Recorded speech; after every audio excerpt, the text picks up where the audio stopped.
The Santos Doin Wen Habas Pau. Happy St. Doin Wen Day and welcome to Kincoid Campus. The mist has settled and presented us with the final day of the BUCS Women's Football League. Today sees second versus third, Cardiff Met versus Essex Blades, both vying for a second place finish to guarantee a bye into the North versus South quarter-final rounds. I'm joined today by Mohammed Hersi. Mohammed, how are you doing on this cold day? I'm doing absolutely amazing, and I'm looking forward to this game. Two teams are high-scoring teams, and I'm looking forward to an attacking game where both teams go for it because they both want to get a bye into the next round. Mo, I'm loving the positivity, and you talk about how much these teams need a win today. So looking at these teams, Cardiff Met have decided to field a younger side because of the later Adran Premier League game against Aberystwyth. For the Archers, we see Bermuda international Zakari Turner starting goal, with Ziggy Webb keeping her place in defence alongside Hannah Davis to her left, with Lauren Hibbert and Freya Gwynn on either flanks to shore up the defence. It's three in midfield, with Jen Larrick sitting deep to provide a solid base for both Amelia Barker and Ruby Colton. The front three sees an in-form Annabelle Carr lead the line, with Shannon Kemp and Maddie Gustafsson alongside her. For the travelling Essex, Zina Givraji is between the six, with former Cambridge United player Abby Jackson starting alongside Katie Howard. Abby Bren and Carissa Walters will look to nullify the tricky Archers wingers. The Mexican duo of McNeils and Hughes start in midfield with Ellis Wade. And finally in attack, Laura Shrews makes her debut for the Blades today and will be in safe hands, with Ella Edwards and club president Victoria Leah up ahead of her. Mo, two very strong teams, as we've said. What can we expect from this Cardiff Met team today? I was actually down there at pitch side earlier. The pitch is, even though it has been raining, it has dried up. It's really cold pitch side, but what I'm expecting from the Met, they are extremely depleted due to the game later on this evening with Aberystwyth. But I'm expecting a high-scoring game of extremely attacking football. Well, you've spoken about the rearranged game later on this evening. Unfortunately, the game did have to be rescheduled from last week against Aberystwyth due to the sad passing of former coach Kevin Bones Jenkins. And this has meant that a lot of key players for Cardiff Met are absent, including Fawkins, Priest, Griffins, even club captain Grace Corn, to name a few. But it does give the chance for a very young side, many coming up from the under-19s, in order to play in this very important match. How do you think this young side can get on? Do you know what? They've got nothing to lose, exactly, and the squad is big and it's going to give all these young players an opportunity to impress. But what I would think that Cardiff Met will be lacking goals at the moment, because Ellie Priest is out, you see, main goal scorer this season, and it's just going to be an opportunity for the young players to impress, because there's literally nothing for them to lose than try and impress and get into the first starting lineup. I mean, this isn't the first time we've seen this, is it, Mo? We had it earlier on in the season where the Adran League and the BUCS League both clashed, which resulted in two quite heavy defeats for Cardiff Met against Cardiff City and Bristol, respectively. What do you think they can learn from those games? What they can learn, Cardiff City and Bristol are basically top teams, you see. So when you're missing 4 or 5 of your first team players, they're obviously going to be a miss, and the young players just did not have experience. But hopefully they learned from that experience and they're willing to impress to get into the starting lineup for the first team. Now, not everyone from that starting first team has been moved up to play in that game later tonight. Tiggy Webb is one of the mainstays in the team, starting at centre-back. How big an impact will she have? She will be an extremely amazing impact. She's got a lot of experience as well, and she's a really top defender. But the player I'm going to be impressed with, Jenny Larrick, number 6 in centre mid, is still there, and she controls the game, you see. She's a very exquisite player, I believe, and a lot is going to be riding on her today to try and guide these young players into the game, basically. How big an impact will her physicality have, especially against a very physical up-front line of Essex Blades? it will be extremely, because she's extremely tall. She's an extremely tall player.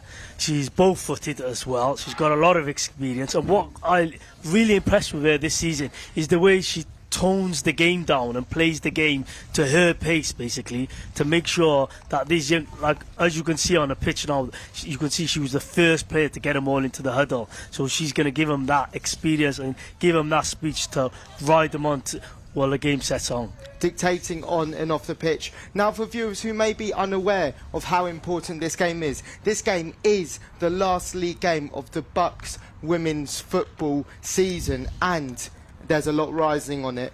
Whoever wins this game will become second place within the league, therefore getting a bye into the knockout rounds between North v South.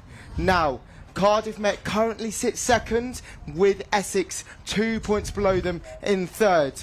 If Cardiff Met do get a draw, then they are through. However, if it's a loss for them and a win for Essex, we will be looking at a round of 16 match against Leeds. Beckett. Mo, it doesn't get higher than this, does it?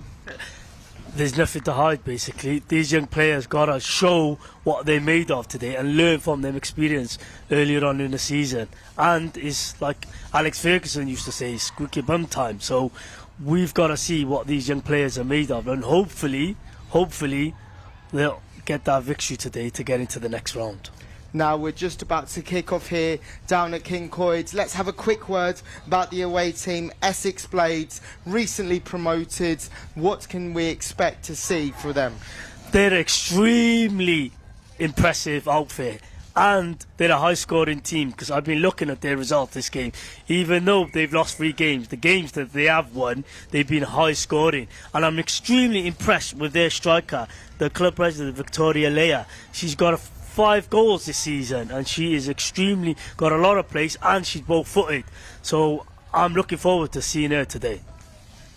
Well, it's looking like we're just about to get on to way. It is Cardiff Met in the bibs due to the click cash, while Essex are in the red and the black, and it will be Emily McNeil's to get us kicked off in this game.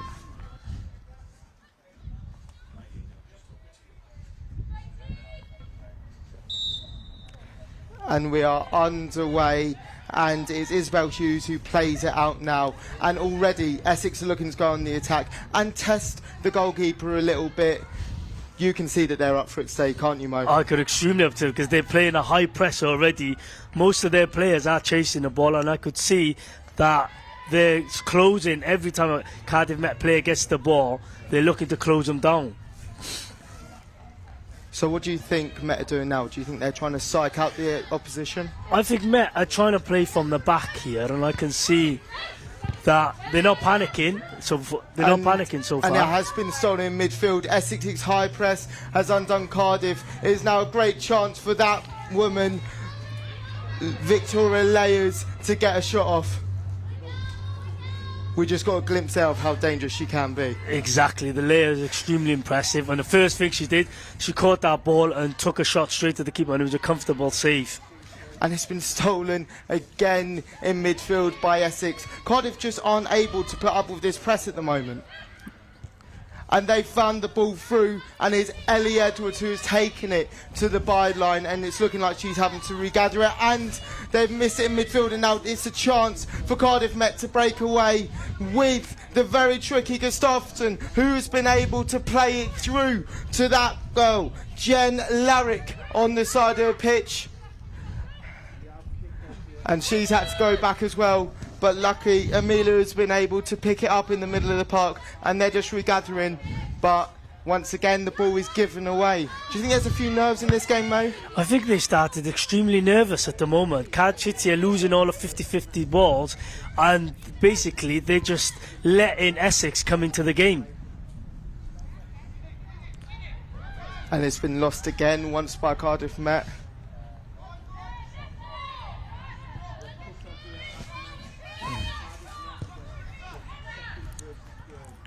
Just trying to cross the ball there by Lauren Hibbert. Nice idea, but didn't quite come off.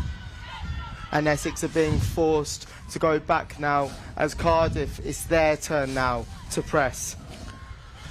Yeah, you can see Holland, this centre-back Holland now, she's extremely comfortable with the balls. You can see she's dictating the game from the centre-back. It's on the wing now. Played down by Essex, played into the middle, and now is a great chance for Victoria, who lays it off to Emily McNeils, who's unable to find the target. Essex keep finding these gaps, Mo. They are finding these gaps, and you can see they're basically taking shots at Turner at the moment, Cardiff Met's goalkeeper, to try and catch it off the line. But Met just needs to calm down and just play their passing game.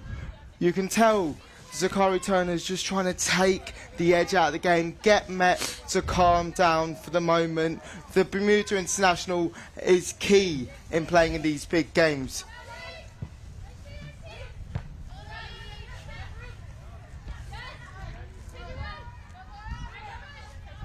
Met have been able to get themselves out of a tricky position there, and it's showing something that they're happy to play around with it at the back. Yeah, you could see there, Larrick, as soon as Larrick got the ball there in the centre mid, 3 of the Essex players surrounded there, so you could see the tactics they're playing. They're trying to cut off the supply line that Larrick will be playing. Great defending by Tiggy Webb again. She's really taking the edge out the game, and she is that stalwart at centre back. Webb has got a ton of experience.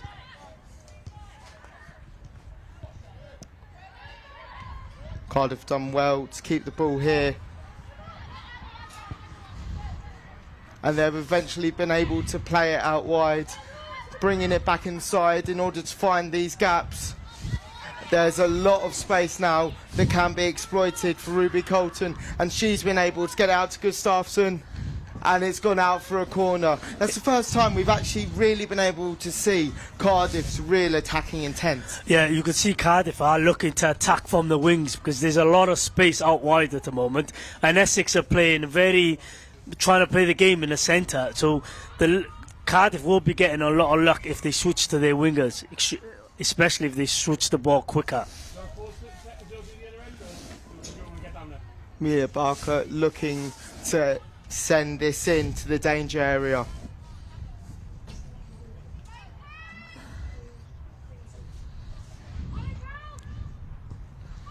Well taken corner, beating the first player, but is headed out easily by Essex, and they're unable to capitalise on this, and it goes out for a throw for Cardiff Met, so they are still in that danger area. Yeah, that was extremely good header by the centre back Katie Howard there for Essex.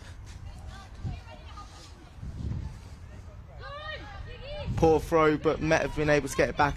And once again, they're happy to play it back. They are happy to regroup and go forward. Sometimes the best way to go forward is going back. Yeah. They've got to draw. They got to try and draw Essex out, because Essex look like they're playing a deep block as soon as they drop the ball.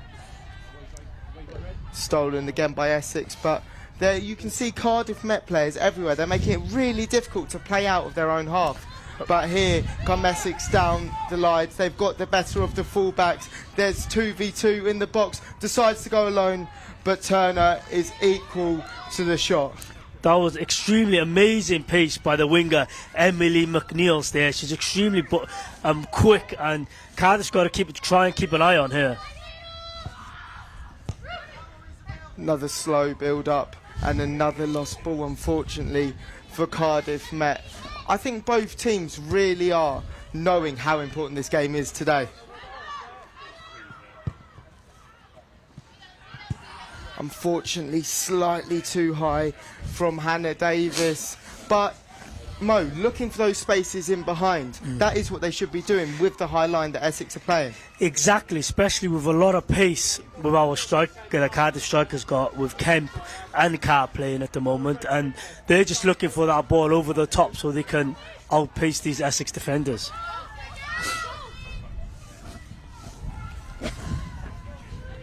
Gustafsson's been able to steal it again. She's been everywhere so far this game, and they've been able to play it out to the right flank where there is a lot of space that can be exploited by Met. They keep carrying it forward, and unfortunately the final pass again is unable to be met. Really well done by Hannah Davis and Tiggy Webb. They're really striking up a really strong partnership. But now it's a chance for Ruby Colton to put through Gustafsson. And she's almost been able to nick it off Abby Bryan, who does well under immense pressure. Yeah, the two centre-backs for Essex, Abby Jackson and Katie Howard, very experienced there, and you see how they cut off that through ball that Laverick put through. Shannon Kemp seems to be caught out a few times with that high press.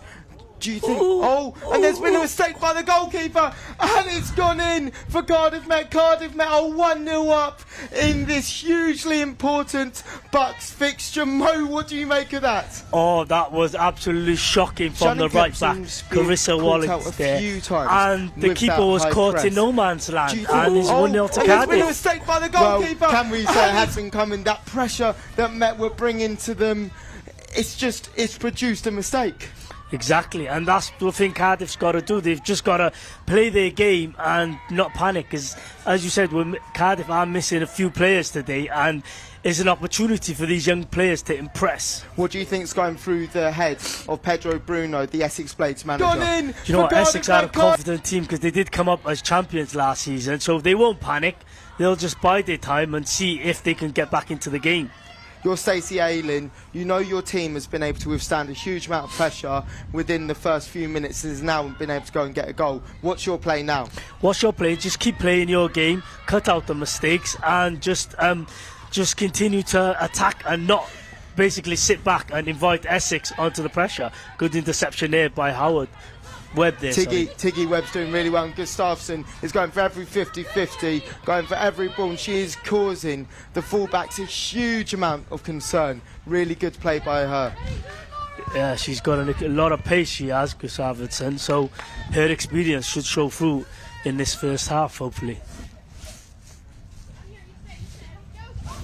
We're yet to see too much of Annabelle Carr. She's doing really well so far in creating the space, but just some more end products, and all of these players are going to have to be going for it hammer and tong with no bench players for Cardiff Met at the moment, while Essex have 3 impact players who could make the difference in the later halves. Exactly, and that's what Cardiff has got to do. They are a young team, but they must not go all gun-ho and basically get themselves tired for the second half, because we've still got a lot of minutes left till the first half, and we've got a second half, and with only 11 players you've got to try and bide your energy. Do you think Lauren Hibbert needs to keep more of an eye on Emily McNeil at the moment? She's getting into a few gaps. Yeah, she is. There she is again. But with Tiggy Webb, they're cleaning up. Webb is going to be extremely important this game, because her experience at the back is going to have to guide Cardiff through what's left of the first half. We seem to be constantly mentioning her or Davis's name, and as Davis looks to switch a play into the wide areas, these wide areas are being exploited very well by Cardiff Met at the moment, aren't they, Mo? Yeah, because Essex looks like they're playing a sharp 4-3-3, and there's no width in their team, you see, and there are 2 players that are playing up front that keep on narrowing, and they're not basically staying out to the wing, so there is a lot of space on the wing for Gustafsson here to basically take advantage of. Webb gathering the ball here, assessing where can be played, and Met look like they're wanting to get Gustafsson on the ball as much as possible. Exactly, and that goal has given them a lot of confidence, because you could see they're winning all the 50-50s at the moment. Webb, ooh, very well done there by Turner. I'm not sure she'll be too happy about how Webb has given her the ball under pressure. No, she wasn't, but she got rid of that with a long clearance, and that's the good thing about Turner. Although she don't play every game, she has got a lot of experience for BUCS this season.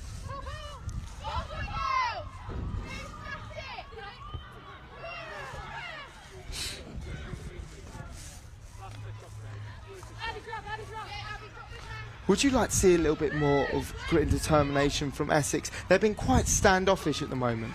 Yeah, and I'm really surprising because they are a confident, as you said, they come up as champions last year. You would think they would have a bit more Really confidence. well done by Ruby Colton. She's being able to pick out the spaces in the midfield as Davis looks to attack them, but Webb has come through. A harsh foul maybe. I think that was extremely harsh because she won the ball. I just think it was a bit of a follow through. That's why the ref gave it as a foul. But like we see this, the experience of Tiggy Webb, a centre back there. Do you think it's a bit risky, Webb and Davis coming so far up the field? I mean, they were even higher than some of the strikers there. Yeah, but she won the ball at the end of the day, and she might have conceded a foul, but we'll have to wait and see what comes of this free kick. Oh, a strong ball into the box, and Essex have gone for it, but it's just wide.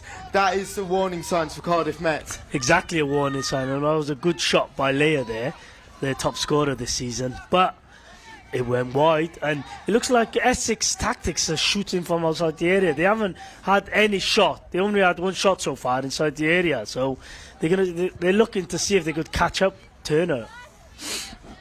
If Essex is going to succeed in this game, they really need to nullify this build-up play, as Met are just passing it around with ease at the moment.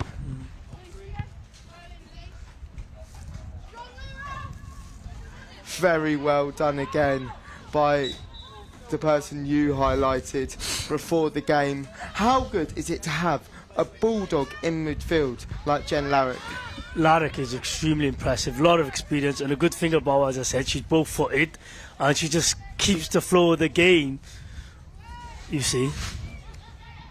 Once again, trying to play it through. They know that that space is in behind.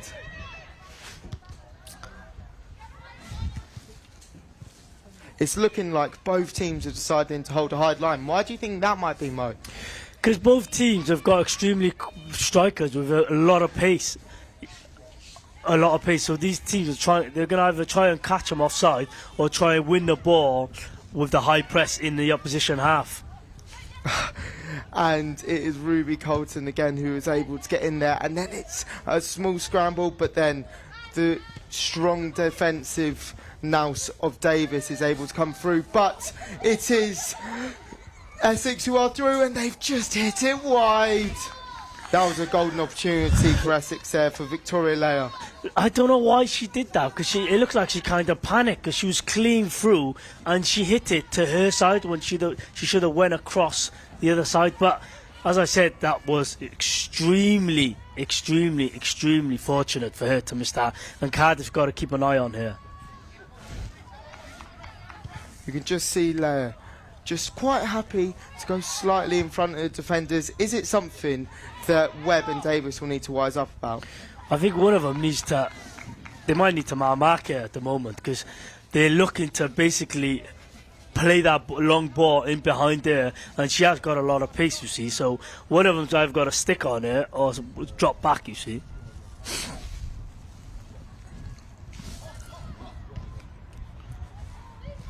Good throw into the area and putting the Essex goalkeeper under immense pressure again. Do you think Cardiff Met have noticed that maybe they're in their head a little bit? Yeah, and I think Cardiff have got a lot of confidence from that early goal, and they just continue to try and play their game. They haven't created much since the goal, but they are keeping it tight, and they've restricted Essex to one or two chances. Again, trying to play in behind. But again, Cardiff have been able to keep calm and secure, but they have lost the ball here. Desperate to get it out of play, but Essex have been able to get it through, and now is a perfect opportunity for them to go and equalise the game. But the defenders got back and they scrambled to recover, and now the ball is out by the byline. Really good dispensing there by Met. That was extremely good defending there by Hannah Davis to block that. She chased their player all the way from the left back position all the way to the other side and conceded the corner. So hopefully nothing comes out of this corner. Emily McNeil's is really starting to cause some issues from that midfield position. She's not afraid to come forward and get in those gaps. She's not, and the hardest thing to defend against is pace, and she has it in abundance. It'll be Essex's turn to put it in the danger area to hopefully equal this game.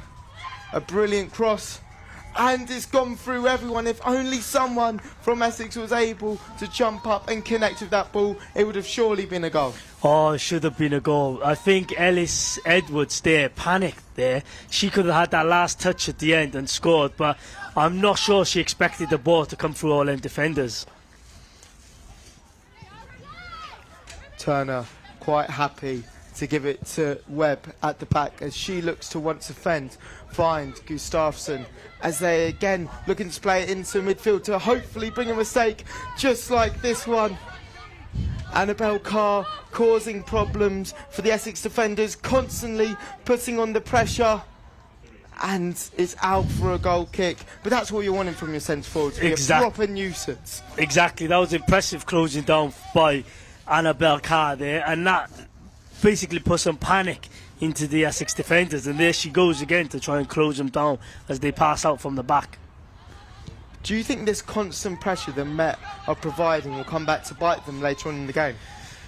It might do, because like we said, they've only got 11 players at the moment, and they've got to somehow try and save that energy for the whole game. Yeah, you could see there the defence, the Cardiff Met bench there. There's absolutely no one there. Stacey Earling, the coach, and there's no player. So Met have try and save the energy for the whole game. They're really liking this switch at the moment, Met. They're noticing that both fullbacks on the Essex flanks are choosing to pierce in to try and crowd that centre area, but simply it's allowing Gustafsson more space on the wings. Yeah, and Gustafsson has got a lot of pace, and she's got to try and control that ball, do that quick turn, either pass it to Kemp and just use her pace and then settle these defenders. Because what I have noticed, the centre backs of Essex, Jackson and Howard do lack a lot of pace. So anyone you'd like to see get on the ball slightly more for Met? Yeah, I want to see more of Emily Baker, the centre mid. She's extremely good with the ball, with both foot, and with her through balls as well. Look, with Essex playing a high press, you can play them through ball to the Gustafsson or Carr.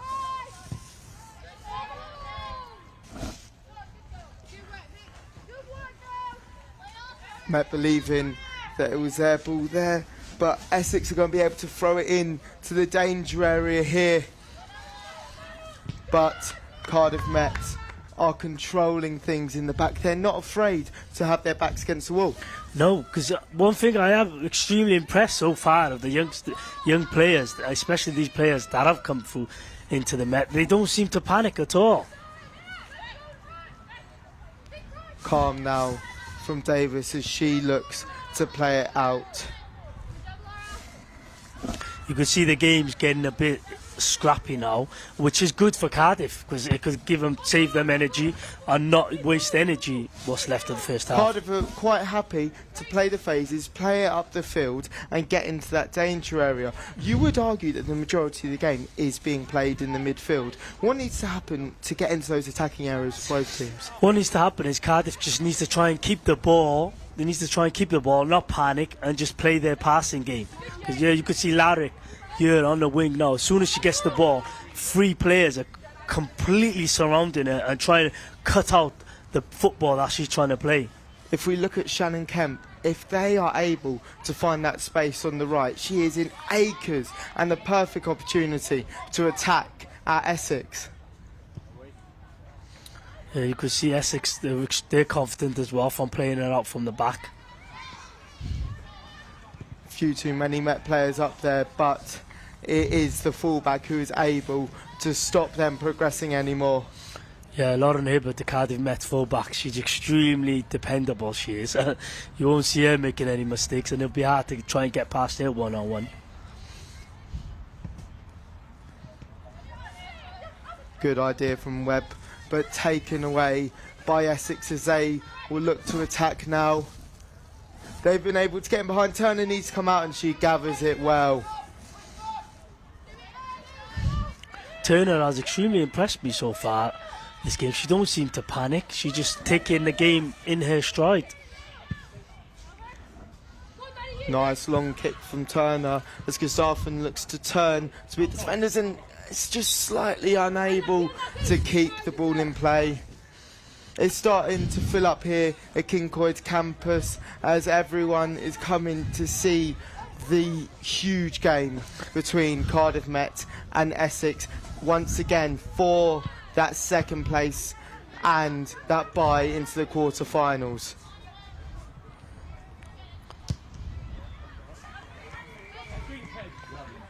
Very well done by Webb. Again, she's so calm under the pressure. It's Barker now who's just loses it, but Met have regained possession through the throw-in.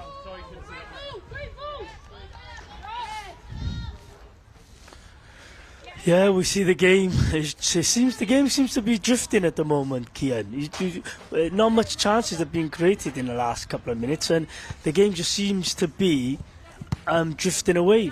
Do you think it's that period of high press from Cardiff Met? I think Cardiff are looking to buy their energy. They don't seem to be going all guns blazing to try and get that second half. So the incentive is have to be on Essex to try and get that equaliser. You could argue Essex have been able to slightly grow into the game these last few minutes, but it's Met who are on the attack now. And surely tripped up by Gustafsson, it's through, and the defender's able to block it, but it's coming out to a byline as Shannon Kemp will look to guide it back in. Passing it back to regroup now. Met are in a very good position with Essex with their backs against the ball. And now it's a perfect chance for Barker, and the goalkeeper spilt it. And Gustafsson, you can see she was licking her lips there. Oh, that was the best play of the half so far from Cardiff Met there. The play was just beautiful. The 1-2s, the through ball to Gustafsson there with the last ditch tackle by Abby Jackson, and the shot there at the moment. And Cardiff are just extremely going for it at the moment. But it is Essex who have been able to find the space. Shores is trying to get through while Reb is able to make that cover tackle but not stop it completely. Barker is back, but Shores is able to stop it from going anywhere. Barker showing defensive now, but it's Shores who's able to cross it in the middle. Met really need to get rid of it here. Just put their foot through it. If in doubt, kick it out, and that is exactly what Barker has been able to do. Good defending by Barker and Tiggy Webb there, because Cardiff were basically... Very good ball through for the danger. And Turner, it looked like she got fingertips to it there, but once again it's Leia who has let a chance go missing. How many more times will that happen?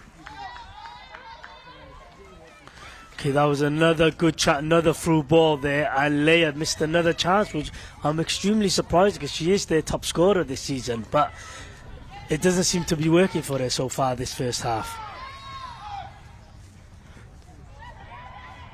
Essex looking like it's through again.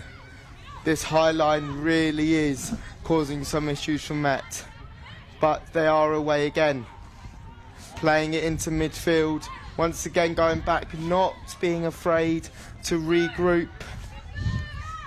And here's Colton playing it out. Gustafsson will look to attack. She's not afraid to take the ball through. Baker controlling it in midfield, and a slightly wayward pass. Yeah, good defending there by Katie Howe, the centre back for Essex there. Oh. And they've stolen it here. Shannon Kemp has done really well there. And it's once again, it's that final ball. Once they're getting around the box, it's like all common sense is gone. But Essex are looking to punish here. And will this be the time for Leia? She's one-on-one. And Turner stood up to it, and Turner has regathered the ball. Turner has been keeping Cardiff Met in this game so far. It seems to be is Leia against Turner this half. That was an absolutely amazing save. She was one-on-one, and you could see she had extra time, Leia. She tried to place that shot with a lot of power, and it was an absolutely amazing save by Turner there. Baker has been able to play it out to Gustafsson. She is looking to attack. She's getting into the box now. And do you think she was looking for the cross or the shot there, or a bit of both? I think she was looking for a bit of both, but like I said, that was another impressive pace there. We're looking at the replay here. Another impressive show of her pace, Gustafsson. And was it a cross? Was it a shot, Keith? I'm not too sure, but like Ronaldinho, if it goes in, it goes in. If it goes in, it goes in. And if it ends up on someone's head, then we're all happy, aren't we? Exactly. Unfortunately, it did do neither. Both teams seem to be comfortable with the ball, passing the ball from the back here. Really good pressure here by Met, making Essex start to play out as they look now themselves for that space on the wings, and Turner looks to come and collect it. Once again, they're taking the sting out of the game and looking to play up from the back.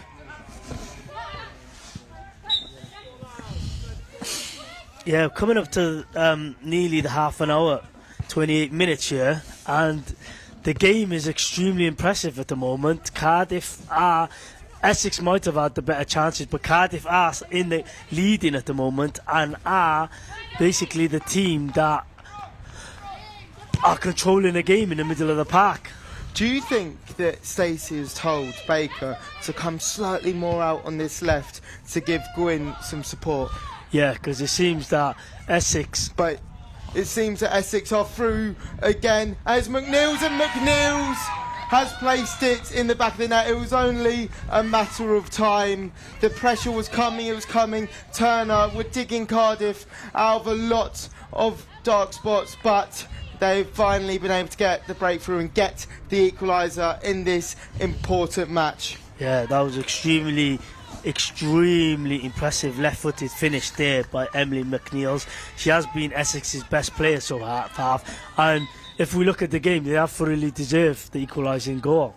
But we've got to see how Cardiff react to conceding that goal, and if these young players will just continue to try and play their game. It seemed last 10 minutes Met had really taken their foot off the gas and allowed Essex back into the game, and they punished them. But they will look to build from the back once again. This left side is causing a lot of danger for Met, but it is Gwyn who has been able to clear it as Met look to pick it up in midfield with Kemp looking to attack down the wings, but Essex, Abby's Jackson was able to meet her to the task. Yeah, I think Met have got to just continue. They might have conceded the goal, but they just got to continue playing their game, because they were playing their passing game, and the chances will come. Essex will look to exploit again, and it is trickled through, but Turner once again loud and clear, stopping the danger. Yeah, someone's got to get a hold of that number 8, Isabella Hughes, because she looks like she's running a game in the centre mid at the moment. Laverick got to try and stick to her and cut off them some through balls that she keeps on supplying to the strikers. Lovely from Gustafsson. And Baker is able to play out to Gustafsson.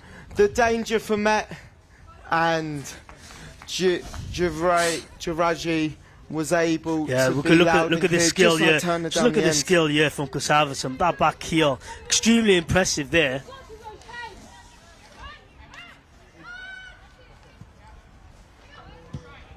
Very good by Gustafsson there. More great pressure from Met.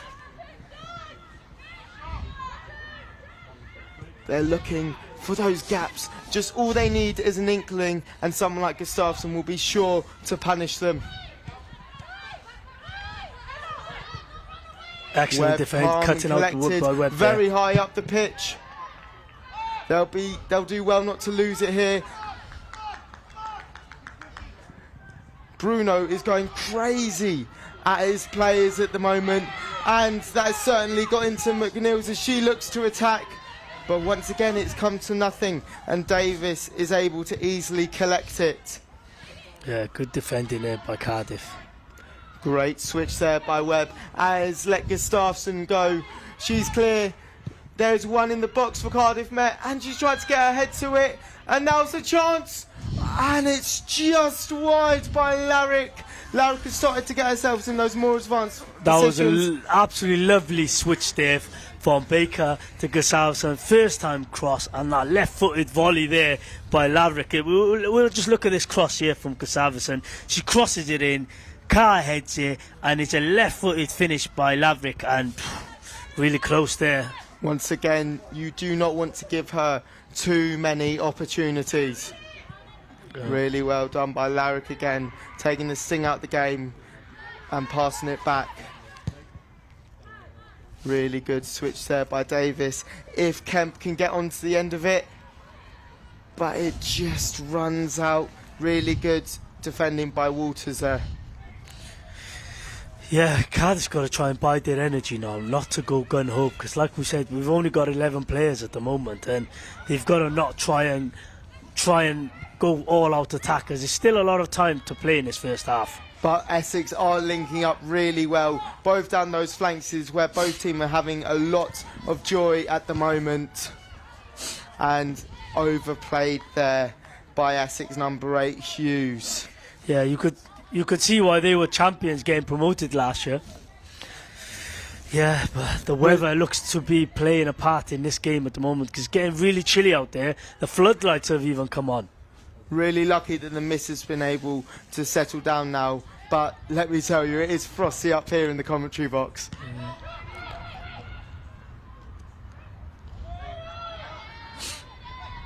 This midfield battle is so interesting. McNeil is everywhere at the moment, whether it's his defence, attack. They're really putting a shift there, and she's going up against Larrick, who is meeting her in everything. Yeah, the game is all about the centre-mid battle between these two impressive players. And Cardiff, like we said, they've only got 11 players. They just got to just take the sting out of the game and just try and go into the second half still in a positive. And they're looking to get in behind again for Leia. Leia's been able to take it to the byline. Met need to keep really tight to her here. And it's done really well by who other than Webb.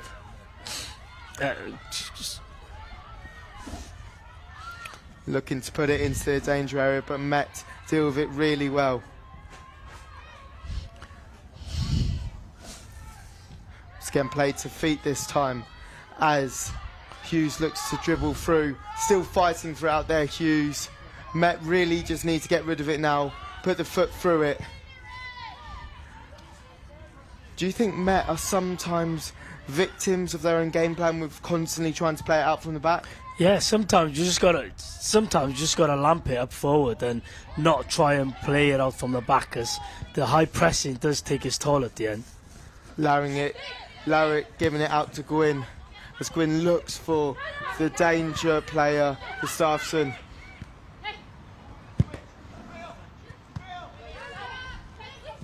Gustafsson still taking it through into the middle of the field now. Again, taking the sting out of it to regroup and regather. Now there's a lot of space down this left-hand side if they can find her. Oh, great play there by Larrick.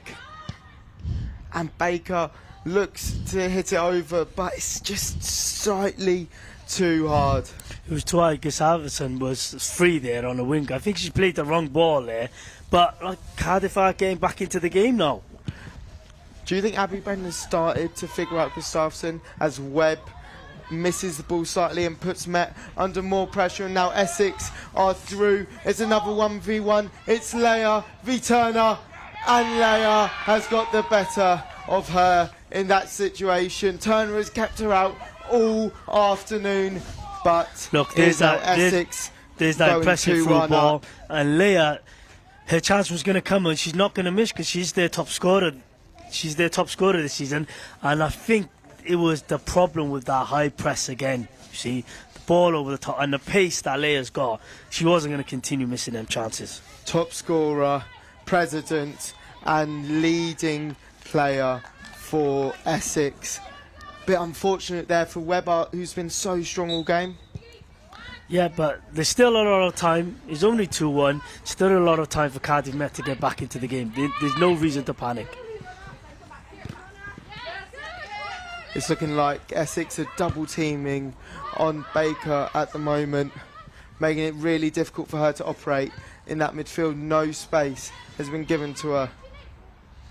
Yeah, because Essex are playing extremely narrow, and every time the ball comes into the centre to Larrick or Baker, they're completely cutting off the through balls that they're trying to play. Essex is starting to really grow into this game now, really getting into those danger areas as they look to take the throw-in quickly, and it's out for a corner. They're really putting Met under the cosh now. Yeah, they are, and it looks like the game is slipping away. It is slipping away, but it's only 2-1, and Cardiff just got to keep that positive mindset and try and just not concede, because there's not that many minutes left till the first half finishes. Essex looking to put it into a danger area, and again it's a warning sign. Met really need to start getting tighter on those corners. They do, they definitely do. Luckily they did not concede there, but they do need to get tighter and not give away needless corners next time. Hibbert giving it out to Kemp.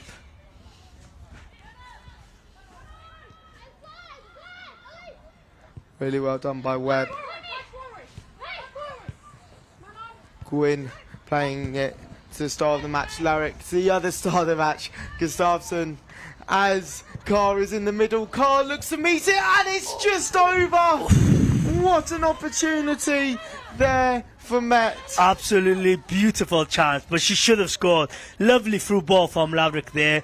Played it through to Gustafsson, a first time cross with that impressive left foot, and Carr just headed it over. She had a gaping goal there, Kieran, and it should have been 2-2. What an opportunity. First real chance we've seen Carr have, and she really should have done better. She definitely should have, but like I said, they're creating the chances, they're not panicking, and the game is still there for Cardiff. No need to panic.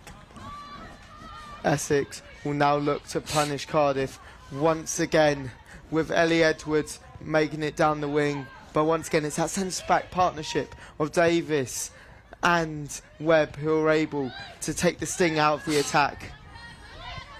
Once again, this midfield battle is proving very important in this game. Yeah, this is Isabella Hughes for Essex. Extremely impressive. She's like Laverick for Cardiff. She's both-footed, and it looks like she's trying to take out the sting of the game sometimes as well. Really for Essex. good there by Gwyn, who's able to get out of a very dangerous area.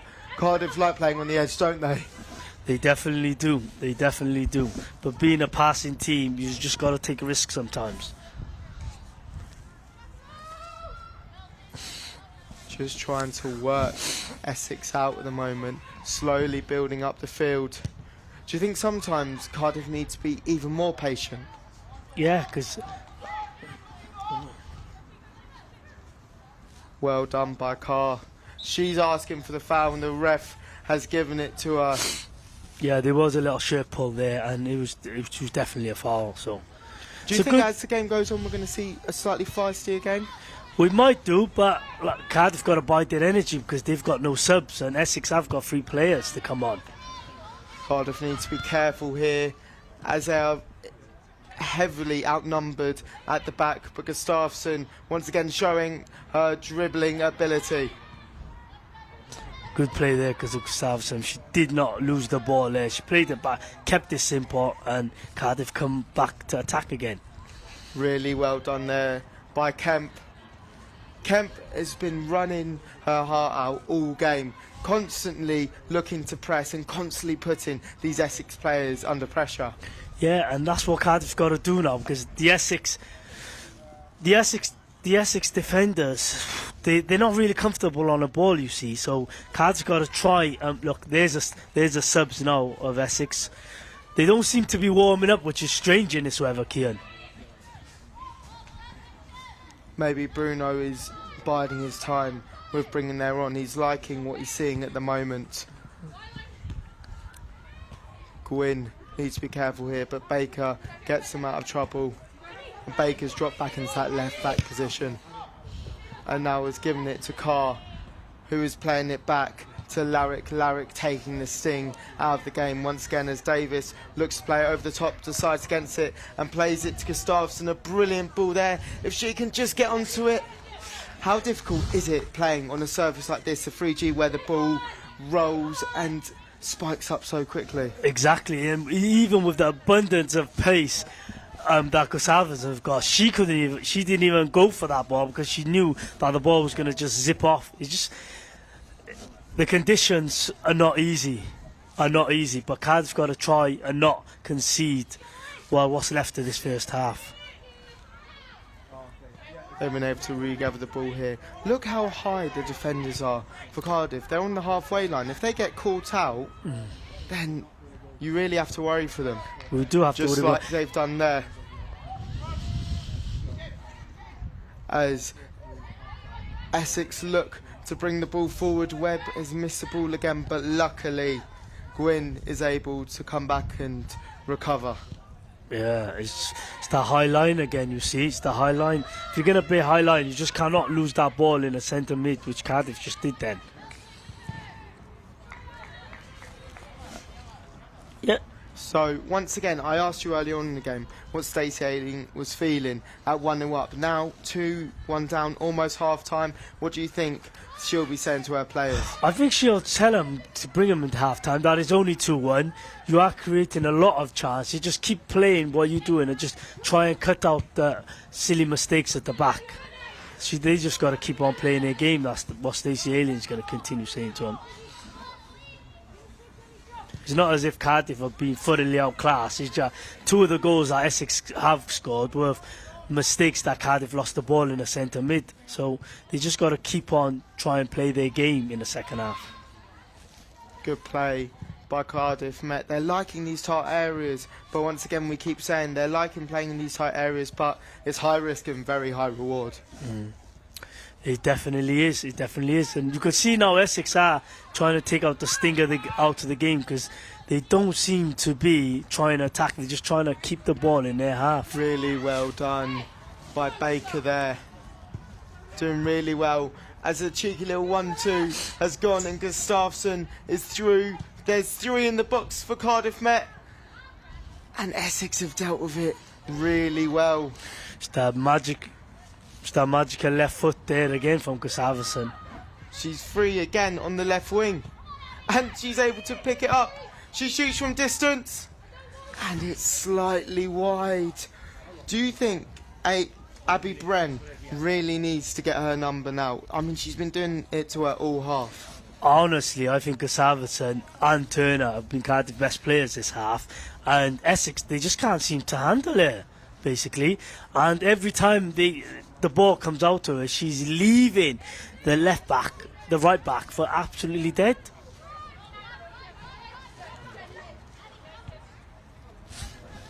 Good play by here, Essex, as they look to progress into the final third. But it's Webb who's been able to cover up and has brought us to the end of the half. What do Cardiff Met need to do in order to ensure that second place finish? Cardiff, like we said, they need a draw or a win. What they need to do is just try and get. Cardiff needs to try and get back into the game, but there's no panic. It's only 2-1. Keep playing the game, cut out the silly mistakes, and come out the second half. Well, we're just hearing now that our reporter Griff Davis is down pitch side, and he will bring us the latest from down there. But Griff isn't quite ready yet, so that gives us a chance to talk about Essex and how well they've done. They started the game really strong, dipped off in the middle, but they have been able to bring the game to Cardiff. Do you know what? They showed champions' mindset. They went 1-0 down to a sloppy mistake, and they didn't panic either. They just kept on playing their game, kept on believing. Turner was doing some excellent saves for Cardiff in the half, especially them saves from Leia and McNeil. But they did come back. They kept on trying, and they did get 2 impressive goals. Although they were impressive, they were mistakes from Cardiff, conceding a ball in the centre mid. Do you think Victoria Leia, do you think Webb needs to get tighter to her? I honestly do. I think Webb needs to get a bit more physical with it, and then we will see what Victoria Leia is made of. She'll either go into her shell or she'll come out. But I'm not disheartened of what Cardiff played, because as they are missing a lot of players, you see, and then young players have impressed me this first half. They just gotta keep playing their game and not panic. Do you think those missing players are having an effect on the game? Yeah, definitely they were missing, especially Emily Peace's pace and their goal scoring abilities were missed. I am hearing now that Griff is ready on the touchline for us, so we'll see what he has to say. Thank you, Cian. I'm here with Grace Corn, first team player. How are you today? I'm well, thank you. How are you? Good. Just ahead of Aberystwyth Town tonight. It's going to be a big game, but before that, how do you think the game's been going so far? It's been a tough game for Met. 2-1 down at the half. How's it going? Yeah, I mean, could be better. Obviously, started off quite well. Unfortunate goal they conceded, but since then they've bounced back, and it's about little team talk here now, and hopefully we can bounce back in the second half. So what can Met do in the second half? Because we've been seeing the front three of Essex. They've been doing really well so far. They've been challenging that back line of Met. Yeah. So what can they do to nullify that threat? I think just be a bit more aggressive, get in their faces a bit more. We're a really good side on the ball, so if the girls can keep the ball and get our front three on the ball, because, well, you know, Maddie on the wing and stuff, we can cause real problems for them. So just nullifying, you know, their front three, and we'll be fine. We've been seeing a lot of like tight, intricate play, especially on this left-hand side, as you said. Yeah. Is that like a trait Met have, this first team, BUCS team? Yeah, I mean, everyone's really good on the ball, but it's about now just keeping it and obviously just being a bit more aggressive, getting in their faces, and hopefully then if we can keep it, we can get a few more goals on the score sheet.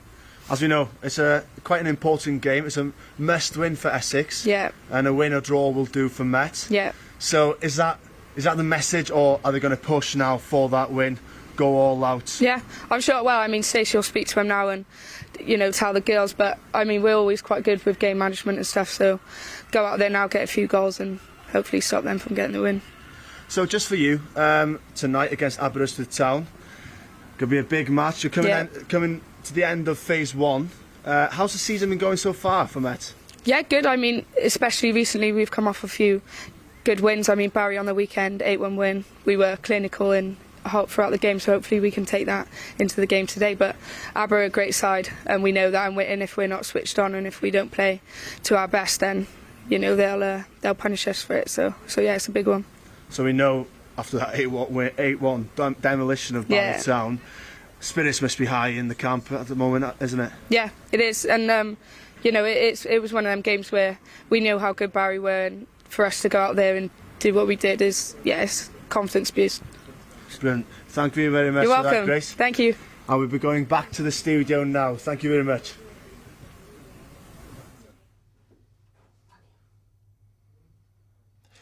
Croeso a prynam da. Hello everyone and welcome to the Cardiff Met Sport TV studios. It's half-time currently here at Kincoy campus where Cardiff Met are playing the University of Essex. But before we get into the first half, Dav, I just want to quickly say, Dydd Santos, dwyn wyn hapus.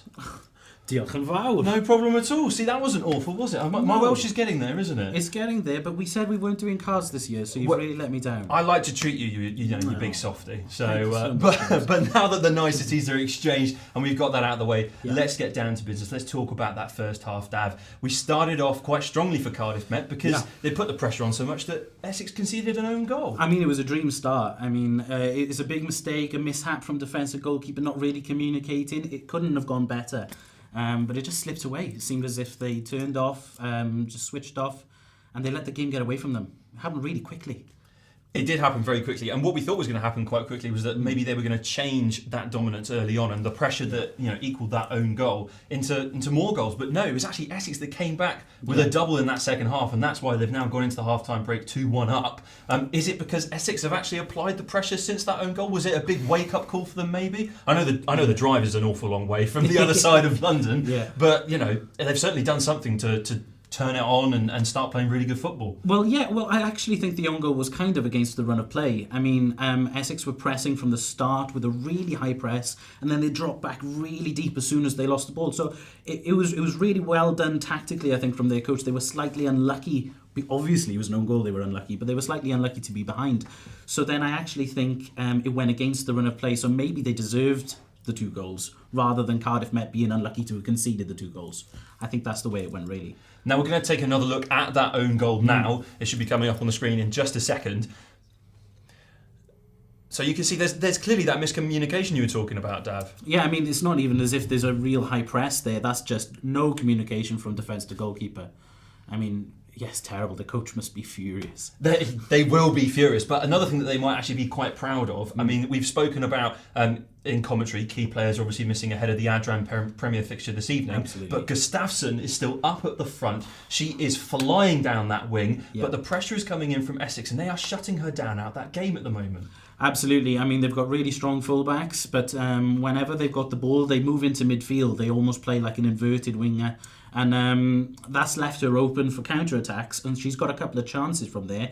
But when the ball's actually moving around quickly, she gets blocked out straight away. They've defended her really well. It's just when she can get away with her pace, that's when she can cause problems. Now we've got footage of the second goal that's going to come through now as well, just to take a look at, because clearly that's the pick of the bunch for Essex. You know, it's what made them take the lead in that fixture. I mean, you can see how well that was worked. Great control of the ball in the box. Fantastic. You know, talk me through that goal. Why is that such a special goal to score away from home? Well, because the ball's dribbling away from her, so she's having to hook it and pull it back the opposite way. That's what flat-foots the goalkeeper. That's what you really wouldn't expect. Maybe when you're uncomfortable, and like you say, you've just come off a long drive, you maybe wouldn't have that snapshot reaction. It's fantastic skill, really well done, and the goalkeeper had no chance. Will the surface have an impact on that? Is that something that perhaps Essex considered going into this fixture? Possibly. I mean, the 3G is always difficult, but they've got similar things up in Essex, I'm sure. Now, before we go back down for the second half, Dav, it is important to mention that there's another big BUCS fixture happening today. The men's first rugby team are currently down 24-10 on their trip over to Exeter in the BUCS Super Rugby competition. But we are going to be heading back down to the football 3G pitch now, because the pitch is being greeted and welcomed by the players going out for the second half now. So we're going to head back to our commentary team with Kian and Mohammed.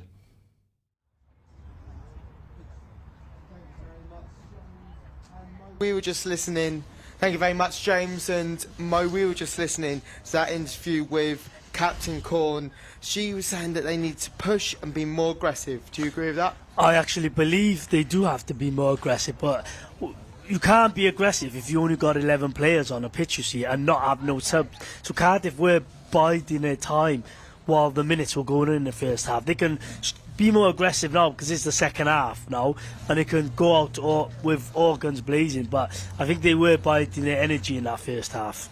Corn was also saying how a trait of theirs is being really good on the ball, but it's landing them in a little bit of danger at the moment. Do you think they keep with that game plan? I think Cardiff should continue the game plan, but I think this game plan they should try and press harder into Essex's half, because I've noticed in our first half Essex centre-backs Katie Howard and Abby Jackson do lack pace, and they're not really good on the ball, you see, and Essex are playing the ball out to the back a lot in our first half. Brilliant stuff, Mo, and we are waiting for one of the biggest halves in this Cardiff Met women's season. It is going to be Annabelle Carr to get us underway, and it's simple. If you don't win or draw, it's down to third, and it's through to round of 16. I think Annabelle Carr and Shannon Kemp, a big half is expected from them this half, because they were extremely quiet in our first half. We didn't see much of them. We're back underway here with Baker playing it out to the wide areas. What do you think Stacey was saying in that huddle? I don't know, because you see it in our huddle, she kept them on the pitch, which was really surprising, especially in this weather. She probably just told them to just keep playing their game and just try and play their passing game instead of panicking every time an Essex player comes and closes them down. We can see that Met were really keen to get underway and get back on the attack, but it's Essex who have been able to bring the ball back into their possession as they're looking to play now, and there is space down this left hand side nearest to us, and it is Walters, who is going down the byline, being tracked by the Met fullbacks, and she just misplaces the ball but gives Met the opportunity to attack. They love playing with danger, we keep saying it. And that no-look pass there as well by Larrick. They're pulling out all the skills. Maybe not the smartest things to it, 2-1, but, you know, if you have it, show it. Why not? Why not? And Cardiff are known for their passing game, but they must not, like what they just did there, concede the ball in the middle. It's ball, and it's through, and it is again 1-on-1, and it is that star striker. They have been punished again by Victoria Leia, and that's just completely gone against the game plan, hasn't it, Mike? Yeah, that was a disastrous start to the first half. We're looking at it. Cardiff lost the ball there again in the centre mid. It was a lovely through ball there, and Leia was just in the right place at the right time and calmly slotted their past Turner there. Cardiff just gotta not concede that ball in the middle of the half. Really poor there, and once again, it's the issue that you run with trying to play it out from the back all the time. I think sometimes you just gotta lamp the ball out and just not risk it, because Leia is getting clinical now and she seems to be in the mood. She is through on the hat-trick, and we know, judging by games this season, if anyone's going to do it, it'll be her. As they're looking to put her through again, she's checking who's in the box, and Ellie Edwards is completely free. But Leia's decided to go alone. Maybe a little bit of that striker instinct, wanting to get that hat-trick. Do you know what? That is a player on form there. She turned Webb and she shot first time. She didn't pass, she didn't think about no one. It looks like she clearly wants a hat-trick, but Cardiff needs to try and get a bit more physical with her. Webb is a physical player. She needs to try and close her down and not let her shoot again. Do you think it's a case of getting tighter? I think it's getting tighter and a bit more physical, trying and settle her game. Turner not getting it out as far as she wants, putting Met under more immense pressure. Turner is late coming out, and it's had to be Lauren Hibber who's come to the rescue. They're playing with danger here, and they're really struggling to get out of their own half. I think Turner was a bit risky there. She come out too late. She come out way too late there, and Hibbert had she couldn't do nothing. She had to clear it away. Better be safe than sorry. We saw that these corners can be really dangerous by Essex, and we'll see how this one turns out. Ball played in and cleared away well by Cardiff. Still not out the danger area yet, and once again it's a case of putting their foot through it. They're passing it across the box and looking to start the attack. It's Leia who's got back and done her defensive duties and brought the ball back for Essex, and now it's number 3, it's Walters who's through, and she's just unable to get the shot away. Ball stuck under her feet. What is happening with Cardiff Met at the moment? I think that's what Turner needs to do, just lamp the ball upfield and try and play route one for a couple of minutes, because Essex seem to be relentless at the moment, and Cardiff seem to be, they haven't come out of the changing rooms, it looks like. It seems that every attack is just getting in to that box for Essex. Turner under immense pressure, and she's made the mistake there, but Davis is able to clear her up, but they're not able to get it out their own half. I'm shocked. I'm absolutely flabbergasted the way Cardiff have started this second half. Good play there, Gustafsson getting them on the ball. That's someone that Korn said needs to be getting on the ball, because she is the best with her feet at the moment. But once again, Essex have come out and they are really wanting this game. Yeah, look at the centre mid there, Isabella Hughes. As soon as Gustafsson got that ball in the middle, she did a slide tackle there, and just Essex looks to be up for it this second half, and Cardiff don't look to have come out this second half. Do you think fatigue setting in now? I think fatigue is sitting down now, because look, you can see that she's gone. That's Davis down? It seems at the moment. It seems like we'll have a look at this. We'll have a look at this replay here. Now look at this. Now Cardiff trying to play back, and Turner was caught up there. She didn't know what to do, and luckily Leia's touch there was extremely poor. Who's at fault there? Is it the defender putting the goalkeeper under pressure, or should Turner have just got rid? No, I think Turner should have got rid, but the defender is putting pressure on the keeper there because the ball did come up to her quick, and Essex strikers seem to be closing Turner down every time that ball goes back to her. What do you think is being said in that team huddle now with the Cardiff Met team?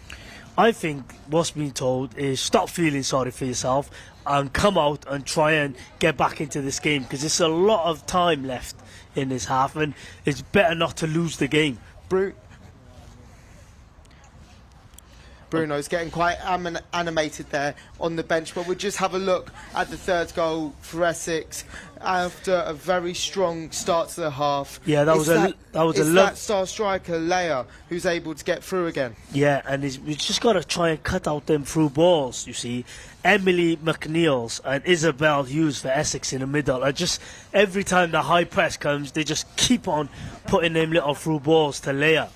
Stacey has just very animatedly brought all the players over for a team talk. What do you think she's saying?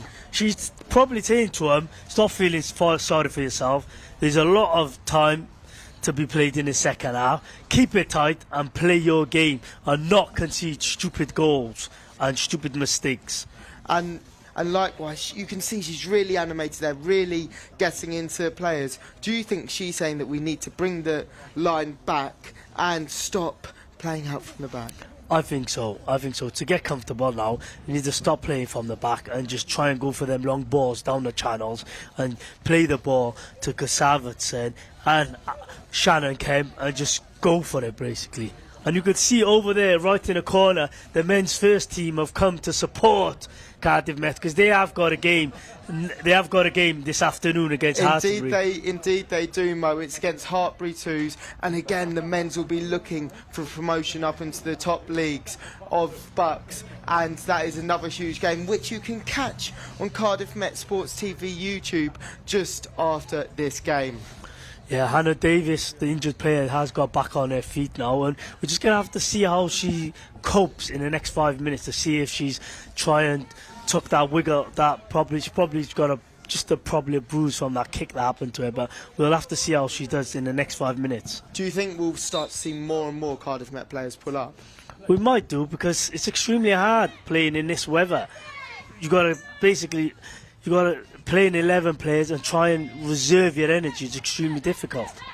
Really good play there from Essex. They're happy to have the ball now. It's almost the reverse of what it is in the first half. Essex are happy to play it out. Look how far out the goalkeeper is, and the Cardiff players, they are exhausted. They need to be piling on this pressure as they have found space in behind, beaten the offside trap. Shures has got caught by the Cardiff Met defender and has brought on a corner. How great was avoiding the offside trap there? That was a good defending there with Webb, because they were queuing up to slot that ball in. I don't know what Leia did. She hugged the ball at there, but I think the Webb was doing some good defending there, because if that come through, it could have been 4-1, but good defending from Webb there again. You can see here, player for player marking by Met. And there's a chance for Essex. It's a scramble, but Met have been able to come out on top, and they need to get rid here. Ooh, some obstruction there maybe, but Turner gets on with it, and finally Met are out of their own half as Gustafsson looks to have taken more of a central role this half. Yeah, she has. She's gone into the middle there, because I think Laverick is dropping back now to play defensive midfield, so I think Gustafsson is trying to go into centre mid. Again, we're seeing less of a midfield battle now, more being played out in the wings. Met really need to make sure that they're keeping hold of the ball, but it's a foul. We said that more fouls would start to develop the more tired they get. You could see that, and the game is drifting a bit now. Look, the only player up front is Gustafsson, you see. Cardiff are looking to play a deep block now and not try and concede any more goals in the next 10 minutes. Do you think it's a smart idea backing your counter-attacking football? And it's in here. And again, it's goal mouth scramble. Met really need to get rid here. as Abby Jackson looks to keep it in play. Leia, who's on a hat-trick, just pulls it wide on the near post. We'll have a look at what happened there, but once again, Cardiff Met just aren't getting rid. Yeah, look there, look, the ball's bobbling off in a half. They didn't seem to get rid of the first ball, and then there is Leia again, right-footed. She went for the near post, which was surprising there. Very good by Turner. Seems like Turner's slightly struggling with her kicking game at the moment and putting Cardiff Met under pressure. But it is Webb who was able to drive with the ball forward and avoids that pressure. Sure. And Gustafsson has been able to win the foul there, doing really well and giving Met their first chance in this half to get into the box. Yeah, I think they should try and get this into the box now, because it looks like Gustafsson's playing up front now. It must have been a switch of position in the last 5 minutes. They might be trying to use their pace to get behind them two centre-backs of Essex. Has been played in there. Baker's trying to keep it alive, and it's now Essex who are struggling to get it out of their box, but they're coming on the attack now. They look like they've got all the energy here as they're looking to play it to Ella Edwards, who's just calming it down and eventually gives the ball away. Good defensive work there by Laverick there to try and cut off that through ball.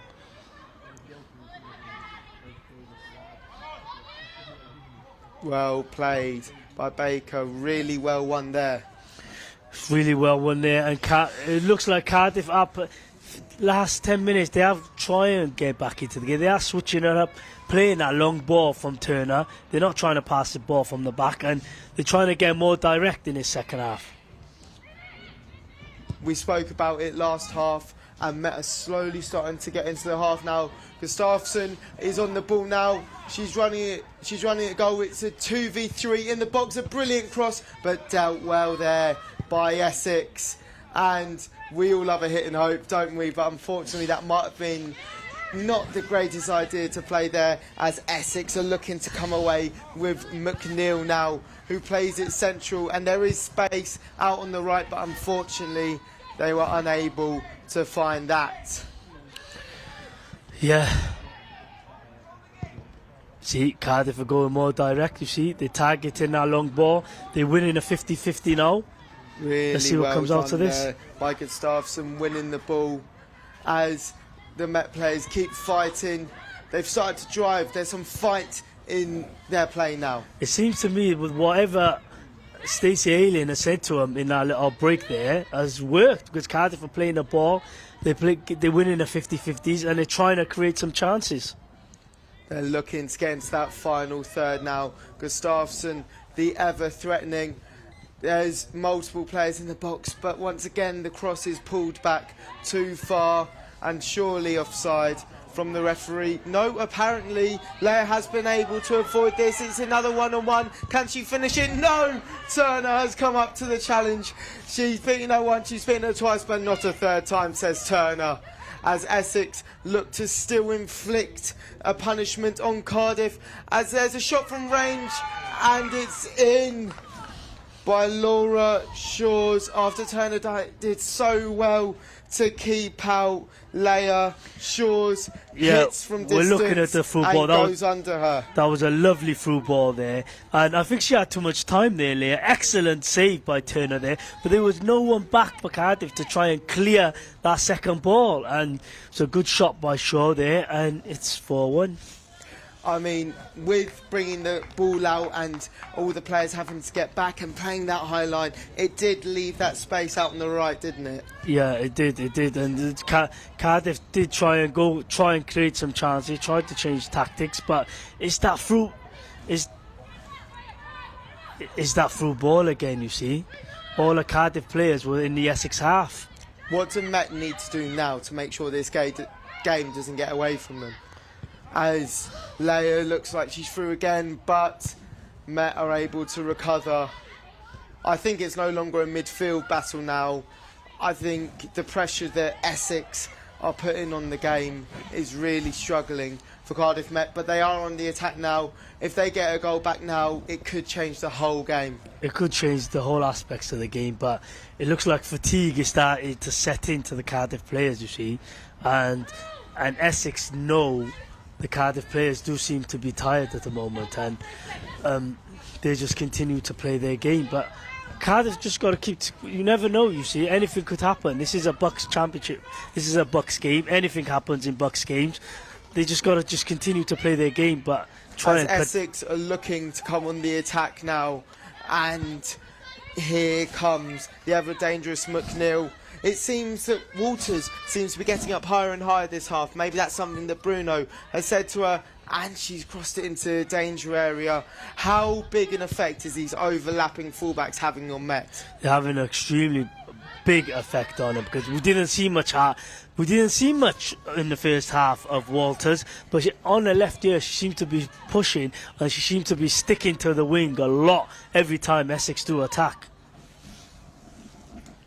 With tiring legs and a high press, and such a tiring game to be playing anyway by Met, those overlapping fullbacks, surely they're just pulling them wide and creating more spaces. They are, and if you look at there now, they have made their first substitution, Essex there, and getting some fresh legs on there. It seems to be number 13 coming on, Amelia Traylor, the defensive player who will come in to shore it up at the back as Essex are through. Once again, Leia on a hat-trick, straight at Turner. Turner will be very grateful for that. Seems to be it's Turner against Leia. Will she get a hat-trick or will she not? But Cardiff must not worry about it. Cardiff needs to try and stay professional now. You never know, anything can happen. If they get a goal now, they could try and put pressure on these two centre-backs of Jackson and Howard of Essex, because at the moment they seem to be having a field day out there, having a lot of time on the ball. But Met aren't letting up. You can see they're still pressing high as Kemp looks to block those channels, but as tiring legs come, more gaps start to develop. Yeah, and just Turner here. Good clearance there by Turner. Nice taking it out. And maybe in the first half, with those balls bouncing, getting in behind, they might have meant that Gustafsson or Kemp could get on the ends of them, but tiring legs are prevailing. Really good play there, and again it's the overlapping fullback of Walters. Walters is going through, but her equal Gwyn has been able to meet her and cut her out. Yeah, good defending there by Gwyn. She cut her off. She actually used her physicality there to brush her off the ball. Gustafsson looking to turn, allowing the ball to bounce, but the Essex defenders are doing really well. Just to prevent it, just to calm the attack down. Yeah, what I have noticed though, Gustafsson does seem a bit isolated up there. Shannon Kemp and Annabelle Carr don't seem to be supporting her that much this half. And the ball is over the top again. It is a 2 versus Turner. And Turner's done brilliantly well again. What a shot stopper she is. Again, Met still under pressure, but Turner has been able to come up to the task every time of asking. Turner has been player of the match so far, but I think McNeil should have passed it to Leia to get a hat-trick there. She didn't. She shot straight at Turner, and it was an excellent save by Turner. It's a forwards instinct. If you were through on goal, Mo, would you have given it? No, definitely not. There's your answer then.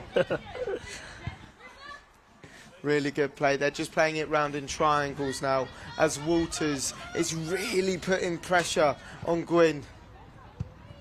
But a good clearance by Webb there. Look, Webb has gone down there. I think she might have pulled a muscle. Although great stop. So here's a goal again by Turner. They were able to sneak it in to the near post. What went wrong there for Met? I think Turner did not accept that shot, because she did save that excellent shot from Leia, and she did not accept Shaw to shoot from there, and it just slipped between her fingers. Walter again to Leia. Leia seems to have dropped slightly deeper this half, playing more as a number 10 than number 9. Yeah, she has, and it seems to be that Emily McNeil is gone. She's pushing up forward, and Leia's dropped back. It might have been different tactics that Essex are trying to play this half. They're really liking this ball over the top now. Met are having to drop their line as the shot from McNeil just goes over. Once again, a nice hit and hope. Well, your player of the match, Turner, how great was this save? Look at that save. Just a long ball. We're looking at the Eminem McNeil shot there. And just slightly just went over. Solid. But Turner would have had it. Turner would have had the player of the match so far. She might have conceded 4, but she's been absolutely outstanding this game. Essex are flirting around outside that box, and Isabel Hughes has been dispossessed here as Larrick looks to carry the ball forward, and Gustafsson, can she get after it? She's got onto it. She's got it all to do though. She hits, and once again we see that cross shot. You would have assumed a shot from that distance, but Definitely. what could have been We're done looking there? at it. Look at that, 1-on-1, and absolutely impressive. Because you would think she would have went to the first half, but for the other side of the goal, but she pulled out her leg, and it was an excellent save there by Turner. Essex are looking to play it out again and put on more pressure onto Met as McNeil is able to play through Leia, and Leia has Ellie Edwards to her right if she wants to use her.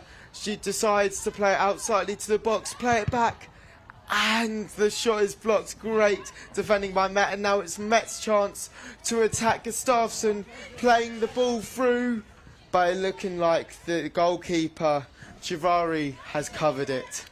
Yeah, Javari, she hasn't done much this half, but once she has needed, she has come out and tried to settle. Ooh. Again, it's that ball over the top for Essex, and McNeil is through. Can she get her second of the match? And she's done it. She's passed it past Turner. It's 5-1 to Essex. Is second all but confirmed. I think the game's all set up. I think long ball there again, over the top. McNeil's was clean through, no defender in sight, and she just slotted it past Turner there. But I think fatigue has started to set in. I think fatigue has started to set into the Cardiff players, and it looks like it's all confirmed by Essex. Why do you think the fullbacks are coming up so high and allowing that space in behind? I'm not too sure, because Cardiff seem to be playing a high press there again, which wasn't really needed, and it's just that long through ball again over the top, over the fullbacks, of putting McNeil's in again. And Met are looking to attack now with Kemp, but it is Walters who is getting up and down this byline nearest to us constantly, as Met can find that space out on the left wing if they look up, and it's slightly out, and unfortunately Carl was not able to keep it in. Yeah, I think they just got to play for professional pride now, because we're looking at... How big an effect, now we do keep mentioning it, but a depleted team, a lack of a bench, how different would this game have been if we didn't have that Adran Prem game later? I think it'd be a big... It makes a massive difference to have 5 team players out and not have no substitute benches at all, especially having your top strikers not playing as well.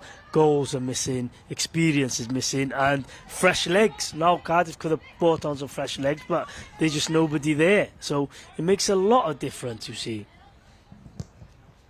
It's starting to get a little bit scrappy with the ball going here, there and everywhere, but Turner is once again collecting it to cool the match down, and she has actually played a lovely ball to Gustafsson, who will look to get over it, and it has gone more or less goalkeeper to goalkeeper.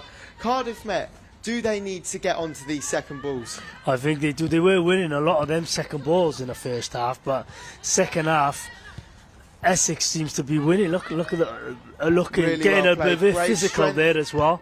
Rep And it's that ball again. to let that go, and it is number 10 who's through again, and a certain offside. The linesman has called it this time. She has, look, a bit of physicality there. We do See like the a bit of physicality, but do you reckon the ref should have picked up on it? I think it was because Isabel Hughes did use her hands there. She didn't use her shoulder. It was much. She did push her away. So I'm surprised the ref didn't give a foul there. Really well done, great play. These triangles that Essex are making have been allowing Walters to get in behind.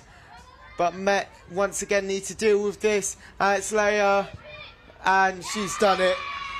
It's another goal for her, and she is someone in form. Top scorer, and she's got that hat-trick she was desperately wanted. But it was another cross there by Walters, but it was a mistake there. See there by Cardiff Centre? It was a mistake there, and Leia, she just controlled the ball, placed her shot, and she wasn't going to miss. At home, King Coyd, 6-1, Stacey Ayling, Grace Corn. What is going through their heads right now? We never know. We just never know. But they might have expected it, but not a performance like this, because this is getting a bit too big now. 6-1 at home. But Essex are champions. They did get promoted last year. They are champions. They've got all their full team players. They've got a sub. So they're an extremely impressive team. So I wouldn't be too disappointed. I mean, all credit to Essex. They newly promoted into the league this season, coming up against a stalwart that is Cardiff Met. How well are they doing competing in this league, finishing second? Exactly. They are getting. Cardiff did beat them earlier on in the season 2-0 over in Essex. So it looks like Essex will be getting their revenge. But they have been impressive for a team to have been promoted to be playing this well. Is extremely impressive. And it's that ball in behind again. This high line really isn't paying off for Cardiff Met at the moment, and they are getting caught out more often than not. But that press resistance has done really well there as they look to play up against an Essex team who are disjointed, but the final ball is not there. Unfortunately, that is the tale of Cardiff's afternoon. And look how much space there is out here on the left. It is 3v3, really well done by McNeils. She can get a hat-trick, but Turner has stood up to the challenge, straight at her. And what do Cardiff need to do now to restore some pride and dignity? Try and not concede anymore, and try and put some pressure on the Essex centre-backs. Essex defence is not... It's not extremely impressive because they haven't had that much pressure put on them, but Cardiff just got to just try and keep on playing their game and not concede any stupid goals. But it's easier said than done when you've got absolutely no energy left. And she's been able to go straight through here. Number 11, Shures, that front three, they are wreaking havoc to this defence. The linesman flag did go up, but it seems... Look, even though Laura Shaw she didn't see no flag, she went up, she shot, but Turner saved again. I'm saying Turner, player of the match so far. I think a bit disjointed communication there from the linesman and the ref there, but Turner didn't know that and she stood up to the challenge. Exactly. Turner... She's been immense this game. She's been called upon so many times. Look, and we can see it here again. She's able to stand up and prevent any further goals. She is someone that can come off this pitch with her head held high, surely. Exactly, and the way she caught that ball as well was extremely impressive. It was and it's in. It's in, and Hughes has scored it on the volley. I think it caught all the Met players unaware. I think nobody expected that, and I don't even expect Hughes expected that herself, because the corner did come in and she hit it first time, but it looks like it was one of them chances. Look, we look at the short corner played, crosses it in, is headed away by Webb, and it just hit Isabel Hughes. Do you think she expected that? It was a very good volley. I think we can't take anything away from the finish. Good.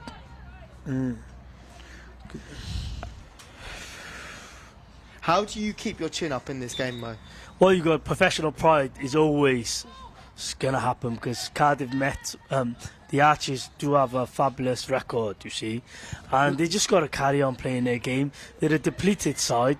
Play with professional pride now and just try and see the game out. We are seeing brilliant glimpses, like these runs from Carr. We're seeing glimpses of brilliance from Cardiff Met, but are they able to string it together? I think not. I think fatigue has finally set in, because there's a lot of gaps showing up now, and Essex are just playing their game and trying to hit that long ball over the top. it does seem that Met have gone to a through at the back and it hasn't quite worked for them as McNeil looks to go through again as the Cardiff Met defenders are scrambling to get back, and it is once again that overlap with Walters who is able to exploit and is getting to the byline. Looked to go too far but she's kept it in, and it seems it has gone out and the linesman does raise his flag there, and we do have a player down now. It must be Fatigue setting in, Mo. Yeah, it's an impressive Webb there, and she did pull up a couple of minutes ago, and I think Fatigue is starting to settle into the Cardiff players now.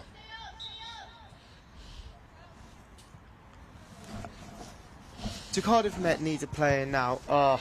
And another mistake from Cardiff Met, but they have been able to get out of that one as Carr is constantly running. You have to give it to them. They're still constantly running. It could be easy to let the heads go down, but there's still pressure. Surely they must be so tired out there. They must be tired, but that is the impressive attitude that Stacey Aliens have instilled in his Cardiff Met players this season, to not give up no matter what the score is, to keep playing with professional pride. Great clearance there by Turner, and Gustafsson looks to attack by herself, 3v1, but she will take that challenge and she can use the winger out to her left, and it's a cheeky little 1-2 there, and unfortunately it has not come to fruition as Essex will look to, well, we can't say finish off Cardiff because of the scoreline at the moment, Mo, but these last few minutes, what do Met need to look to do? Well, they need to look, not try and concede any more goals, play for some professional pride, and to try and create some chances themselves. Look, there was a good defensive clearance there by Webb, but she's pulling up. You can see she's pulling up now, and Fatigue has settled in to moment. But Cardiff's just got to try and keep playing their game and not concede any more goals. Look, it's another impressive. We're just going to look at another impressive save from Turner. Yeah, crossed by Emily. No, that was the defensive clearance by Webb actually. But once again, Webb, who was performing so well in the first half, is constantly trying to install into her players that the game isn't over and to keep fighting. Yeah, and that's the experience that Webb has got. And it's a corner, and it looks like it was an own goal by one of the Cardiff Met players. Really unfortunate there, just turning away from the ball. It is Carr, and it's just going from bad to worse for Met, isn't it? Yeah, that was a cross there, and it was an own goal there by the Cardiff. Was that Hannah Davis that it came off? We'll have a look at this replay now. So a cross there by Emily. Yeah, was it Lavik? I'm sure. It's very unfortunate. The ball's just come all the way through, and what can we do there? We can look at Stacey. I mean, the look on her face says it all, doesn't it? It does now. It scores 8-1, but Cardiff got to just try and see out the game now. They will look to keep attacking up the pitch, and see, this is what we like to see. We still like to see Met players getting involved, getting stuck in, and they need to throw everything they have now at these last 10 minutes. Exactly, and that was an excellent sliding tackle there to cut out Essex there, and good play there by Hibbert. Essex are winning every battle now. The Cardiff Met team are trying everything they can, but it's no prevail. These new fresh legs for Essex have done really well, and again that space on the left is proving really difficult for Cardiff Met to defend. It is another corner, and the last two corners provided goals. Mo, it can't happen the third time, surely. No, because it's Abby Jackson, the number 5, the centre back. Abby Jackson it's a short They've corner. They've decided to play it short here in order to line up the cross.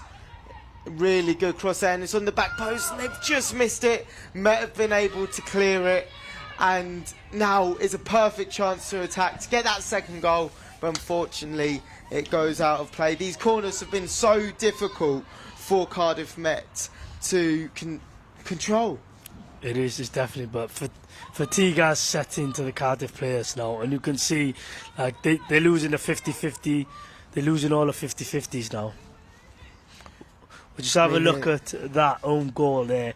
It was number 10, Ruby Colton. I apologise to Annabelle Carr. But it must be really difficult for those Met players out there. But they're still fighting, they're still getting there. And they provided a corner for themselves. Possibly a goal? Possibly try and go for a consolation goal now. Just try and... Enough of the short corner. They need to try and whip this corner and try and cause some confusion in that Essex penalty area.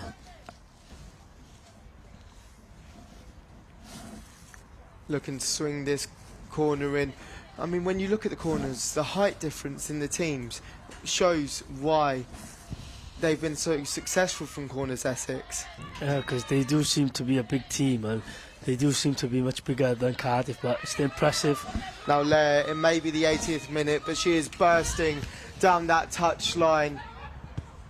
But Webb is able to stand up to the challenge as they look to go back. But it is Walters who's just unable to get to that final ball there. Yeah, it was the pass was a bit too sharp there by Isabel Hughes, and Walters did not get on. He's gone out for a throw.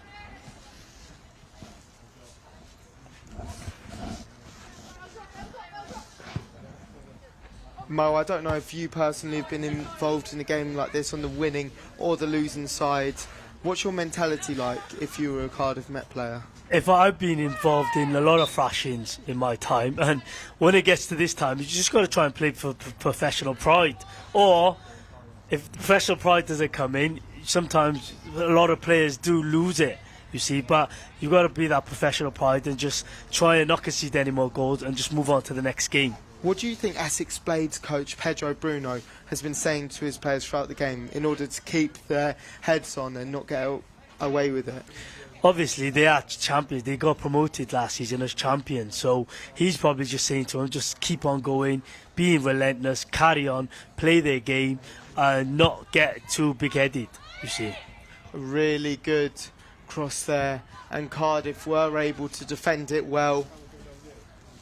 Another corner here for Essex Blades, and they seem to have dealt with the last few balls in the box really well, Matt. They have. Cardiff have. It's these short corners, see there? These short corners that Cardiff got to watch out for, you see. And there's on the edge of the box, it's a full back, and it's just looped into the goal. Turner, who's doing so brilliant all game. Abby Bren, the Australian, has just looped it over, just out of the reach of Turner. Mo, you were talking about how effective these short corners are. Why are they so effective? Because Cardiff were caught asleep there. It looks like it was a proper training ground cutting. They cut it back to the number 2, Abby Bryant, and it just slipped away from Turner there. But it was impressive training ground, something that they must have worked on by this impressive coach, Pedro. And it seemed like, even though she may have sliced it, I don't know if it would be very kind to say that, it worked in their favour. It did work in their favour, but it was just, I didn't think Turner expected it, because the penalty area was crowded and it looped and it just slipped out of their hands. Cardiff will look to go on the attack again, but there is a perfect example. They're trying to attack. The pressure from Essex has been so strong, and these subs have played a huge part in these games. Exactly, because obviously when you can bring out fresh legs against a tiring opposition, it makes a world of difference, and could have been a big difference in this game. But you could see there, as soon as Cardiff kicked off the half, the ball went back to Laverick, and it was 3 Essex players surrounding her, cutting off the supply line. And there we just saw Katie Howard coming off for Chloe Galore as Mets look to attack now. Kemp has been running her heart out. She looks to get in and behind Walters, but Walters does well. Walters she's up and down the pitch constantly. This second half, she's really come into her own. She has really come out, and there's that through ball again. Good cutting out there. Webb has been able to deal with that really well. This ball in behind, why has it been so effective? It's just that Cardiff have been playing a high line, you see, against 3 attacking players that Essex have an abundance of pace, and every time that there was Cardiff looking for that now ball over the might top. be a taste of their own medicine. The Essex goalkeeper's coming out, slid in, and has cut out the ball. It looks as if the ref has given a throw-in, and that would be correct since they did win the ball first. But is that something that should have been trying earlier on? Definitely, because there's spacing behind these centre backs of Essex, and I'm surprising why Cardiff did not continue playing that in the second half.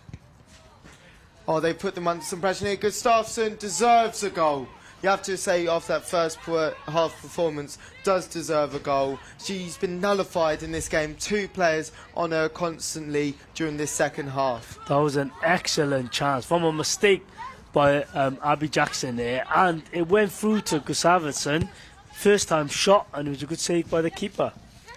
McNeil's playing really well there, doing really well in these tight spaces, but the pressure from Cardiff has developed for a free kick to Essex. We're starting to see lunges in now.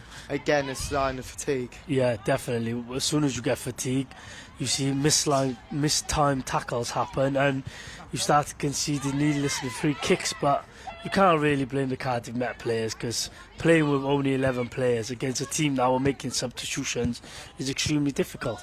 Really good play here again by Essex. They are out for blood. They are not giving up, and they are constantly piling on the pressure to Cardiff.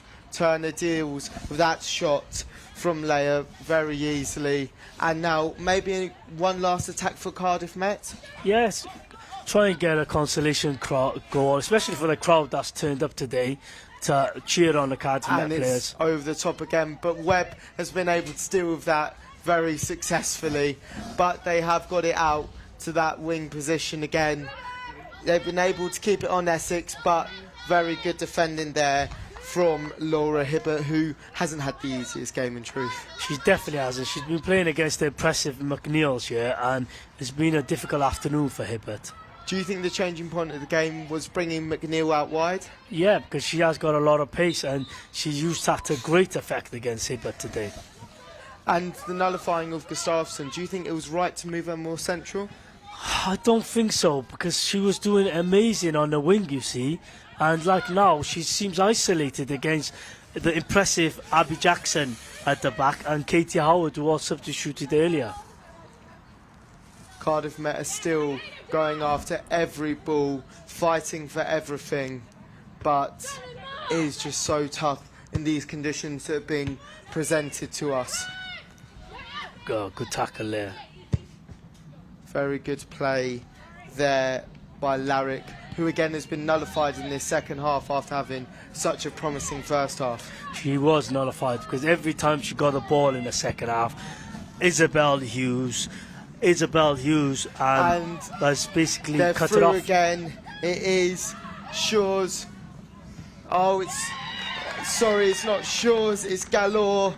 The French player has been able to get through and get herself on the score sheet. It is now 10-1 to Essex against Cardiff Met. Yeah, Laura Shaw has got their goal. She was extremely impressive all game, and she used their pace. She used their pace to great effect there, and it was that through ball again. Really, really difficult for Cardiff Met here, and we're looking at the replay. Yeah, actually the replay. This might be a difficult question, Mo, but who would be your player of the match? My player of the match is definitely the hat-trick hero.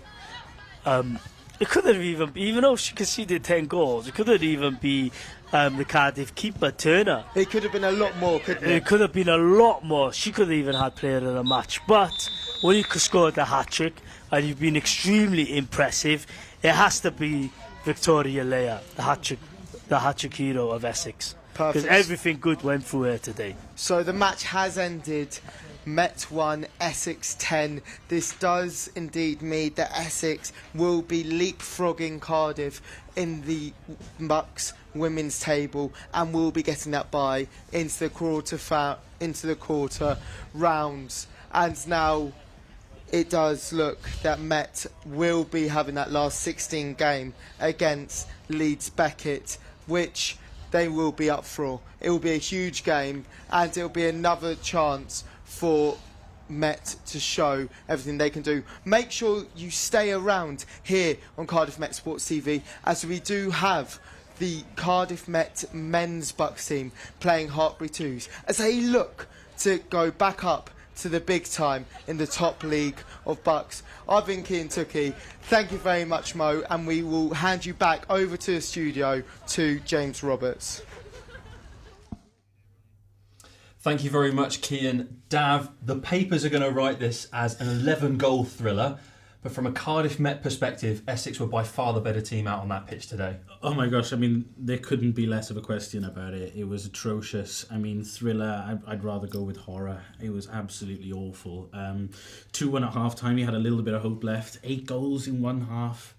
You just can't really believe it. I'm sure coach is going to be furious with their players. Now, we won't talk about it so much from a sense of, it was a terrible performance from Cardiff Met, because there were some redeeming moments. We saw Gustafsson constantly trying to get herself on the ball, but you mentioned it whilst we were watching the game itself, that it almost felt like she was quite isolated up front there. Absolutely, you heard Kean say it as well. I mean, she moved far more central, and then she couldn't use her pace on the wings. She had to go straight towards those 2 centre-backs who would converge on top of her, and she had no space. I mean, it made it more difficult, so it was a poor tactical choice, actually.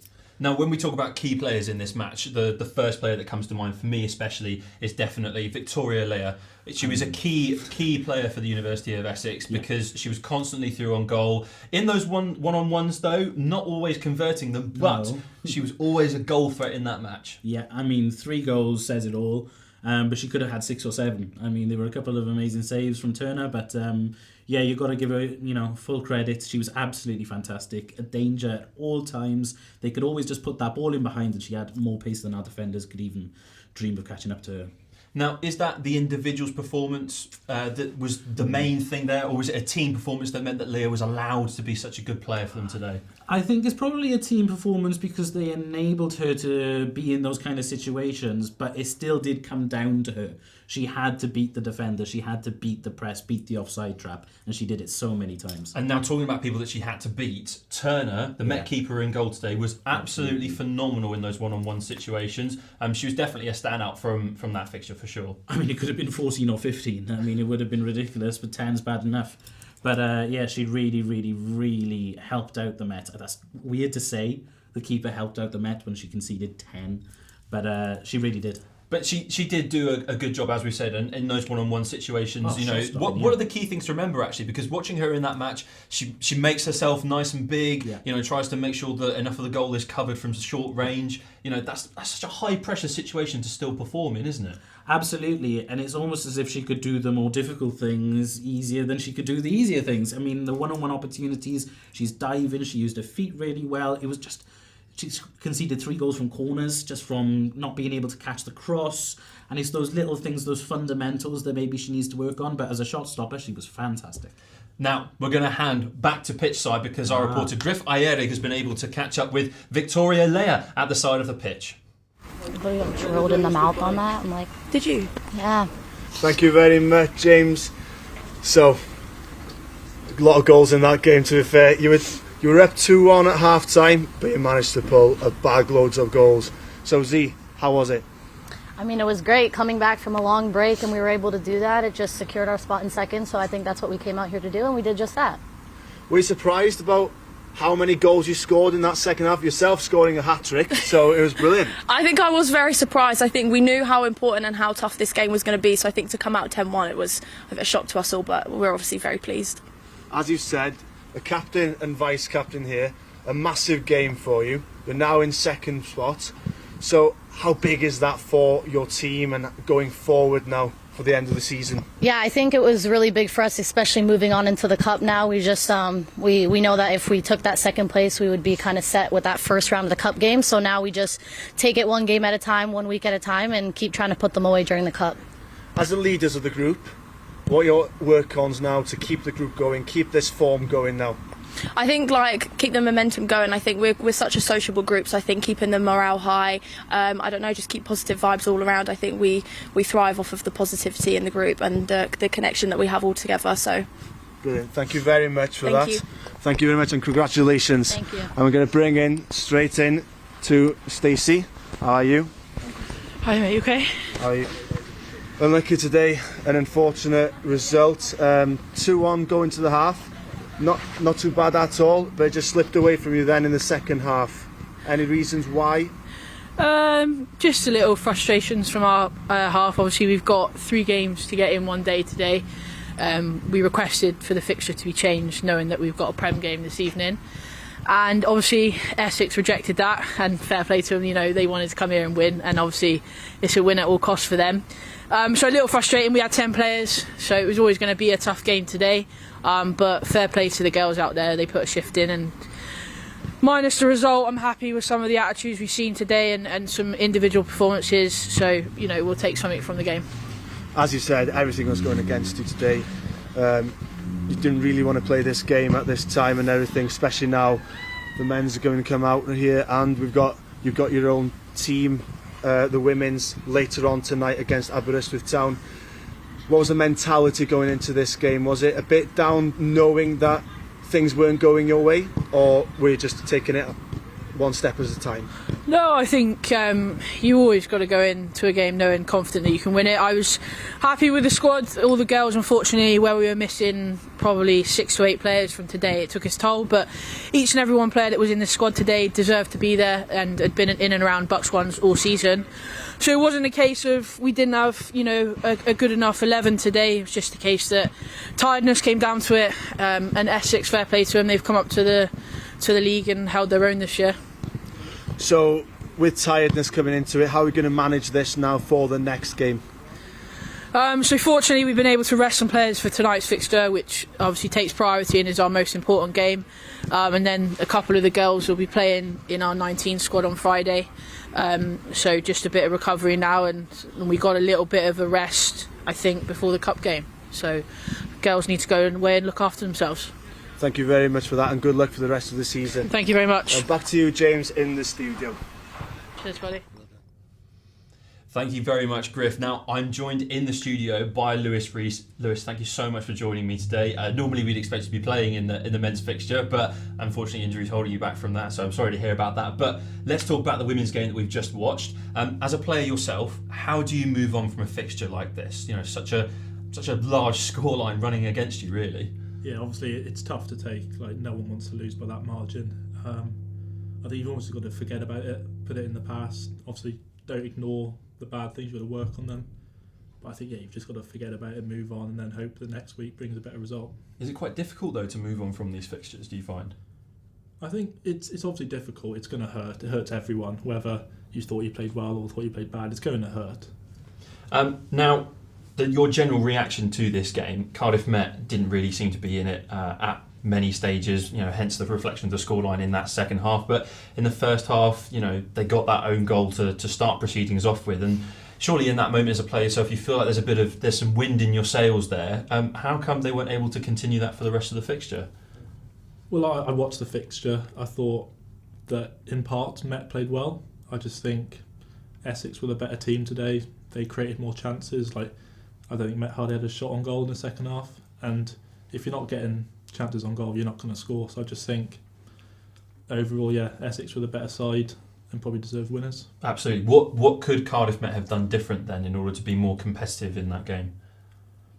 Well, it's hard really. I think, as you said, there's 2 fixtures on today, so a lot of people missing. Probably they haven't played together as much as maybe Essex have, so that's obviously a factor. But, I mean, they kept going, they kept creating chances, but it just didn't seem to click for them today. Now, obviously you've just mentioned it there briefly yourself. That wasn't a full strength BUCS one side today because they've got 2 women's fixtures on the same day. The Adran Premier fixture that's been rescheduled from a few weeks back is happening this evening. Was that fair on the Cardiff Met team for today? I mean, it's never fair for the same team to be playing twice in one day. Obviously, they've got to manage players. Obviously, a lot were missing today in the BUCS fixture. It's not fair, but there was a tragic accident that happened, and obviously it's got to be rearranged for some point. It's such a busy schedule throughout the season, it's got to be rearranged at some point. So if it had to be today, it had to be today. So it's just something you've got to take on the chin and get on with, really. No, absolutely, and that's a very mature way of looking at it, Lewis. I'm sure your parents will be very proud of how well you've handled all that questioning. Now, looking ahead to the men's game, though, against Hartpury this evening, what are we going to expect from this fixture? What sort of things are we going to look out for? Well, I know that Met are really up for it. Away at Hartpury, they drew the game, which probably the performance didn't deserve. They probably deserved a win. So I know they're really up for it today. I've just seen the Hartpury team come and have a little look at the women's game as well. They look like a tall, physical team, so I know it's going to be physical. Well, straight away, your initial reaction to that as a player then, if you see a very tall, sort of strong-looking physical side rock up to your pitch, what starts to go through your mind? Do you worry about how you're going to compete with them on the pitch, or do you think about a different aspect of your game to overcome that potentially? I think, if they're tall, if they're physical, you've got to beat them with your skill, with keeping it on the floor, playing good football and just being tactically better than them. Excellent. Now, I'm going to ask you a different question. It's not related to the game that we're about to watch this afternoon, but are there any volunteers involved at this Cardiff Met Football Club that you perhaps want to bring the spotlight to and shed some light on their contribution? Because without volunteers, sport doesn't happen at this university, does it? Well, especially at this university, like, volunteers are massive. I'd say, I know there's one that you're going to mention, which I wanted to mention, but I'll let you do that. I'm going to say Gwill, Ryan Jenkins' dad, the first team manager. I think he's here today as well for the BUCS fixture, and he comes to our first team games as well. Like, he'll give everyone a bit of advice, just wish everyone well for the game. He'll be there filling up water bottles. He'll come home and away, and it's just nice to have someone who, not getting paid, just there for enjoyment, just loves the club and wants to support everyone. So I'm going to shout at him. Amazing. That's such a great story to end on. Lewis, thank you so much for taking time out of your day to come and join me in the studio. I really appreciate it. And thank you for watching the women's game as well. Okay. And for shedding some light on it for us. Now, unsung heroes can be found across the sporting world. And luckily, we have many of our own here based on Kincoid campus. And without them, sport simply wouldn't happen. And we should definitely celebrate their stories. So, without further ado, meet Darren Jenkins.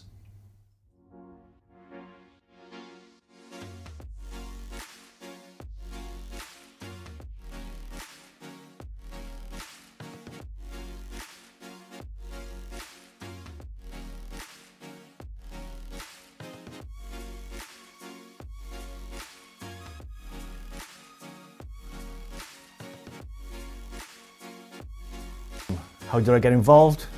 Well, being a Swansea City fan myself, Swanee was the manager at Cardiff Met. I got to hear about that in Caerphilly, and I thought I'd come down and have a little look. How he managed, how he coached. Obviously one of my terrace heroes. So I came down, I got to speak to him, and it went from there really. We sort of swapped numbers in the bar after the game, and he invited me to have a role at the club, which I greatly accepted, and it's been an absolute roller coaster since then. So it's been an absolute dream for me, it really has. Best moment, wow. I can't really pinpoint it to one. It has to be three if that's okay. One is obviously the Nathaniel Cup final beating Cambrian. It was brilliant, absolutely brilliant. Atmosphere, and my first piece of silverware ever. I've never won anything as a player myself. My first ever piece of silverware, which is good. The playoff final at Bala was unbelievable. Nothing can really beat that. Els' penalty in the penalty shootout was the emotion. I've never ever felt nothing like it. So that was superb. And the European experience over in Luxembourg was unbelievable. Training in the heat, the flight over, the heat was amazing. The whole atmosphere, but just to announce myself in the Europa League was unbelievable. Can't really fault it, it's been brilliant.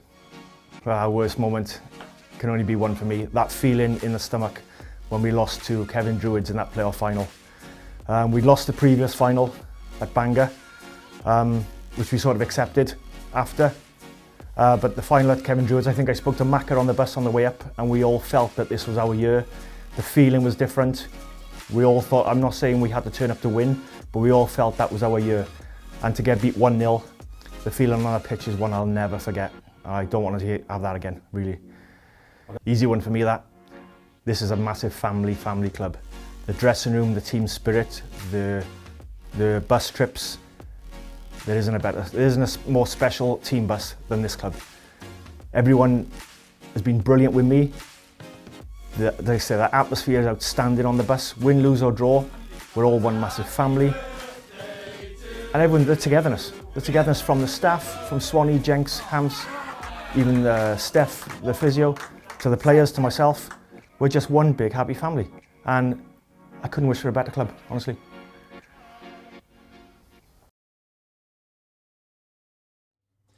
A really, really lovely feature there put together by Matthew James, a student on our course. Now, we said it in the build-up to that lovely feature, Dav. Sport doesn't happen at the grassroots levels without the amazing volunteers. How lucky are we to have characters like Darren involved at Cardiff Met? I mean, we're so lucky. I mean, it enables everything that happens at the football club. You can't have anything without a kit man. I mean, you've summed it up It's as simple perfectly. as that, You've summed it man. up perfectly there. It's But as simple I as mean, that. are there any volunteers that you can think of, perhaps at different parts of the club? I mean, I know from a rugby perspective, I definitely want to throw Amber Regardo's name out into the hat there. The team manager for the first team. You know, she's there every fixture. She's organising kit, organising the boys, because we all know how much trouble rugby players can be. So it's quite a job to handle them, and indeed a full squad of them as well. And she does an amazing job at it. Yeah. You must know some from a basketball perspective, perhaps. Yeah, I mean, Tom Guntrip's not really a volunteer. He does coach the basketball team and some of the youth trips, but he helps out with every part of the basketball team. Women's, the WBBL and the men's national league team, the BUCS competitions, he's always lending a hand. So he might not technically be a volunteer, but he may as well be. He helps with every style of it. He's helped selling tickets, selling merch on the days. He's fantastic. Brilliant. And now, mental health and sport seemingly go hand in hand to support those struggling and fighting illnesses. Now, one athlete at the university that epitomises this story is none other than Lara Rebecca. Now, this feature contains discussions and commentary on eating disorders and mental health difficulties, which some viewers may find upsetting.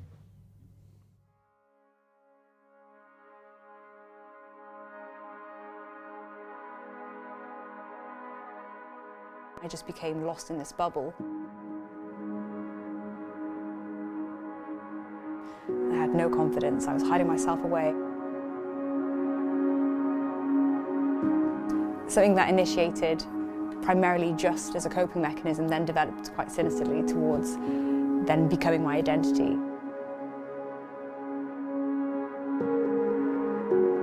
My name is Lara Rebecca, I'm 22 years old and I study sports and exercise science at Cardiff Met University. I was always very perfectionistic and very anxious, and over quite a few years that kind of amalgamated into me developing severe anxiety disorder. All of these kind of built up ever so gradually, which led me then to develop an eating disorder.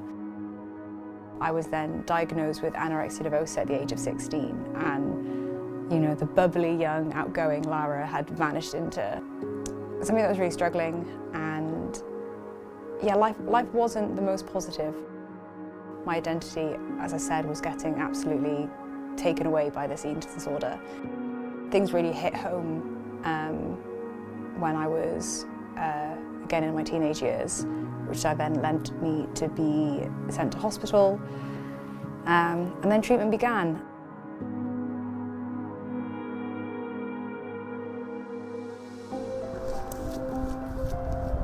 Fortunately, after quite a few years, after changing my social environment, after respecting my underlying triggers, after doing a lot of more holistic work, I was able to gradually come out of it. I can proudly say that I'm on a positive side of it now and, you know, positive in my recovery.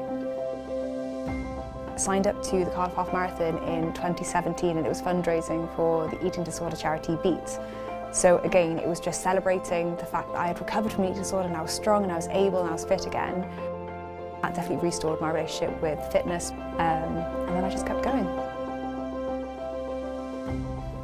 It's freedom, it's escapism, it's when university gets horrifically stressful. It's that escapism as well. Done so many wonders for mental well-being.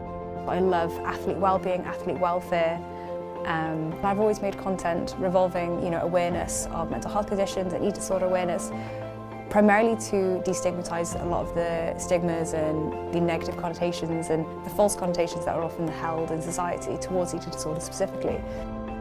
I think initially there's a lot of assumptions with anorexia that it's just a symptomatic illness, but really there's a psychological element to it. So recovery was really focusing on that side of things. And once you know that your mindset towards sport, fitness, living an active lifestyle is healthy, it can have so many positive contributions. So I think it's something phenomenal and one of the key things that we can do for our mental well-being. Now, if you are affected by any of the themes and issues discussed in this video, then you can visit BEAT's website. That's www.beateatingdisorders.org.uk. And if you are a student here at Cardiff Metropolitan University, then you can contact the Student Wellbeing Service and fill out the Disability Wellbeing and Counselling form on the university website, and someone will be able to get in contact with you.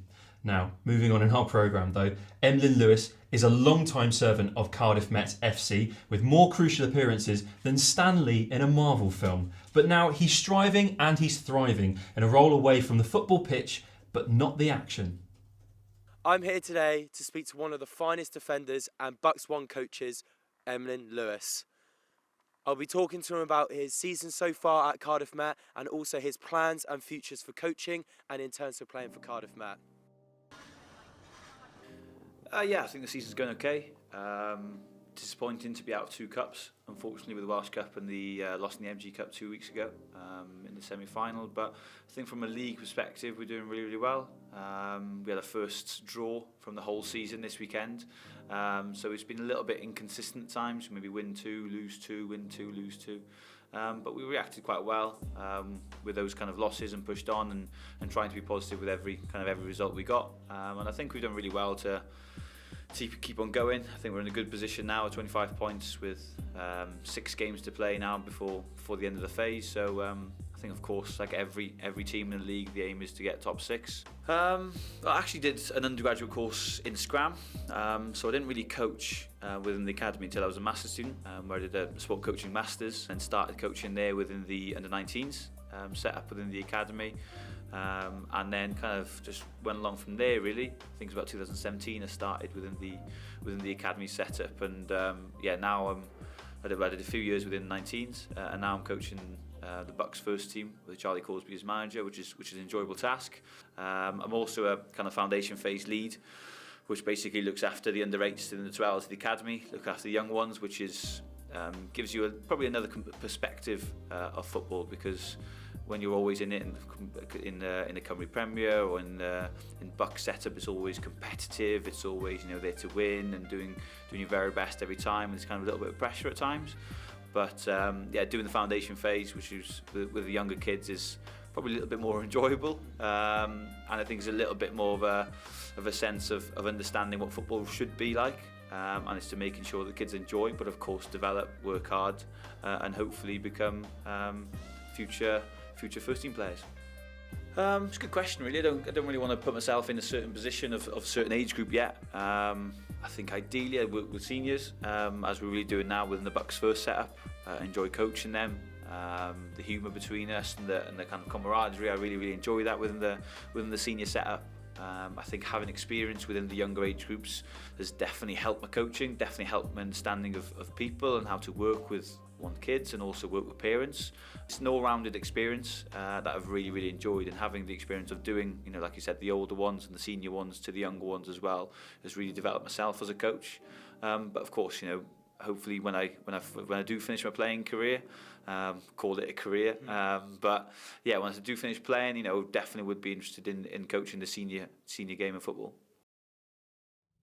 Now, Dav, that story is great, isn't it? Because ideally, the football club here would love everyone to follow in the footsteps of Emlyn Lewis, surely. I mean, of course. I mean, anyone who's a top player, they're going to make a great coach. You know that pretty much definitely. They can share their experiences and all those skills, all those teachings that they've learned across their time. They can pass that on to the next generation. Who wouldn't want that? Now, Dav, we've been able to enjoy some lovely videos in between these games, but now it's time to turn our attention to the action itself. Down on the Football 3G again.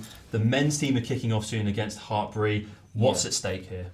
I mean, basically everything is at stake. It's going to be a massive difference in the table if we can get this victory. There's 4 points between us and Hartpury at the top. So if we can get this win, 7 points, we'll be clear. I feel very confident with a 7-point lead. The only thing is that Bristol have 2 games in hand in 3rd position. Don't think they'll be able to catch us, but we have to look out for them. So a win is key here today? Absolutely. I mean, a win for Hartpury would put them within a point of us, so it's a huge 6-point swing. So a victory for either side would change the look of the season. Now give me a score prediction, Dav, come on. You know I love a score prediction. I'm going to go 3-1 to the Met. 3-1 to the Met? 3-1 to the Met. Matty James for me is the one to look out for today. Why is Matty James going to be the one to look out for? He's got so much skill on the ball. He's so fast. He's so agile. He can turn a corner so quickly. Got to be honest, he's the person I look out for in every Met match. Amazing. Well, without any more hesitation, without any more delay, we're going to hand over to our commentary team led by Matthew James. Good afternoon and welcome to Cardiff Met Kincoid campus for today's BUCS Western League game between Cardiff Met and Hartpury Seconds. Cardiff Met lead the table at the moment, but Hartpury will be looking to claw back some ground in today's key game. I'm joined today by Cardiff Met midfielder Elliot Evans. Elliot, how do you see the game going today? Yeah, it's going to be a really competitive game. You've obviously got ourselves who are top of the league. Hartpury are second. I think it's a must win for Hartpury, so they're going to have to come out at some point to go and try and win the game, and obviously we can hopefully get a positive result ourselves. Yeah, and I think with Met going into the game today, there's a few players who will be getting match practice from the Cymru Prem side. How much of an influence will they have on today's proceedings? Yeah, hopefully massive. Obviously you've got Alaric starting the game today. Good experience in the league. Obviously played at Carmarthen, played at Harvey West as well as ourselves. So yeah, good experience from him. You've got Dixon starting on the right. Obviously he's played about 15, 16 games for us this year. So hopefully that added quality that we've got from the Welsh Premier League setup can really have an influence on the game today. And how do you see Harvey? It's difficult to say. How do you see Hartpury setting up today? And what's the mentality from them going into today's game? Yeah, obviously looking at the names on the team sheet there, looks like maybe a 4-4-2 that they might be going in. So they're going to be obviously very fit, as they always are, Hartpury. Obviously well organised, they've got a really good programme. Obviously we know Martin Longworth, who works on the programme up there, previous to a coach with us. So yeah, obviously good experience within their ranks. They've always been really a club that we look towards to try and emulate, and I think we've gone past them in certain years, but yeah, they're obviously going to be a tough challenge today because they have to win. Yeah, you mentioned Martin Longworth there. It's interesting because Hartpury are going down kind of almost the same route as Met have done in the past, where they're actually playing in the English system now, in the English pyramid. So how much of an advantage is that for clubs, or disadvantage at times? Yeah, it can be seen as an advantage. I think obviously they're slightly different to us in terms of their players aren't bound to go and play on a Saturday for them, whereas players within our Welsh Premier League setup do have to play in BUCS as well, so there are differences between the two programmes. It can be seen as an advantage, that, but I think for us our advantage is that the players really buy into the club, and you maybe get that a little bit more from our programme compared to Hartpury. Definitely, obviously, I mean there's a clear pathway from yourself and players throughout the age. I mean, I think Brad Woolridge started off in the 4th team in BUCS and eventually went on to captain the club in Europe. So when you look at it from that point of view, there is a clear pathway for these players. And how important is it for those players to believe there is a pathway? I think that's the biggest thing, to be honest. Obviously the BUCS team, I kind of see it as an under-21 setup for us, but there has to be that pathway from under-21 football through to the first team. I think that's vital. I think, to be fair, there's loads of examples. You mentioned Brad, obviously, but you could probably put a load of us in that bracket over the years. We started in BUCS football, obviously being involved in the Saturday programme as well, but then obviously to go into the Welsh Premier setup is a bit of a step up, but that's what the BUCS programme's there for. Yeah, it's certainly reaped its rewards over the years, the BUCS programme. Today's game, you're looking at, like, as you mentioned, Dixon's in today, boys with Cymru Brown experience, but I think this will be vital as well in terms of keeping the players match fit as we go into phase 2, and congratulations on finishing in the top 6, but a tough ask now coming up for the next 10 games. Yeah, it's going to be very difficult. Obviously the top 6 is very good sides across the board. Not that that's not the case across the league, but obviously the top six, there's some clubs with some really big budgets and that we have to go and compete with. So yeah, like you say, game time for boys today. Obviously we've got a couple of weeks off now as well within the first team, so I think it's important the boys really stay sharp in games such as today and some of the friendlies that we might have lined up over the next couple of weeks. And how important is it to stay match sharp, and how difficult is it when you haven't got a game for 3 or 4 weeks? I think as you get a little bit older, like myself these days, I think it's a little bit better to have a weekend off now and again. But yeah, it's really vitally important to remain sharp. I think certainly for momentum as well, to keep playing, keep that sort of momentum going in terms of rhythm going into games. And I think that's something that is vital for us over the next couple of weeks. Certainly is, and obviously, there should be some friendlies lined up. I think we've played a couple already. So, given that, you're looking at first game. TNS is going to be a tough one. Obviously, we know about the results from this season. How important is it to right those wrongs and try and get something against TNS? Yeah. Absolutely, I think obviously really difficult results that we've had against them, particularly in the home game. Maybe we're a little bit naive, pressing them really high up the pitch. I think they've added quality this year, and obviously Craig going back there as managers really improved them as well. So not that we underestimated them, they're obviously a top team, but it was a bit of a difficult result. We sat a little bit deeper in the away game. So it'd be interesting to see how we sort of try and play it in the next game. But I think we have to go into games believing. Obviously under Christian we had a really good record against TNS over the years as well. I think there was a period where we didn't lose for maybe for about 3 seasons. So that's something that we have to really think about, that we can go and beat these teams and believe that we can as well. Yeah, and looking at the other sides in that top 6, I mean, they shouldn't really hold any fear for you, because we've beaten the other 4 sides there, other than TNS, and obviously unbeaten against Pettibon, won twice against Newtown. So it is all to play for, and it's not as cut and dried as it maybe has been in previous years. You'd obviously fancy TNS to win the league. They probably will do it by the end of February, but Kolarski Nomads as well, Met have beaten them here. So yeah, I think when you look at it from that point of view, it's maybe not as cut and dried as it has been in previous years. Would you agree with that? Yeah, completely agree. You've got to look at our points tally. I think at the moment, I know Kolarski have a game in hand at the moment because their game got called off, but I think they're only 3 points ahead of us. So it's pretty much a level playing field in terms of points at the moment. Obviously, you'd expect Kolarski to be very strong in the second half of the season, as you'd expect Bala as well to come good. Obviously, they've got the cup final coming up themselves this week now, so maybe they'll have focus on other things in the early parts of phase 2. But yeah, obviously, like you say, TNS will win the league pretty comfortably. So it's up to us to stay within that hunting pack and obviously try and get into that top 3 if we can. And obviously you look at the other clubs and they've got the potential to sign players. We've seen a few transfers already, but obviously with Met we don't. How much of an advantage or disadvantage is that? Because at times, sometimes you can bring a player in who rocks the boat a little bit or isn't quite the player you thought you were signing. So how important is it, that team spirit of Met, and keeping players here? Yeah, that's our biggest draw in terms of players really buy into the club as a whole and the programme that we offer with the Welsh Premier League. And this BUCS side is certainly doing that as well. The players have really bought into the BUCS programme, which obviously feeds into the Welsh Premier. You obviously got Jack Veal there on the ball at the moment. He's someone who we've signed obviously for January. So players like him, you're really looking to hopefully push the squad on a little bit further. And get that competition for places. I think that's absolutely vital that we have that over the remaining phase 2. And we've seen that obviously a few of the players have come through, and quite a few of them are now training with the first team. Is there anyone who's particularly impressed you from the BUCS setup? Yeah, as I mentioned just then, Jack Veal, I think he's been very good. Obviously, he's got previous experience at Exeter as a first-year pro, so he's got decent pedigree at youth level. I think he's had a couple of loans within the non-league game as well at Taunton and other clubs as well. So he's got a little bit of experience in the senior game. So players like Jack, you're obviously looking to really push on. But obviously players that have been involved from the start of the season as well. It was good to see Charlie Bullock make his second appearance in the Welsh Premier League the other day. So players like Charlie, Dixon, obviously, as I've already mentioned, to really kick on in the second half. You've got Craig Davis, who started and did really well against Airbus the other day. So these type of players who've maybe been on the fringes for the first half of the season, hopefully, with their performances helping develop in BUCS, they can look to develop in the Welsh Premier League as well.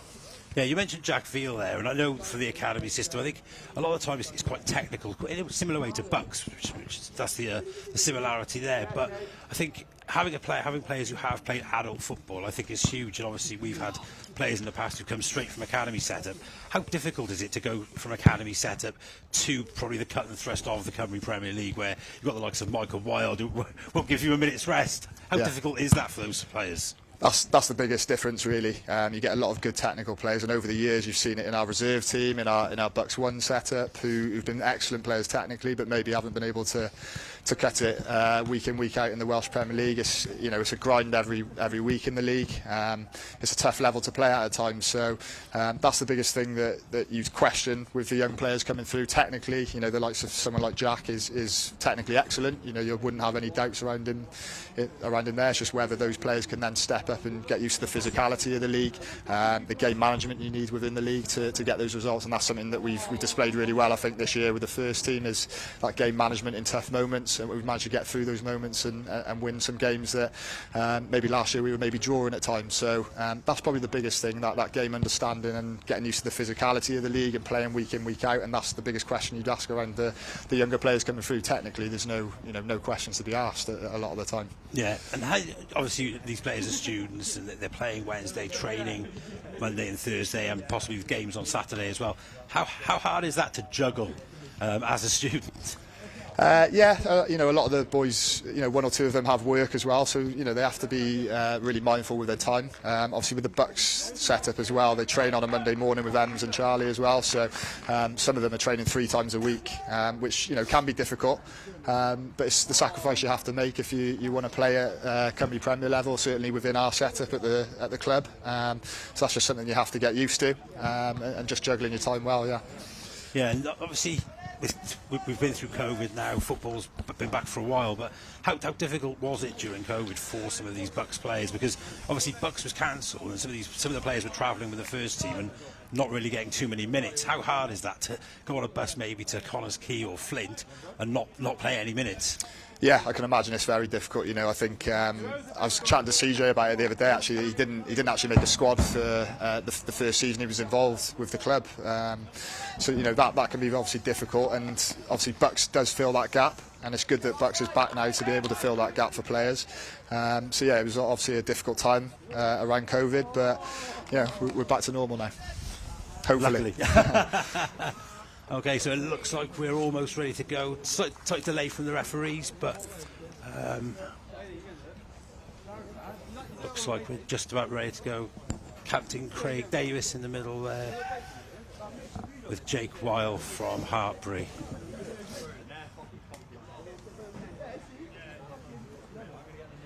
Just going back to the how you expect the game to go, Elliot. With Met obviously top of the league, will it be a fast start they're looking for? Will they just look to retain possession, keep the ball, as Met have been known to do so well? Yeah, I think we're always looking for a quick start in games, whether that's from the first team or the BUCS team. We look to press high. I think it'll be high energy from the off. But a draw's not a bad result as well for us as well, so we'll have to be mindful and be aware of any counter-attacks that could occur. But yeah, a fast start and look to playing behind them early doors. And thanks, Elliot. Met get the game underway, straight over to Dixon Kabongo on the left wing, and cleared long by the Hartpury defence. Jack Davis up well, wins the ball, drops into midfield. Hartpury control, and keep the early possession at the back. Closing down early from the Met attack there. And it's a long ball in behind. Alaric Jones shepherding the ball. Just seeing the ball out on the far side.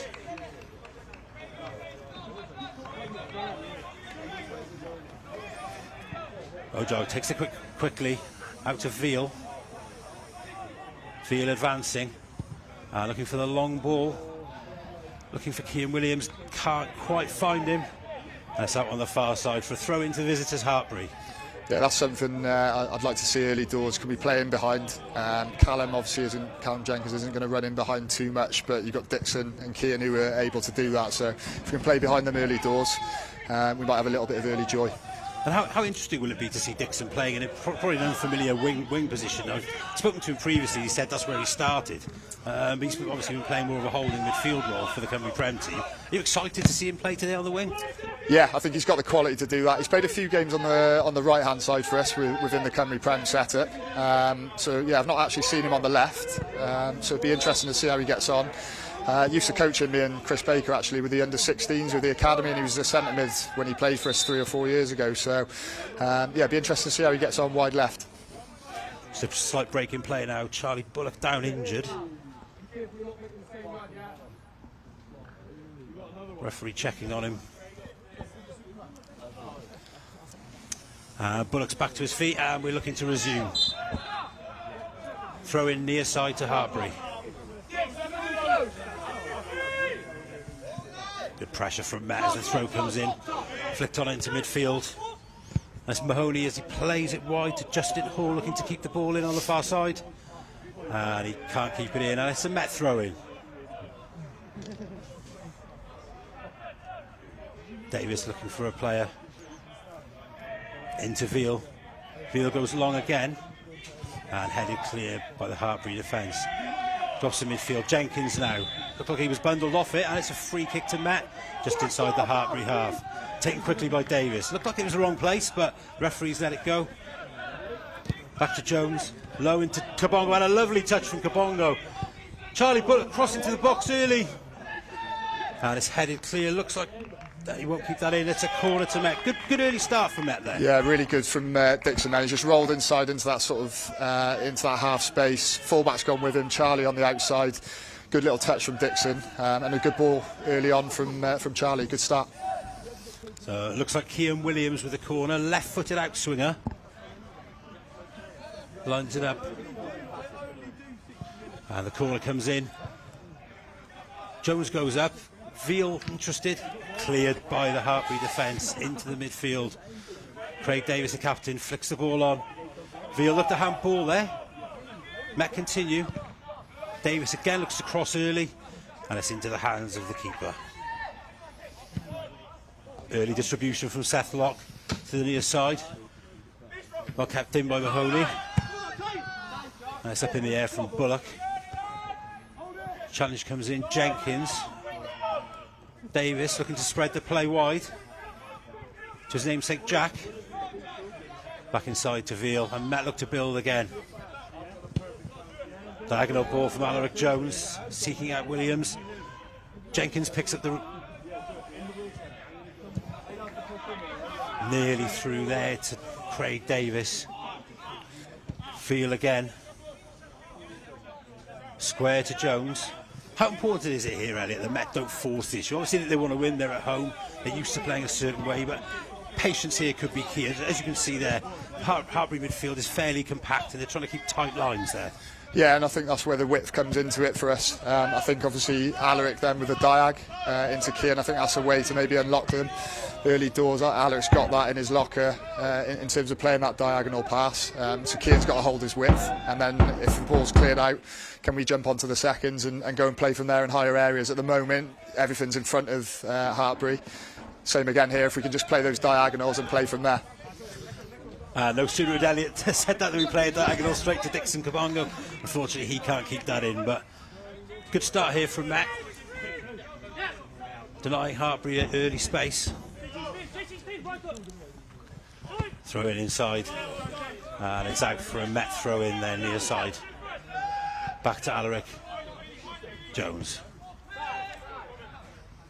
Met looking to keep the pace of the game high early on. Spreading the play quite nicely. Well, Hartpury looked to defend that. There's another diagonal ball there looking for Dixon Kabongo. Kabongo tackled. Both teams appeal, but it's Cardiff Met throw in. I think Dixon's picking some really good positions up early doors. He's starting wide to roll inside, and it's causing the number 2 for Hartpury a bit of a problem. So if we can keep that up, allow Charlie on the outside again, I think we could have a bit of joy there. Yeah, is that something Charlie Bullock will be looking to do, overlap in behind Hartpury on the left-hand side? Yeah, that's a massive part of his game. Charlie, his attacking play is very good, so that's something he'll look to always do. But particularly today, I think he can really exploit that space because Dixon's picking up some really good positions. Would you see Charlie Bullock as more of a wing-back than an actual out-and-out left-back then? No, I think he can certainly play left back, and obviously that's going to be his position moving forward. But yeah, I think his attacking qualities are clearly evident. It's just whether he can get that consistency within his defensive play. I'm sure he'll be able to do that, and he'll have a really good career with us at Met. Kabongo holding the ball up now, looking for support. He's turned, got away from his man. Well played by Kabongo. Inside to Feltham. Feltham looks at Kabongo again, but the pass is short. Cleared away by the Hartpury defence, only through midfield. Oh, Alaric Jones has gone through a player there. The Hartpury play on, and it's a foul, and it's a Hartpury free kick on the far side. Might be a talking to here. Yeah, it did look a little bit late with the challenge there, Joe. So free kick to Hartpury on the near side.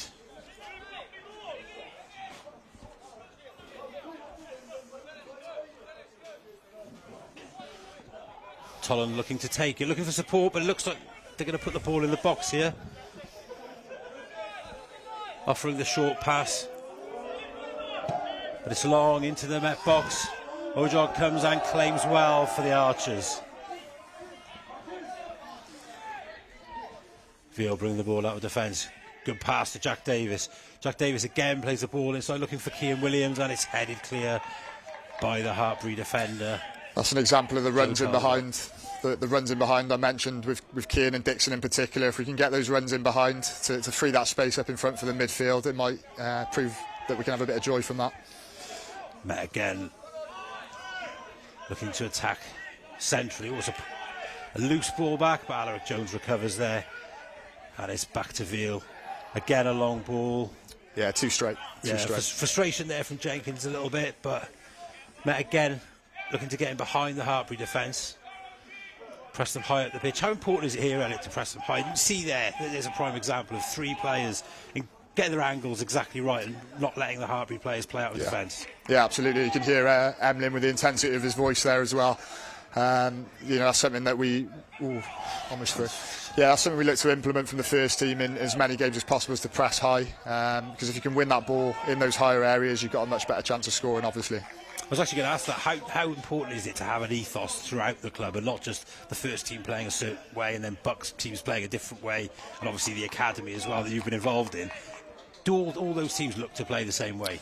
In a lot of ways, yeah. I think quite an interesting one. I was helping the under-19s with Chris Baker the other day, and I mentioned around fitness levels, and it's something that the club's always prided themselves on, in being the fittest team in the league.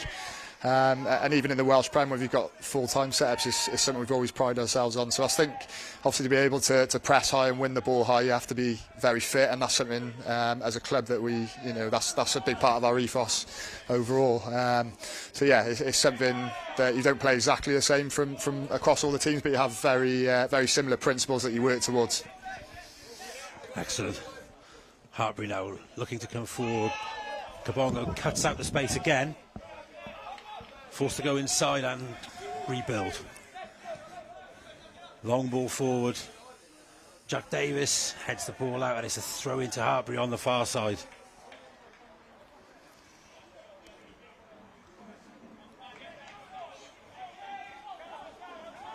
Thrown short inside. Hartpury looking to keep possession now. And it's wide for Mahoney. Mahoney looks to take on Bullock. Cuts back. Ball back to Tolland. And it's cleared by Feltham. High into the Kincoid air. Flicked on. Alaric Jones is there to clear his lines. Long into the Hartpury half. Kean Williams closes down the goalkeeper. Forces him to kick long. Davis heads. And Hartpury emerge with the ball. Inside. Mahoney again looking to get in behind Bullock.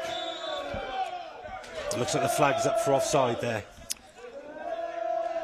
Two good examples there of Charlie defending really well. The first one out wide, managed to stop the cross. Again, that's something we ask our fullbacks to do. Is stopping crosses, stop the ball going into the box. He did that really well, and then he's got his body in really well then against the opposite winger. So yeah, really good start from Charlie. Ojog looking to kick along here. And up. And it's long. Jenkins jumps but is beaten in the air. Captain Davis gets there. Kabongo challenges. Oh, Mahoney, great turn from Mahoney, gets away. That's Beadle now.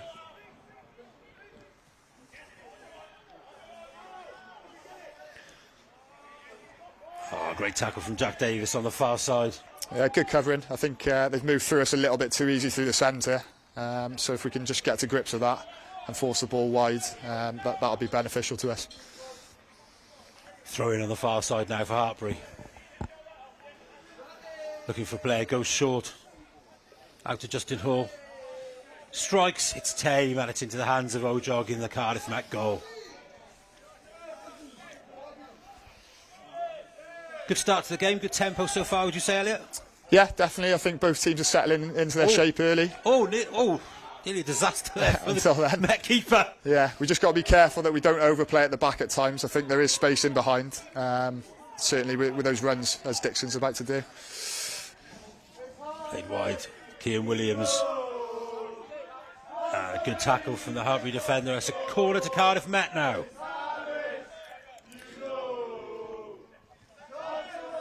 Again, I think it's going to be Cian Williams to take it this time, an in-swinger from the far side. He's got good delivery on him, Cian, so hopefully he can put this in a good area and the boys can go and attack it. Yeah, I think with these, I think you really want to make the keeper work here, or give him something to think about at least. And Met have got some height in there. Yeah, big sides. Alec Jones looks for it, but it's headed clear. Yeah. Only as far as Craig Davis, though. Davis goes back to Jack Davis. And again, it's a long ball looking for Veal, but it's overhit and out on the far side. So, 13 minutes in, 0-0 here at Kincoid. What are your thoughts on the game so far? Yeah, as I said, both teams are settling into their shape early doors. I'd like to see us press a little bit higher and try and win it in higher areas, but I think we're in pretty comfortable shape. They're not playing through us. So, yeah, it's obviously a solid start from the boys. Hartpury with the ball in defence now. And long ball forward, looking for Mahoney again. Can Mahoney get on the end of it? He's kept it in play. Oh, he beats Bullock. Can he cross? Finds a cross to the edge of the box. Chance. Oh, and it's just over from Beadle. Yeah, he's just sliced that wide, got under it a little bit too much. Good pressure from Jack Veal actually to put him under pressure and not get clean contact on the shot. So yeah, a little bit of a let-off. Bit of a warning sign there for Met, maybe? Yeah, possibly. I think, again, Charlie's just got to try and stop the cross if he can there. It's just something we've got to look towards our full-back, stopping those crosses. Don't allow the ball into the box to stop any danger from crosses. Seems like a game of diagonal passes at the moment for both sides at times, but Met hope to press here. Jack Davis throwing on the far side. I think we can get a bit of joy from those diags. As I said, Alaric's definitely got that, the ability to play that diag, and Veely isn't afraid to do that either. So it's where we could get a bit of joy. Chance now for Met on the far side. It's Cian Williams, and it's out for a corner. Cian Williams as well. Look, he's playing as almost an inverted right winger there. So the ability to cut back inside and deliver that cross with his left foot. We'll see now from the corner. Probably commentator's curse, but hopefully he can get a good delivery in and we'll see some attack from Met here.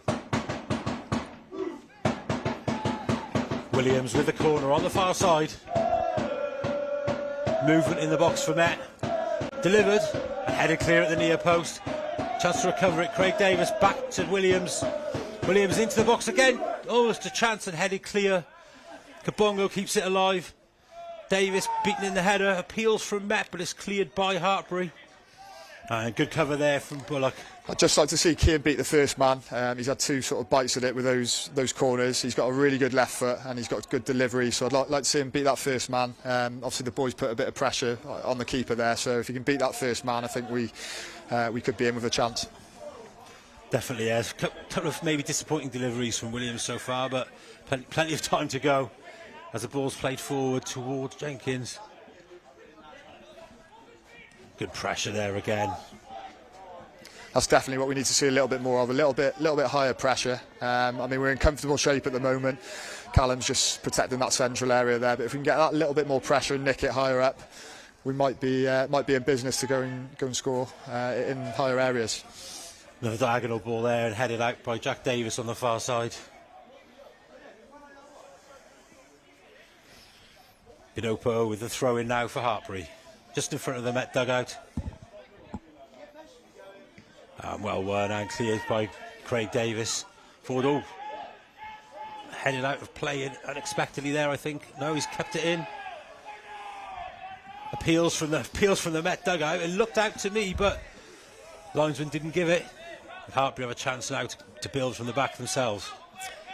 Centre half didn't look too comfortable under that high ball, so I think that's what I mean by that pressure. If we can go put pressure on him when he's on the ball, we might be able to win the ball in high areas. And a prime example there from Met. Excellent closing down from Kabongo, and Met win it back again in Hartpury's half.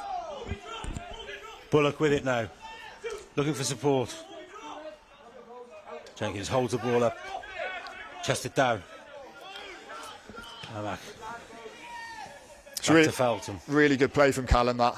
If he can be that platform for us up top, it allows the midfield to get into the game, and if we can get that ball a little bit wider and get those crosses into the box, I think we could have a bit of joy. Kept in by Jack Davis. Hartpury defence, looking to play out. Back to the keeper, Locke. Locke goes along, but again, Veal's there. Williams looking to turn. Dispossessed by Timble.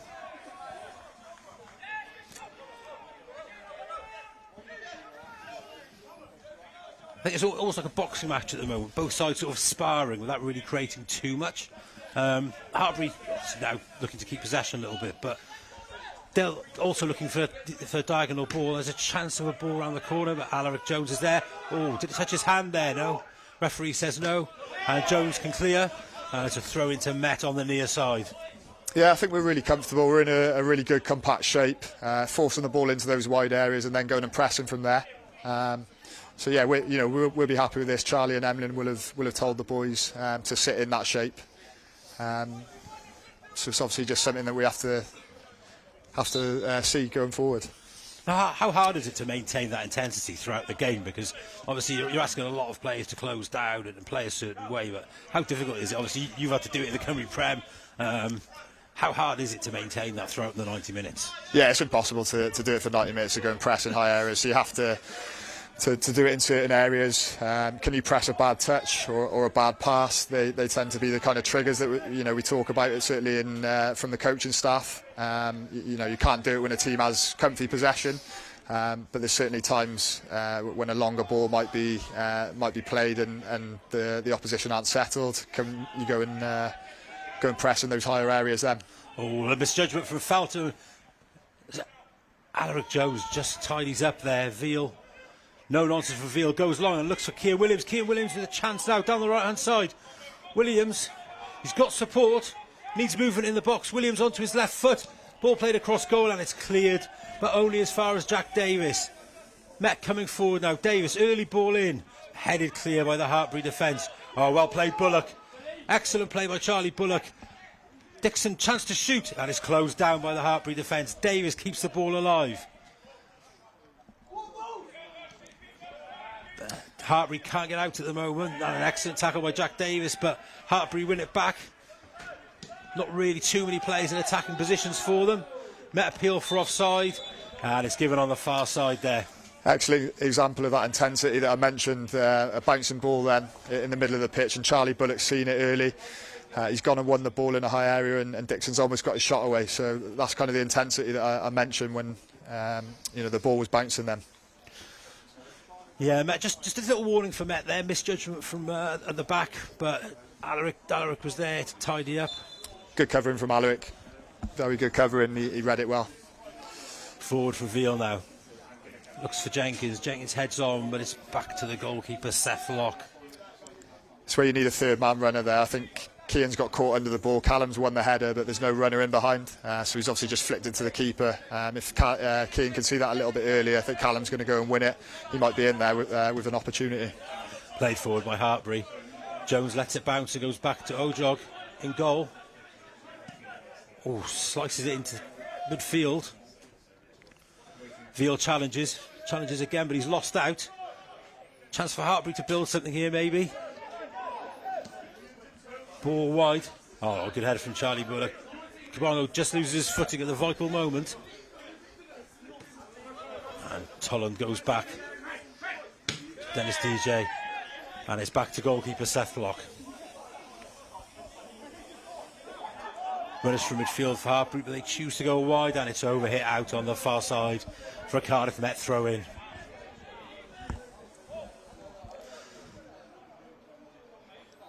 We've talked about what Met will be looking to do. What do you think the message will be from the Hartpury bench after the first 20 odd minutes? Yeah, I think they'll be quite comfortable in the game. They started fairly well. It's, like you say, a bit of a boxing match. Both teams are having comfy possession. I think obviously they need to win the game, so they'll obviously need to come out at some point and really put the pressure on Met. But I think they'll be fairly happy with the start they've made. Like you say, really good, comfortable possession. So hopefully Met can keep it nice and tight for the majority of the game. Hope so. Dixon Kabongo tracking back now. Tolland's done well, but excellent covering again from Charlie Bullock. Kabongo, can he break out here? Looks like a throw into Cardiff Met, and it's given. Yeah, I think Charlie's had a really solid start. He's defending that left channel really well at the moment. Yeah, as you said earlier, could be a possible link up there between himself and Dixon Kabongo. If they can get that going, but Bullock uses Kabongo as a decoy. Oh, it's unlucky there from Kabongo. I think that's where Met can get a little bit of joy early on. You know, Charlie's looking quite bright. Dixon's picking up some good positions, so I'd look to exploit that as much as possible if we can manage to do that. I mean, we've talked about BUCS, we've talked about the differences between BUCS. How much do you know about other teams when you go into a BUCS game? Obviously, there's been big names over the years that we've played at Hartpury, and you sort of get to know them as you play, but for some of these boys it's difficult to know and maybe difficult to prepare for the coaches exactly how teams are going to set up, because you very rarely watch them. You may only play them like once before in a season, if at all. So how hard is it to actually prepare, or do you just have to go out and play your own game? Yeah, I think obviously there's a quick turnover with players as well every 2 or 3 years, so you don't get to know the players that well at all. I think we had a bit of a rivalry with USW over the years, so we knew a lot of their players. Hartpury in the early years when we got into the BUCS Prem, we knew a lot of their players. But yeah, generally you don't really know the players, how they play. But generally I think BUCS teams are fit. They have 1 or 2 standout individuals and they're well organised. Chance now for Met on the far side. Davis puts the ball in. Kabongo jumps and Locke claims in the Hartpury goal. Bit of afters there maybe from the goalkeeper, but didn't seem happy. Referee just tells him to get on with it. I think Hartpury now looking to get the ball forward.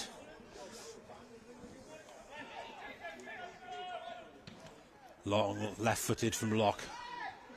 Headed on. But Jones wins that. Asks Kabongo to chase, but looks like Locke will make it. And brings the ball back inside his penalty area. Just like to see a better reaction from the forward players there. I think there's only one place the ball's going from Alaric there, and players are on their heels a little bit. So if they can just anticipate that ball in behind, there might be an opportunity to run in behind the opposition and go and score. Headed back by Veal. Bowled out to Alaric Jones. Again, looks for that diagonal ball. It's a good ball.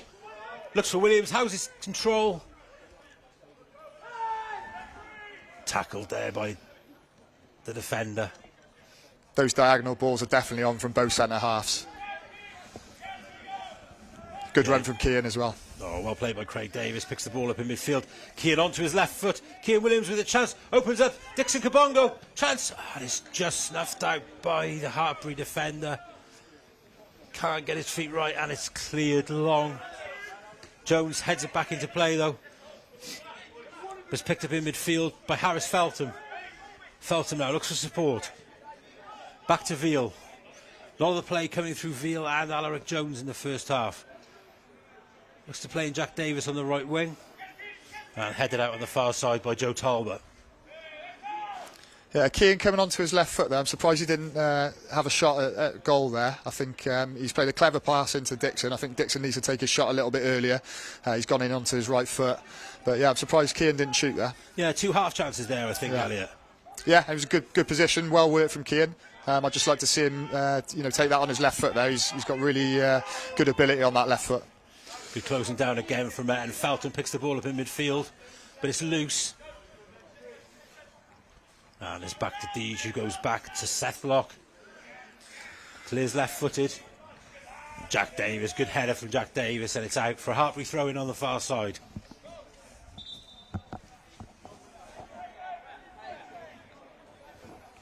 And ball bowled down the touchline by Cardiff Met manager Emlyn Lewis. He was never much of a cricketer, Emlyn, not at all. I've seen him play cricket. Bidopo with the throw-in on the far side. And it's a free kick to Cardiff Met. Just on the halfway line here. Met looking to set this up more than they did the start of the first half. Yeah, I think if we could just move that ball a little bit quicker. I think it was on for Veely to play that straight into Al then, and then you can maybe get Dixon out on the opposite side. But yeah, a little bit cautious early on, which is understandable. Obviously we don't have to go searching for a result. But I'd just like to see it moved a little bit quicker if we can. Another good ball. Oh, lovely turn from Williams. Williams, chance to cross on his weaker right foot. Ball breaks. Bowen. And it's just cleared. Will it go out of play? No, it's kept in on the far side. And cleared by the Hartpury defence. Veal, good strength from Veal. Referee tells the player to get up. Ball inside from Alaric Jones. It's loose. And it's Hartpury who keep possession. DJ at the back. Play to Locke, could be in some trouble there. Good press again from Met. Not allowing the Hartpury defenders too much time on the ball. Yeah, very good from Keane there. He's kept the pass off. His only option he's got is to go back to the goalkeeper and out the other way. Good press. Ball played forward now to Bidopo, heads on. Alaric Jones just blocking off the Hartpury attacker. And he's been penalised for it. Strange decision there. Don't often see them given. No, not at all. I don't think that's a foul personally. You see that every single week at any level of football. It's probably not the best pass from Alaric back to the goalkeeper, which has meant that he's had to make the block, but I'm surprised that's been given. A lot of people say it's clever play. It's almost the dark arts, isn't it, that one, where you're just blocking off a run and very rarely see these given. So Hartpury will be buoyed by this. Good opportunity for them in a good position. Yeah, really good position for them. They'll be looking for a good delivery in behind the opposition there, and hopefully get some runners onto the ball for them. Got some big men up from the back as well, Hartpury is, so they'll be looking for that opening goal. It's been tense and tight early on, so yeah, hopefully Met can defend this and get the ball clear. Ball played into the box, keeper's there. It's a tame effort really. When you haven't got too much in attack, how frustrating is that when you're waiting for a cross into the box? Yeah, I mean, I'm probably guilty of it when I'm in that position at times. But no, it's obviously frustrating for everyone involved. It was a poor ball there. I think he's played it in swinger, too close to the goalkeeper, and it's very comfortable for the Met keeper. You normally just shoot though, don't you? That's a little bit too far out for me, Jonesy. But yeah, I'd say we tend to put a left footer in those positions actually. Lewis Rees has been taking them because obviously it bends away from the keeper and we can get runners in behind the opposition. So yeah, but what do you think is a tactic there? I always thought that having an in-swinger causes the keeper more problems, but as you said, an out-swinger sometimes, does that draw the keeper out and make him think he can claim it? Or I think sometimes it depends on the angle. If it's quite close to the box, it's obviously a little bit more difficult for the right footer to get some real quality. If it's right on the edge of the box, obviously they can whip it in and maybe try and score from that position. But the position it was in then, sometimes when it's quite straight, it can sometimes be a difficult ball. So sometimes the left footer might be a better option there to bend it away from the goalkeeper so he can't come and claim it easily. Thanks, Elliot. And ball played forward, it's an offside given, and there's a Cardiff Met free kick, which it looks like Jack Veal's going to take. Veal plays early to Jones. Jones turns out. Try to Bullock. Bullock looks for Kabongo. It's cleared up the line by the Hartpury defence. Kabongo again, lovely play from Kabongo in midfield to Feltham. Feltham spreads the play wide to Davis. Davis finds his namesake Craig Davis. Met keeping possession with Veal. It's long towards Williams, and it's cleared out of play. Cardiff Met throw in. Just need to move the ball a little bit wider. I think Keane and Dixon started pretty well in the game, and they look quite dangerous. If we can get the ball into those wide areas a little bit earlier, I think they can cause them problems. Some lovely passing from Met. Nice interplay. And it gives Davis a chance maybe to cross. No, it's out for a corner though on the far side. Much better from Met. Some nice intricate play in midfield there from the Archers. Yeah, need a little bit more of that one-touch play. Move the opposition around, and if we can get in behind them with those one-touch passes, then looking dangerous. Certainly look dangerous there, and it's going to be Keane Williams who hopefully can cause the Hartpury defence some problems from this corner. Jones and Veal up.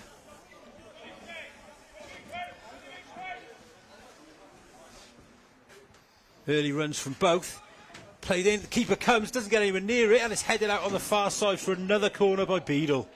Yeah, much better delivery there from Keane. It gives the centre-half something to attack there. Yeah, you can see the indecisiveness from the keeper there as well. He's come out, thinks he can get in. It's panic stations almost for the Hartpury defence, but slight change here for Met. It's going to be another in-swinger. I think it's Joe Bowen who's going to take it. Signals the delivery to the far post keeper again, and his keeper's nowhere. Alaric Jones with a chance at the far post. Appealing for a corner. Looks like there's an injury as well on the far side. Yeah, he doesn't look comfortable from crosses at all, the goalkeeper. So I'd just like to see if we can just pin him. I think it was Callum was stood on the keeper there. If we can just pin him and not allow him out easily, we could cause some problems from those set pieces. The delivery was a lot better on those previous two. Yeah, certainly. I think it's something Met have definitely improved on as the game's gone on. Better delivery from Keane and a good delivery from Joe Bowen there. But yep, Met just beginning to get on top here. Over 33 minutes played. I'd just like to see Dixon pull a little bit wider to start with. He's inside very early. He's picking some good positions. Ball inside now though. Chance for Davis, who shoots low left-footed, and it's wide.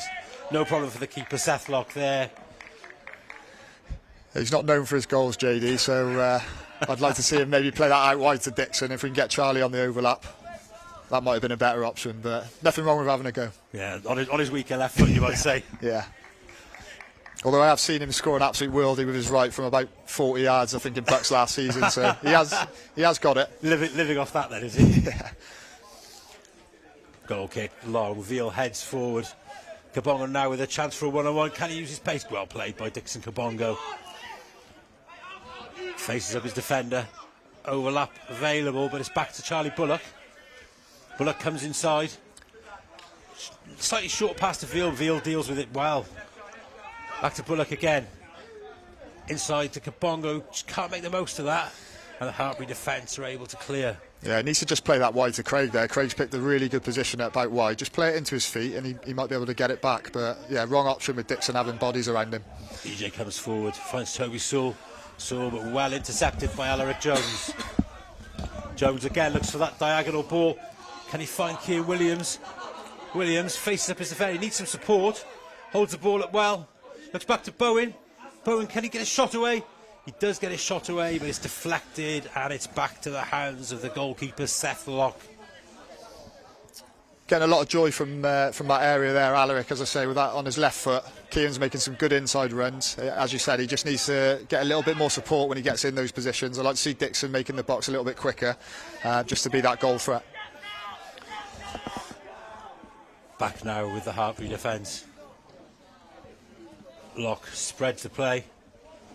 Controlled on the far side by Badipo. And back to Lock. Met cutting off the angles here quite well, not allowing Hartpury to really get out. It looks like maybe they'll go long, but well played by Kabongo, snuffed that out as well, and it's a throw into Hartpury on the halfway line. Yeah, it was good shape. I think Callum looked a little bit isolated. He was doing a lot of running there, so maybe if he just drops a little bit deeper, the players around him can talk to him just to make his job a little bit easier, because he was doing a lot of running there on his own. But yeah, good shape from that generally. Tolland with the throw in. Looks down the line. It's a Met throw in now with Charlie Bullock. Looks for support. He's asking for runners, but thrown back to Veal. To the goalkeeper, Ojog. Ojog goes long this time. Looks for Davis. Davis lets the ball run past him. Can he get away from his marker? Davis, chance for a cross, early cross in, but there's no one there. Kabongo at the far post, but Locke gathers. That's exactly what I mean by Dixon making the box. It's really good work from Craig. He's shown good pace and really good delivery in behind the opposition. That's all you can ask for from Craig there. But there's no runners. I think Callum was a little bit deep. Dixon's really got a bust to get into that back post area, and it's a tap-in for him if he does that. Is that what happens sometimes when you do play a bit more direct? You're asking your strikers and maybe your more attacking midfielders to support as quickly as they can, but sometimes they're 10, 20 yards behind. Is that a problem sometimes? Yeah, and I mean, you know, I've played in those wide positions like Dixon, and it is hard at times, but that's the hard yards you've got to do. If you want to go and score goals, which I think Dixon can definitely be a goal threat from that area, then, you know, there's 5-10 goals a season there from that position if he makes those direct runs. Forward from Beadle now. Headed forward, but there's no one there for Hartpury, and it's back to Ojog in the Cardiff Met goal. Ojog looking to play early. Hartpury getting their shape right here. It's back to Ojog from Veal. Veal to Jones. Jones bringing the ball out. Finding Bullock on the left-hand side. Now Bullock's got a bit of space to run into. Who can he find? Looks for Kabongo. Lovely. Oh, good skills from Dixon Kabongo, but it's tackled there. And it's Trimble who can bring the ball forward now for Hartpury.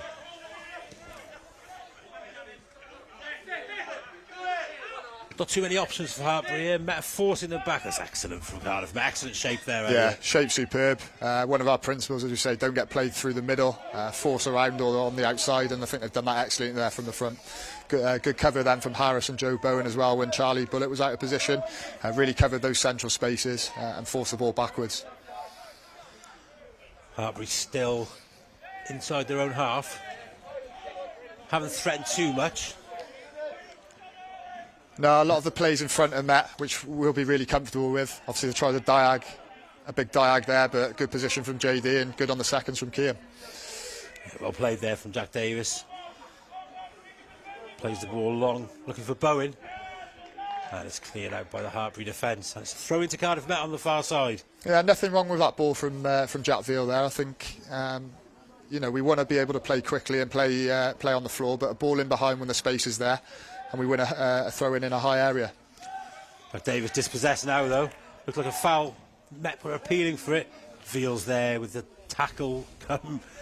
Long pass. I think that might have been a shot, that. Counted shot on target. Yeah. DJ now. Tall Hartpury defender. Assessing his options, were forced to go back to Locke again.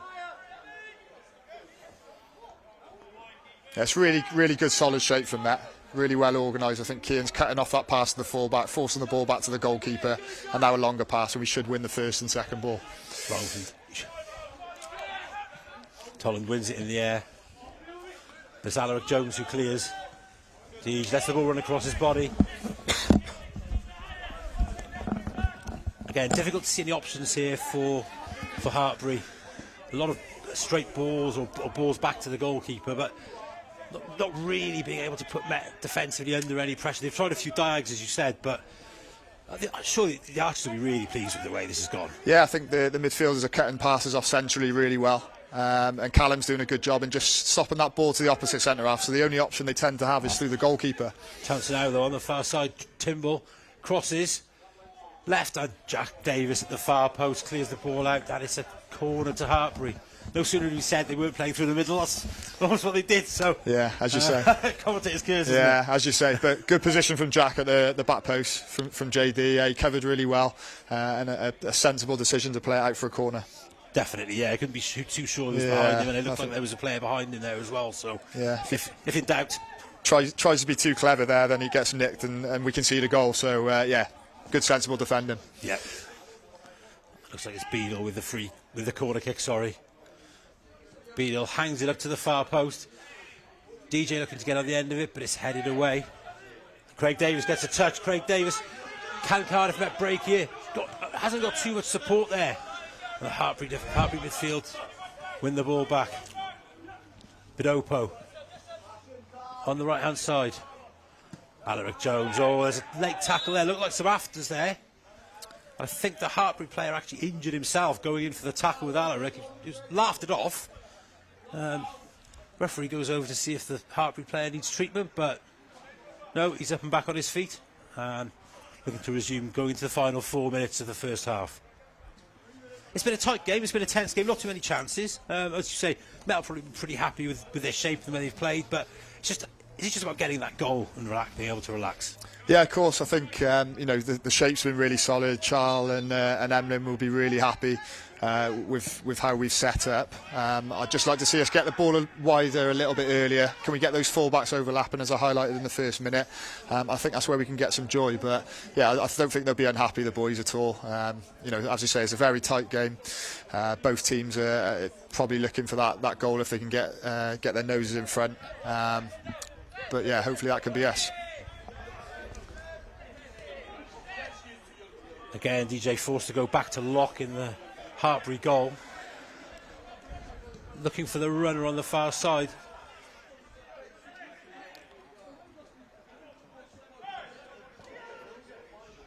Throw in to Keir Williams. Left mix up in midfield there. The ball through the middle. There's a chance here for Hartpury. Oh, good covering. Great covering from Alaric Jones and his defensive partner Veal. As Bullock goes long up the line, looking for Bongo. Tolland. Again, looking for that ball in between the defenders. Davis picks it up in midfield, and Cardiff Met might have a chance to break now. Wide from Kabongo. Look at handball there. Referee doesn't give anything. Oh, good defending from Jack Davis. Excellent defending from Jack Davis. Strong there. The ball's played forward, misjudged, but it's back to Seth Locke in the Hartpury goal. Little bit scrappy there. I'd just like to see us get a little bit more control in midfield and start like we did in the first 10-15 minutes, getting a little bit more control there. Played wide now by Hartpury. Again, back inside, not getting their angles correct.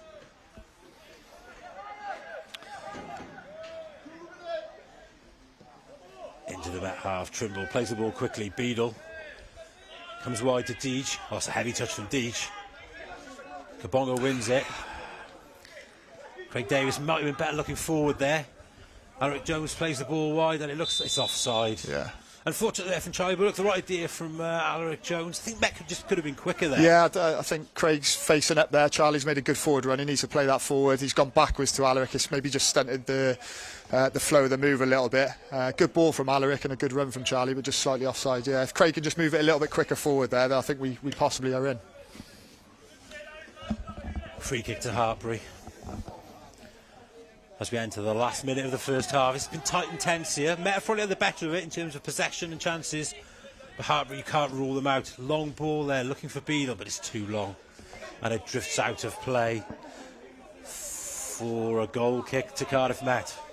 Yeah, we've definitely looked more likely to score. I think we've been more on the front foot. There's not been much in the game.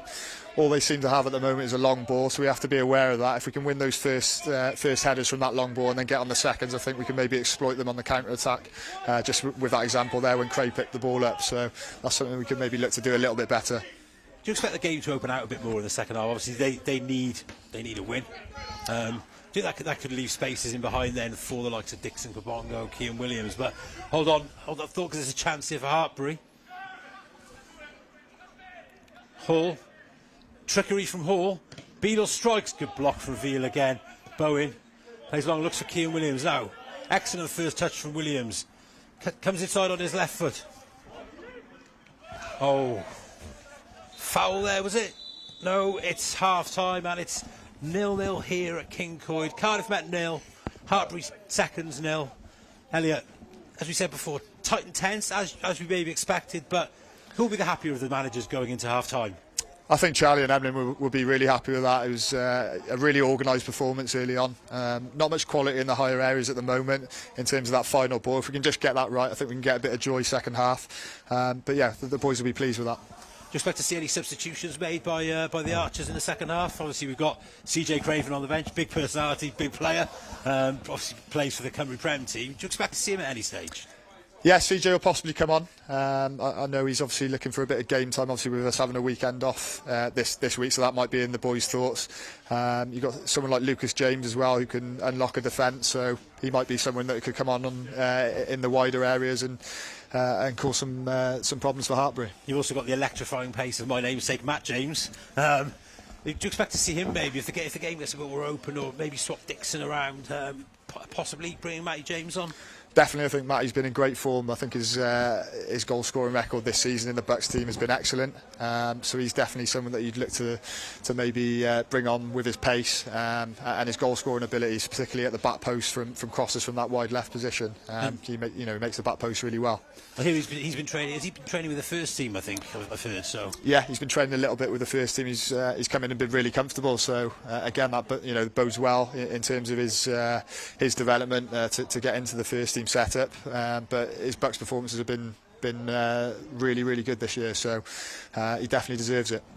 Yeah, we've seen some of his goals on YouTube and on the various channels, but yeah, he looks a real player that can unlock defences with his pace and his skill. Also chips in with a few goals as well. So yeah, possibilities all over the bench for Cardiff Met and all over the pitch. But as you say, I think Emily and Charlie will be relatively happy. I think it's just getting that goal, breeding that confidence, and then going on to hopefully win the game. So Hartpury are out on the pitch. Met have gone in to the changing rooms, but I think Hartpury will be probably pretty pleased with the way things have gone. Obviously, haven't enjoyed the possession Met have closed them down, but obviously they'll be looking now to try and get out of defence and get a few more shots on goal. So I think we've got a pitch side interview now with Mo Hersey, who's with Matty James.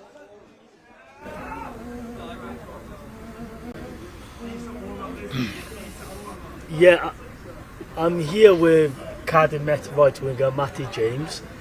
So Matt, not many chances were created in our first half. Very tight deadlock. Why do you think that is? I think the way Hartpury are setting up, when we played them away, it was quite similar. Only one striker up top. They're playing quite a little bit deeper. They've gone with a 4. When we played them away, they went with a 5. But it's a similar sort of system that they're playing, similar approach to the game. And yeah, I'm pretty sure in the second half that we'll get chances and we'll create, and I'm sure we'll get a goal. What do you need? What do you think Cardiff Met needs to do to break the deadlock in the second half? I don't think we're doing a lot wrong. It's just again that final ball, the final cross. I think Craig had one where he fired it across, and if we have runners in the box, a few more runners, then we get on the end of that. So yeah, I think we're doing okay, and like I said, second half I'm sure we'll create more.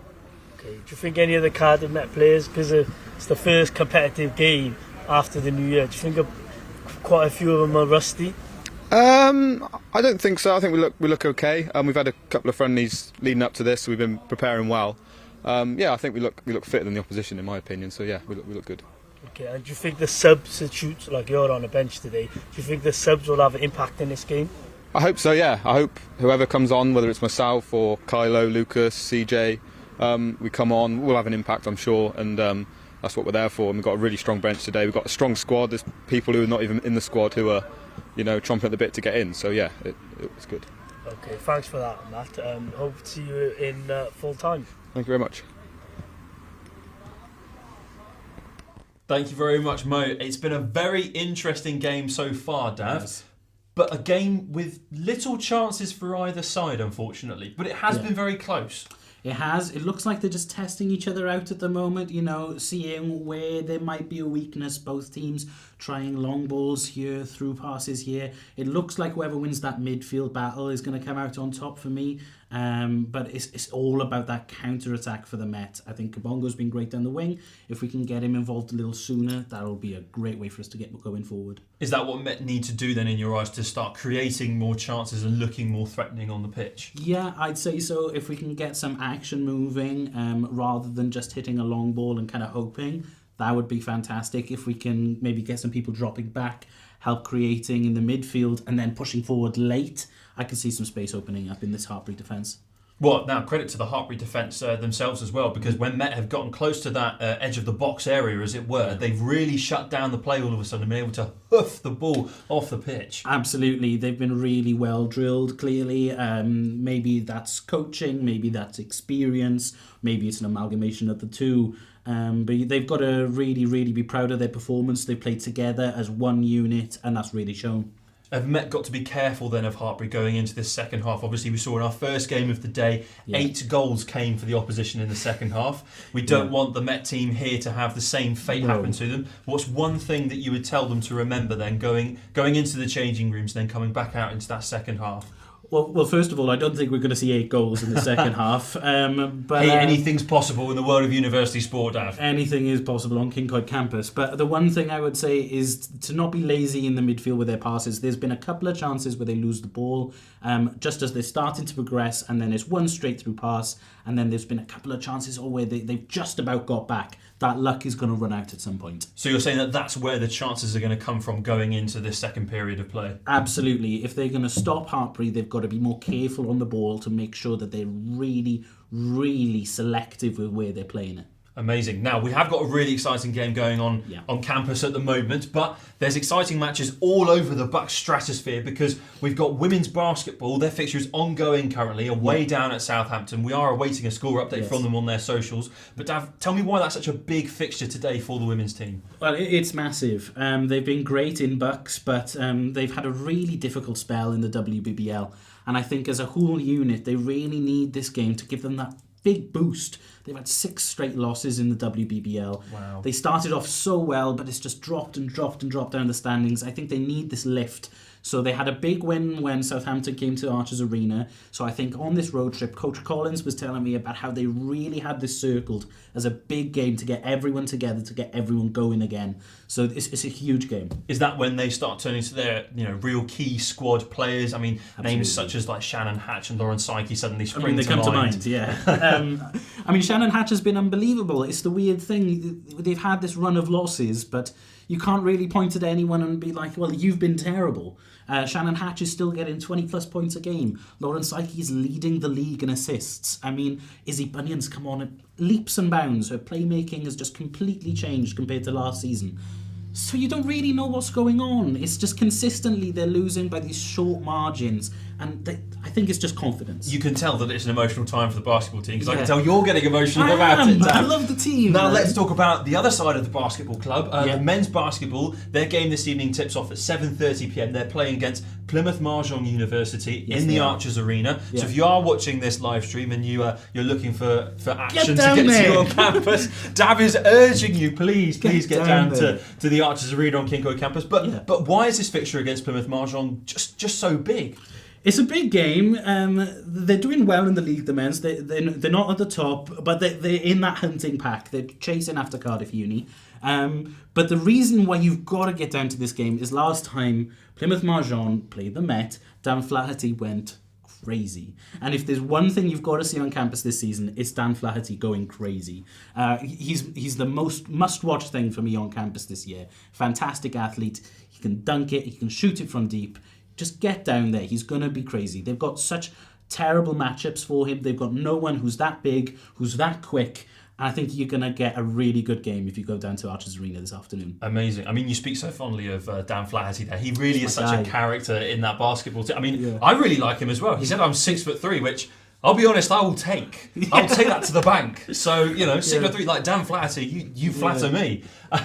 Now, looking across from one bouncy ball to a slightly smaller, bouncier ball. Oh, yeah? The tennis team have had another really strong Wednesday. They drew 3 all the women's team against a very strong Exeter side, and across the board, the tennis club have had some really strong performances. Fantastic today. Times to celebrate, really, down in the tennis club here on Kincoid campus. Absolutely. Exeter are a fantastic tennis university, so this is a huge result. Even though we're not looking like the team's going to get promoted or win anything, it's just a great thing for morale to take some points away from Exeter. Now, there is a fun story from across campus today, Dav. You won't believe me on this, but there is a team that played today where the scoreboard physically ran out of numbers. Oh God, I should have heard about this. Now I know, but it's not what you think. It wasn't what we had in the women's football game. Yeah. We actually had our men's water polo team play, and they won 35-4 against the University of Bath. That's staggering. That's a great victory against varsity rivals. Well, yeah, maybe it's a sign of some things to come in the next coming months. I mean, Bath should take note, maybe. Hey, who knows? They're definitely going to suddenly sit up and start paying attention to our water polo teams. And we should, at this point, also mention the women's water polo team, who have had an absolutely astonishing season. They've run away with it. They have. They have simply run away with it. But now we turn our attention to another sport across campus, the men's rugby team. Now, they travelled down to Exeter today. Yeah. That was a big fixture for them, wasn't it? Yeah, I mean, Exeter were 3 points ahead of them in third, so it was a big chance to climb the standings. He was a real standing setter. And we thought it was going to be something that suited the Met. They've got a smaller pitch up in Exeter than we've got here at Kincoid, which could have played into our hands, but unfortunately they lost by 12, 22-34. It just wasn't their day.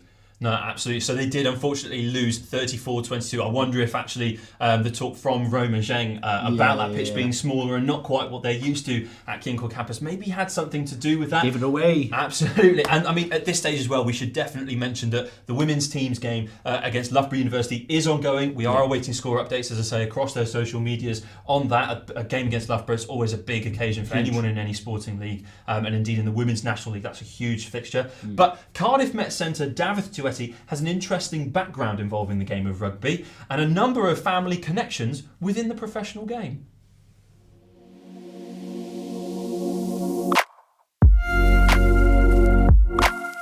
We're going to be getting into talking about you, your journey through rugby and how you become the player today, and I think there's only one person we can start off by talking about. That's obviously your father, Dave Tueti. The first question I want to ask you, when I show you this shirt, what do you think? Well, especially my dad representing the country, it's just a huge honour, just representing all the families. A bit surreal, like him representing our little island and country and playing international rugby. And then when you look back at the pictures, you're like, oh, he's played professional rugby. I'm just used to seeing him like as everyday father in the house. Oh, and they move it wonderfully wide. That's Tueti, Dave Tueti. Over he goes. We've got some of the jerseys that he was able to switch with. Is there any that are your personal favourites? This one in particular is one of my favourites, the All Blacks one. Obviously it's number 13, which is the same position I'm playing at the moment. There's Christian Cullen, who's also, I've seen a lot of clips back of him, who's one of the best fullbacks of his time in 13s. And when he got this out, I was like, oh, just took it straight away. And your dad obviously played in the centres as well. How big an influence does he have? Straight after each game, I'd have to ring him straight away. He's probably like the one most important person I listen to about my rugby, and it helps that he's been through it all as well. I think when I know he's told me I played well, then I can just relax. Your dad isn't the only one who is a famous rugby star in your family. Most notably, you have both the Vunipola brothers, Billy and Mako, and obviously Talupe Faletau are cousins of yours. Shirts like this, seeing your cousins on the main stage, how does that make you feel? Because growing up from such a young age with them, and some of them were babysitting me as a kid, it's just really surreal and cool seeing them represent their countries. Yeah, it's just really inspiring. Seeing pictures of Billy, especially when he was younger, how did that make you feel growing up? I was actually quite smaller than Mum, quite a late developer, so looking at them I was like, oh, how come they're big? Small. I think it just motivated me, and me and my dad just always worked at other sides of rugby if I didn't have the size, and then obviously the size just came later as I grew older and just all come together. Billy and Toby and Mako aren't your only cousins who are playing rugby. We have a few who are more recent in their debuts. We obviously have Manu Vunipola and Carwyn Tupelotu. I played with Carwyn back when we were like 15. We played for the Welsh Exiles, and he was obviously a lot bigger than me then. But it was cool seeing them because we were all like a close group because we were all similar ages. We all went on our different paths, and then seeing them make it, just really happy for them, and it's just inspiring for me as well. We've talked about all of your family, all the influence that they've had. How do you feel like your season's going at the moment? This season is going well. Personally, just enjoying my rugby really. I'm just hoping to carry on this momentum and then just doing all my job for the team. What does next year hold for you? Enjoy my rugby for now, and then hopefully that will take me to where I want to be, just taking my rugby as far as I can. Is there any dream team you want to play for? Put on a red jersey, whether that's the Tongan jersey or the Welsh jersey, I don't know. We'll see one day. Great to see such an illustrious rugby family connected with Cardiff Metropolitan University, but now it is time to go straight back down to the action on the Football 3G pitch with our commentary team, Matthew James and Elliot Evans. Welcome back to Cardiff Met Kincoid campus, 0-0 at half-time. Can't see any changes at the interval. The referee's coming out onto the pitch. Elliot, we discussed it at half-time. I can't see anything at the moment. Do you think Charlie and Emily will be waiting to see how the first 15 minutes of the half go and then go from there, or? I think so, yeah. I think they'll be very happy with how the first half went, very comfortable. So not really many scares, if any at all. And we looked the more likely to score, so I think they'll be pleased with the performance in the first half. So there's no need to change anything at the moment. As I say, Hartpury are going to have to come out at some point. And we've got pacey players like Matty James who can come on and hopefully cause them some problems when they manage to get on. Hartpury getting the second half underway.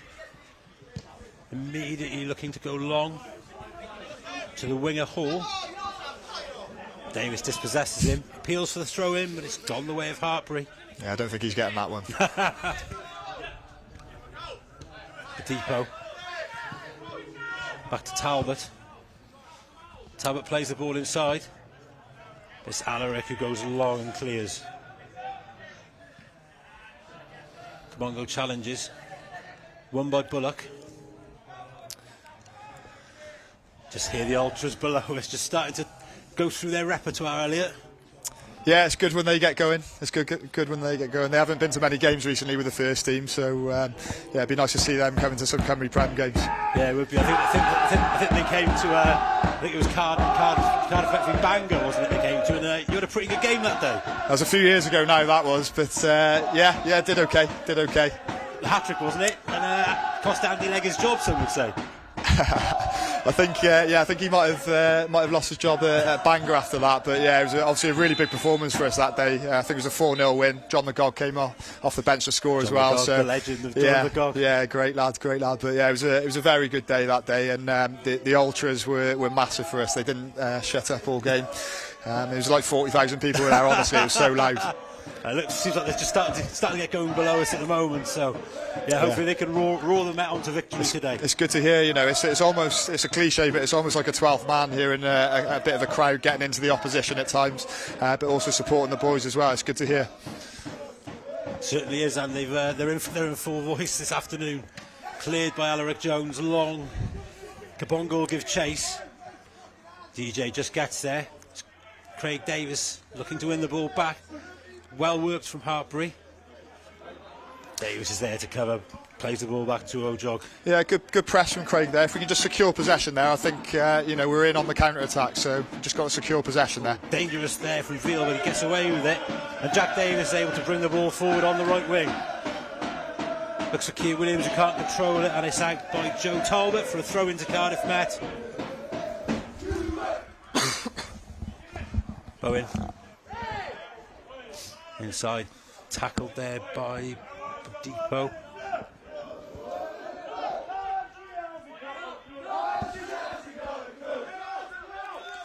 Held up there. Finds Bowen.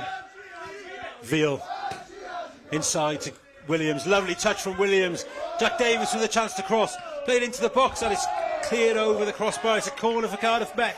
Good start here from the Archers in the second half. Yeah, excellent play from Keane there. Similar to what Dixon did earlier in the first half. Just find that little half space area, get the overlapping full back. One touch into his path and then a good cross from Jack then to win the corner.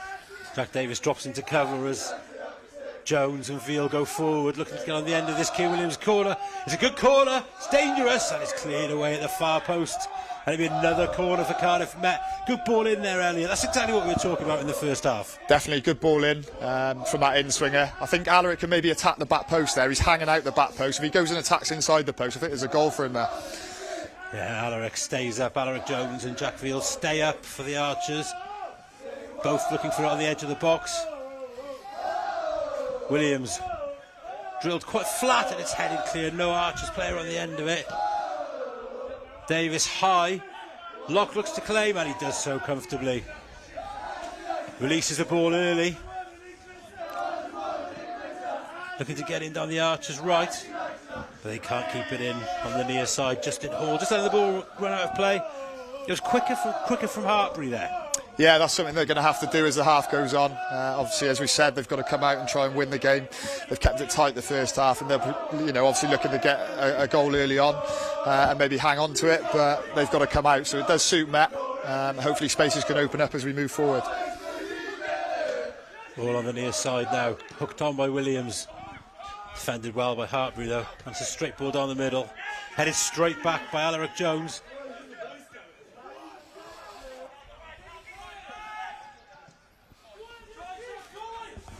Wide on the near side now to Bedipo. Bedipo looks for Beadle. Beadle back inside to Talbot, and it's wide. Hartpury will be encouraged by this, I think, Elliot, a little bit. Trying to put a bit together now. Yeah, as I say, they have to. They've got to be a little bit more direct and try and go and score rather than just stem the flow with Met. So, yeah, it should be an interesting second half as it moves forward. Good ball from Veal out wide. Davis looks for Kean Williams. Williams tries to cross first time with his right foot. Defended by Hartpury. Regained by Jack Davis, who keeps the ball in on the near side. Davis goes past a few. Chance for Kean Williams. Oh, is it a penalty? The referee's looked at it, but he hasn't given it. Attempted dummy. Well won by Feltham. Feltham crosses towards the far post. The keeper's nowhere. And Kabongo will keep the ball in on the far side. Finds Bowen. Bowen, bit of trickery. It's well defended by the Hartpury fullback. And played inside. Now can Hartpury break here? Played forward. Beadle looks to play the ball inside to Hall.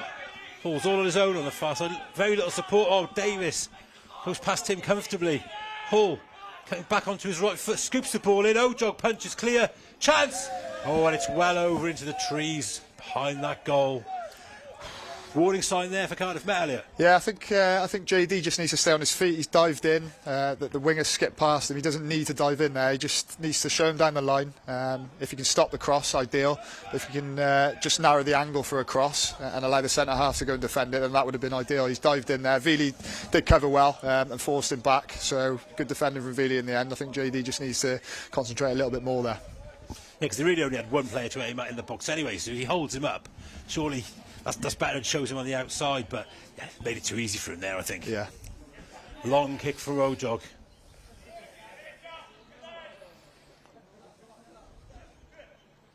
Ball in midfield now, but Hartpury forced to go back again. DJ goes back. Ball at the feet of Locke. Played short to DJ, and back to Locke. This is where Met were really impressive in the first half, closing down that space, not allowing Hartpury to get out and play. Long from Locke though, more direct. Hall challenges, but Davis wins the header. Trimble inside, helped on, but Alaric Jones there with a trusty left foot forward.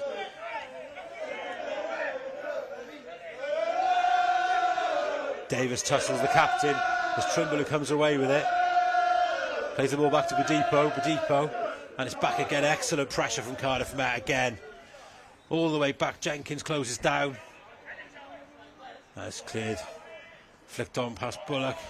Jones misses it, but he gets away with it, and it's a throw in to Met on the far side. Really good energy from the front three there. They forced the ball back. Keepers had to go long, and then we've obviously won the throw in on the far side. That's exactly what you want from a press from the front. Cardiff Met not letting Hartpury out. There's a throw into Met on the halfway line on the far side. Emlyn Lewis bellowing instructions. Flicked on. Kabongo with a chance. It's defended by Deej. And cleared long. Veal should be favourite here. He's got to be careful. He's closed down. Ojog. Back to Veal. Veal turns back, turns inside. That's good play from Veal. Davis now, as Met look to build. Good ball to Kean Williams. Williams on the Cardiff Met right. Feltham inside, quicker from Met. Disappointing. And it's Hartpury who can break away here. That's a poor ball, and Davis is able to cut that out early. Bit more end-to-end now, this game. Yeah, I think we worked the ball really well then in through Harris into Joe. I think he needs to turn out and maybe look for Dixon wide left there. He's tried to force a ball back to Harris. Wasn't quite on, and the quality wasn't quite there, and was giving the ball away unnecessarily. But if you just get that ball wide. That diving again, sorry Elliot, that diving again to Charlie Bullock. Looks to take on his man, faces him up, comes inside. Bullock, can he find the cross? The cross is to the near post, and it's cleared again by the Hartpury defence. Headed in the field, and can Hartpury launch an attack of themselves? Picked to in midfield by Weil. Oh, Keane Williams. Oh, nearly in on goal there. Just like you were saying in the first half, just that, those triggers, that pouncing on that mistake possibly for the Archers could reap the benefits here. Yeah, he read it well there, Keane. He was unlucky not to nick it. The ball again from Villa defence, and a lovely touch inside from Jack Davis. Jack Davis finds Keane Williams. Oh, it's good defending from the Hartpury defender, Deej. He plays the ball wide left. Hall, does he keep the ball in there? Oh, he kept the ball in, but the referee's given a free kick for a foul by Feltham, and it's a yellow card for Harris Feltham here. Looked like the ball was out of play to me. It's difficult to tell from up here, but looked like it was out of play, but the referee's seen the infringement and given Harris Feltham a yellow card. Again, though, I don't think H needs to dive in there. Bit of an unnecessary yellow. I think if he just stands his ground, force him down the line or forces him backwards, and we hold our shape, I think that would be a bit more beneficial. But yeah, possibly a booking. Don't see too many bookings in BUCS, to be honest. The referees already tend to let a little bit go, but I don't know about that. I've seen Emlyn have to go in goal away at Chichester a few years ago because of a red card and a fight that ensues. So yeah, no, it does happen. More than I think. Yeah, now and again, some of the refs are poor, very poor, but we tend to have not bad refs actually up at Met. Hartpury look to launch the ball into the Met box. It's Weil, left-footed, it's flat. Chaos in the Met box.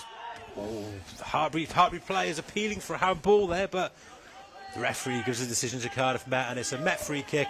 Feltham's got to be careful there, though, grabbing the ball off the Hartpury player. He's just got into the book. I think the referee's just reminded him of that now. Yeah, certainly a game you don't want to be getting a unnecessary red card in, or any red card for that matter. Veal looks to the die again, but it's back now to Alaric Jones. It's low, it's found its target. Kabongo with a great chance now. Kabongo on the outside, looks to play it inside, but it's cleared by the Hartpury defence. And Jack Veal should pick up. Quick glance over his shoulder. Check there's no one from Hartpury near him. Excellent play there for the boys there. Good layoff. Oh, lovely play from Cardiff Met there, really putting it together. A great ball wide. Keane Williams now on the left-hand side, his more natural side. Plays the ball into the box. Chance for Dixon at the far post, but it just drifts long, and it's out for a goal kick to Hartpury. Yeah, that back post area again from Dixon. There's definitely goals there. Something that we always talk about with the Cymru Prem team. I get criticised by Jenks and Emlyn at times for not making that back post, but he definitely has to make that back post. It's a good ball from Keane in a good area. Is it just a question of gambling on the ball coming to you? Are you just going in more in hope than expectation, or looking for where the ball's going to drop? How important is that, and how do you train to do that? I think it's just law of averages. You know, if you get into that area more often than not, you're going to get opportunities to go and score goals. You know, the majority of goals are scored at any level in the penalty box. So the more you get into that area, the more likely you are. So crossed in now, and another ball into the box from Captain Craig Davis, but it's cleared again by Hartpury, who are being forced further and further back here by the Archers. Keane Williams now on the left. Looks like Keane and Dixon have just switched positions. I think the reasoning for that might be just to get that early ball in on their stronger foot. Something that would have been discussed at half-time, do you think? Yeah, possibly. I mean, you know, they both look lively in the first half, but they're coming inside onto their stronger foot a lot, particularly Keane. Obviously, he's very left-footed, so you know, it might sort of transpire that they can get those balls in a little bit earlier on their stronger foot in those wide areas, and if we can get runners into the box, then there's definitely goals there. Still 0-0 here. Just under an hour play, and it's looking like a substitution for the Archers.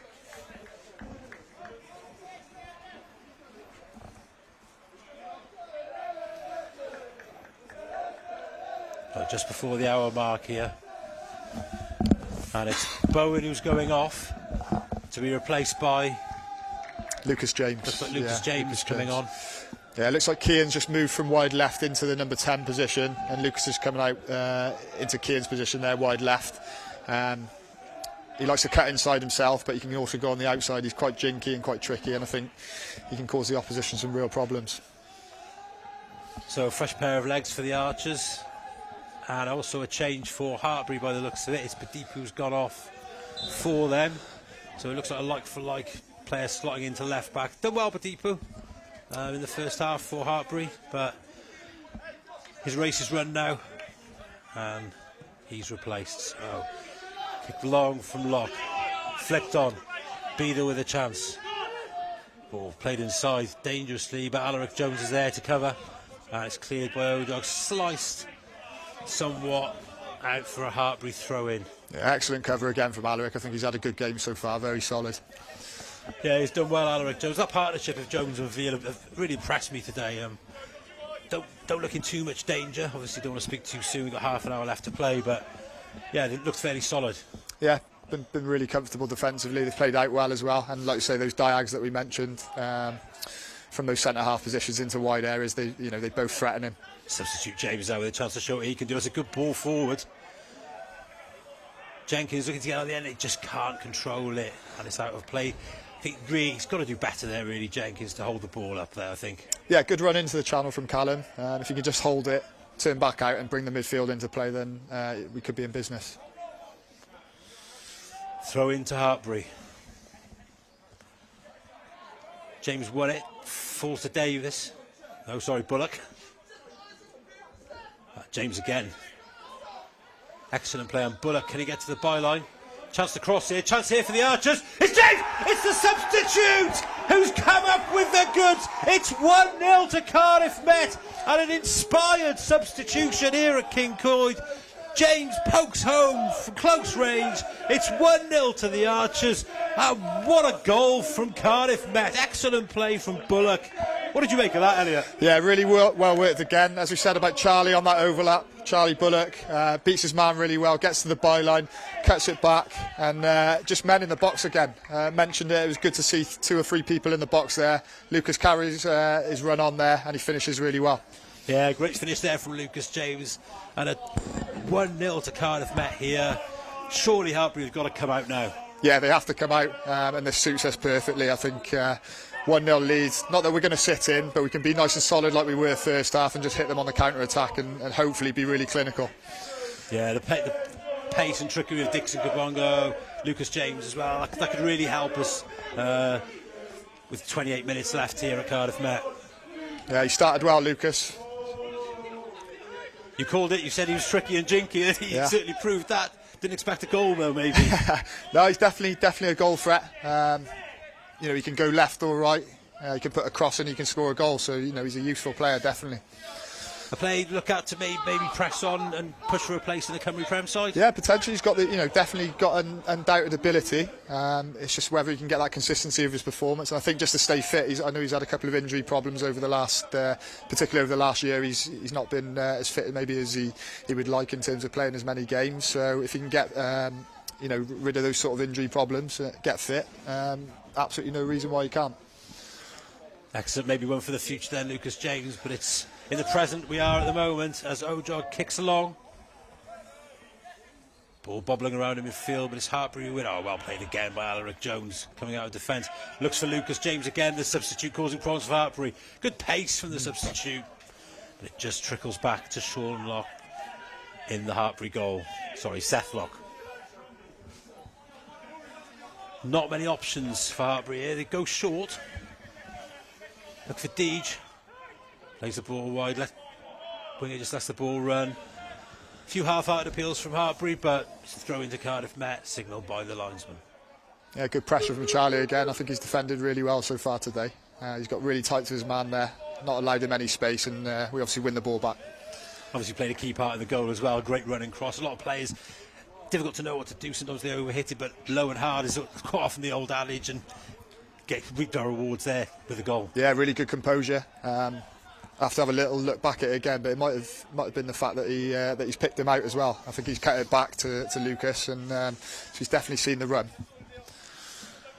Ball with Cardiff Met at the back now. Ojog doesn't want to take any chances there.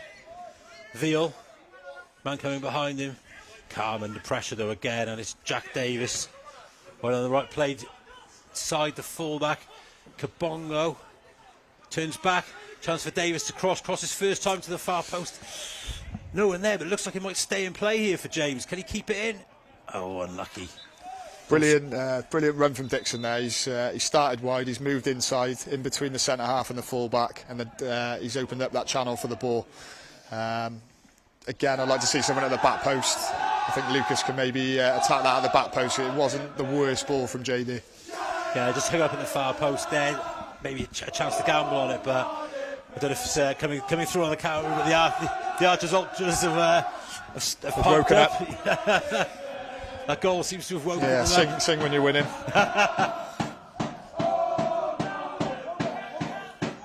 Ball back. Miscontrol there from Locke.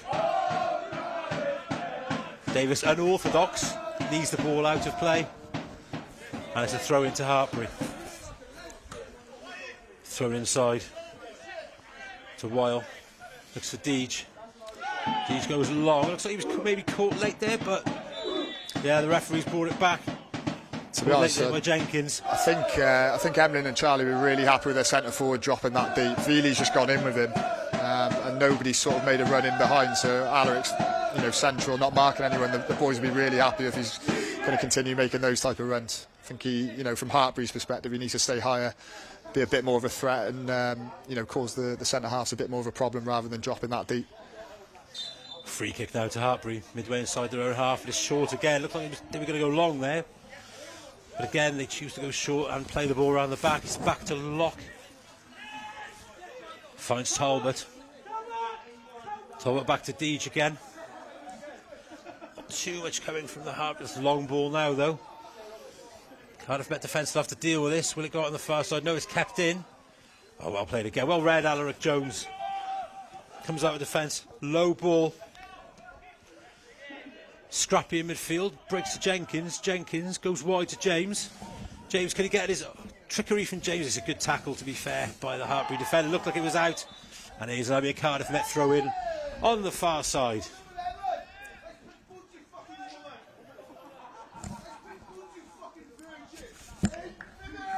Few shouts from the Cardiff Met Ultras directed at the Hartpury players, but Met have done really well in this half. Shape's been excellent, I've got to say.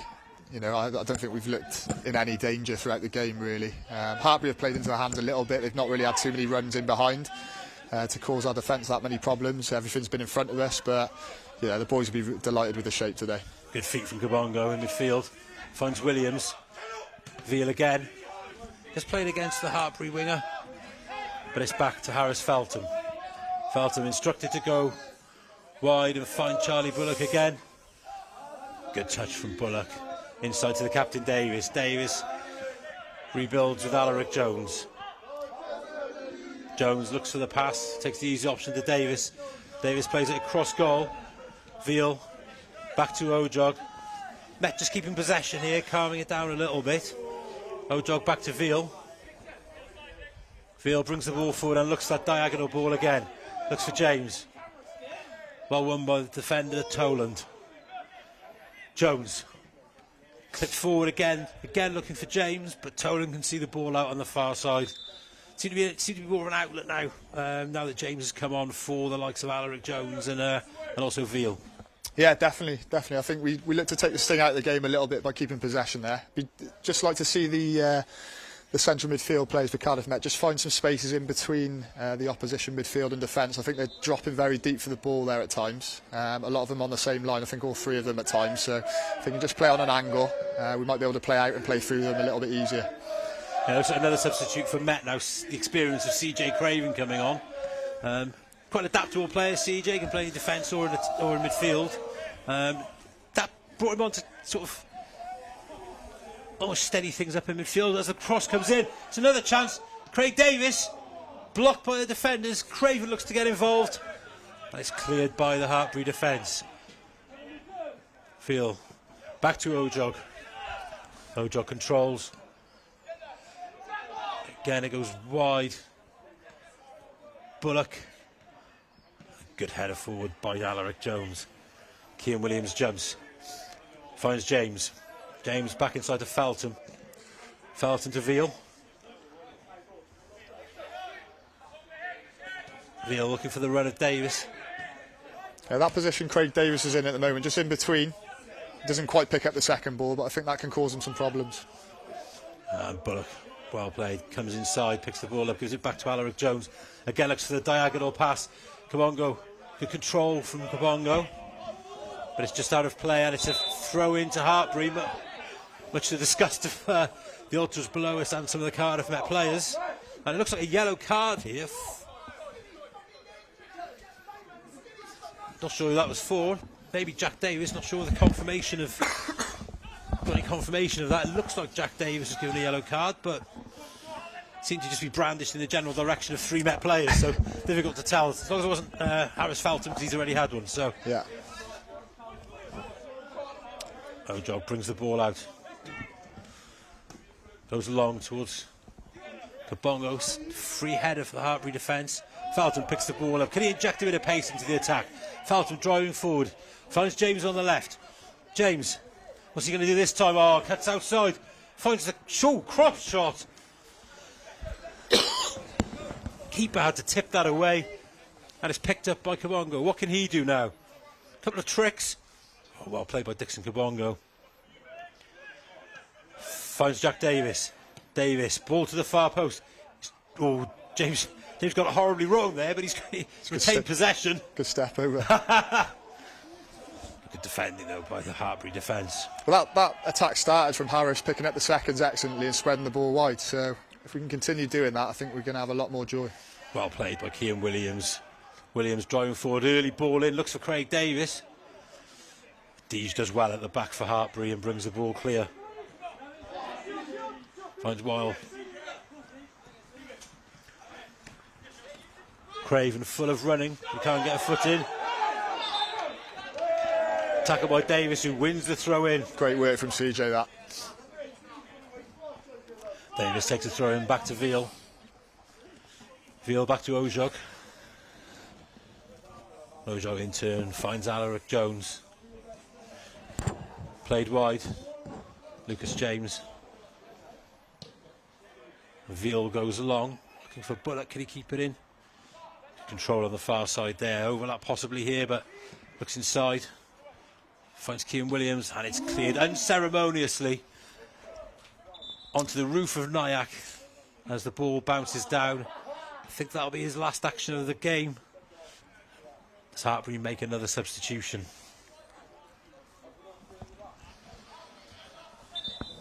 So, just over 18 minutes to go, Elliot.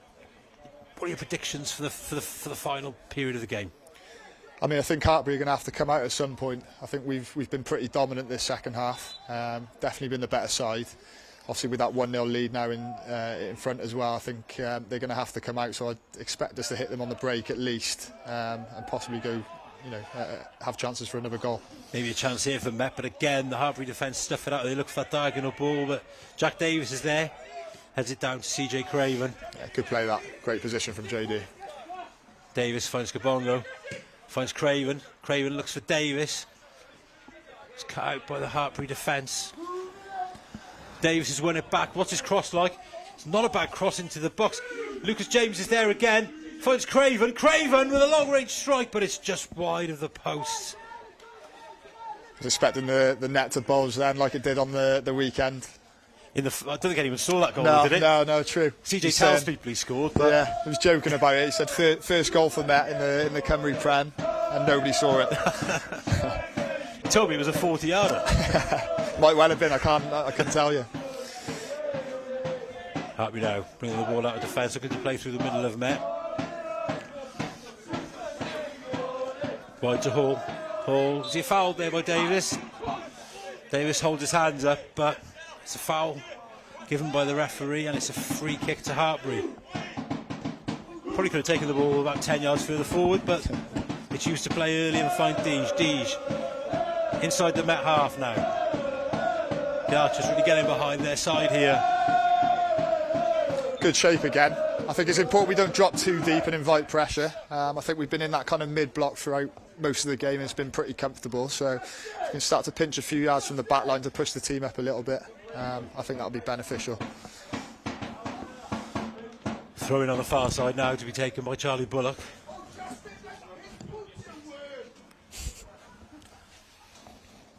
Long looks for James down the line. Cleared by Dejan to midfield and picked up by Kabongo. Kabongo finds Davis. Maybe saw them a bit short, but Davis has done well here.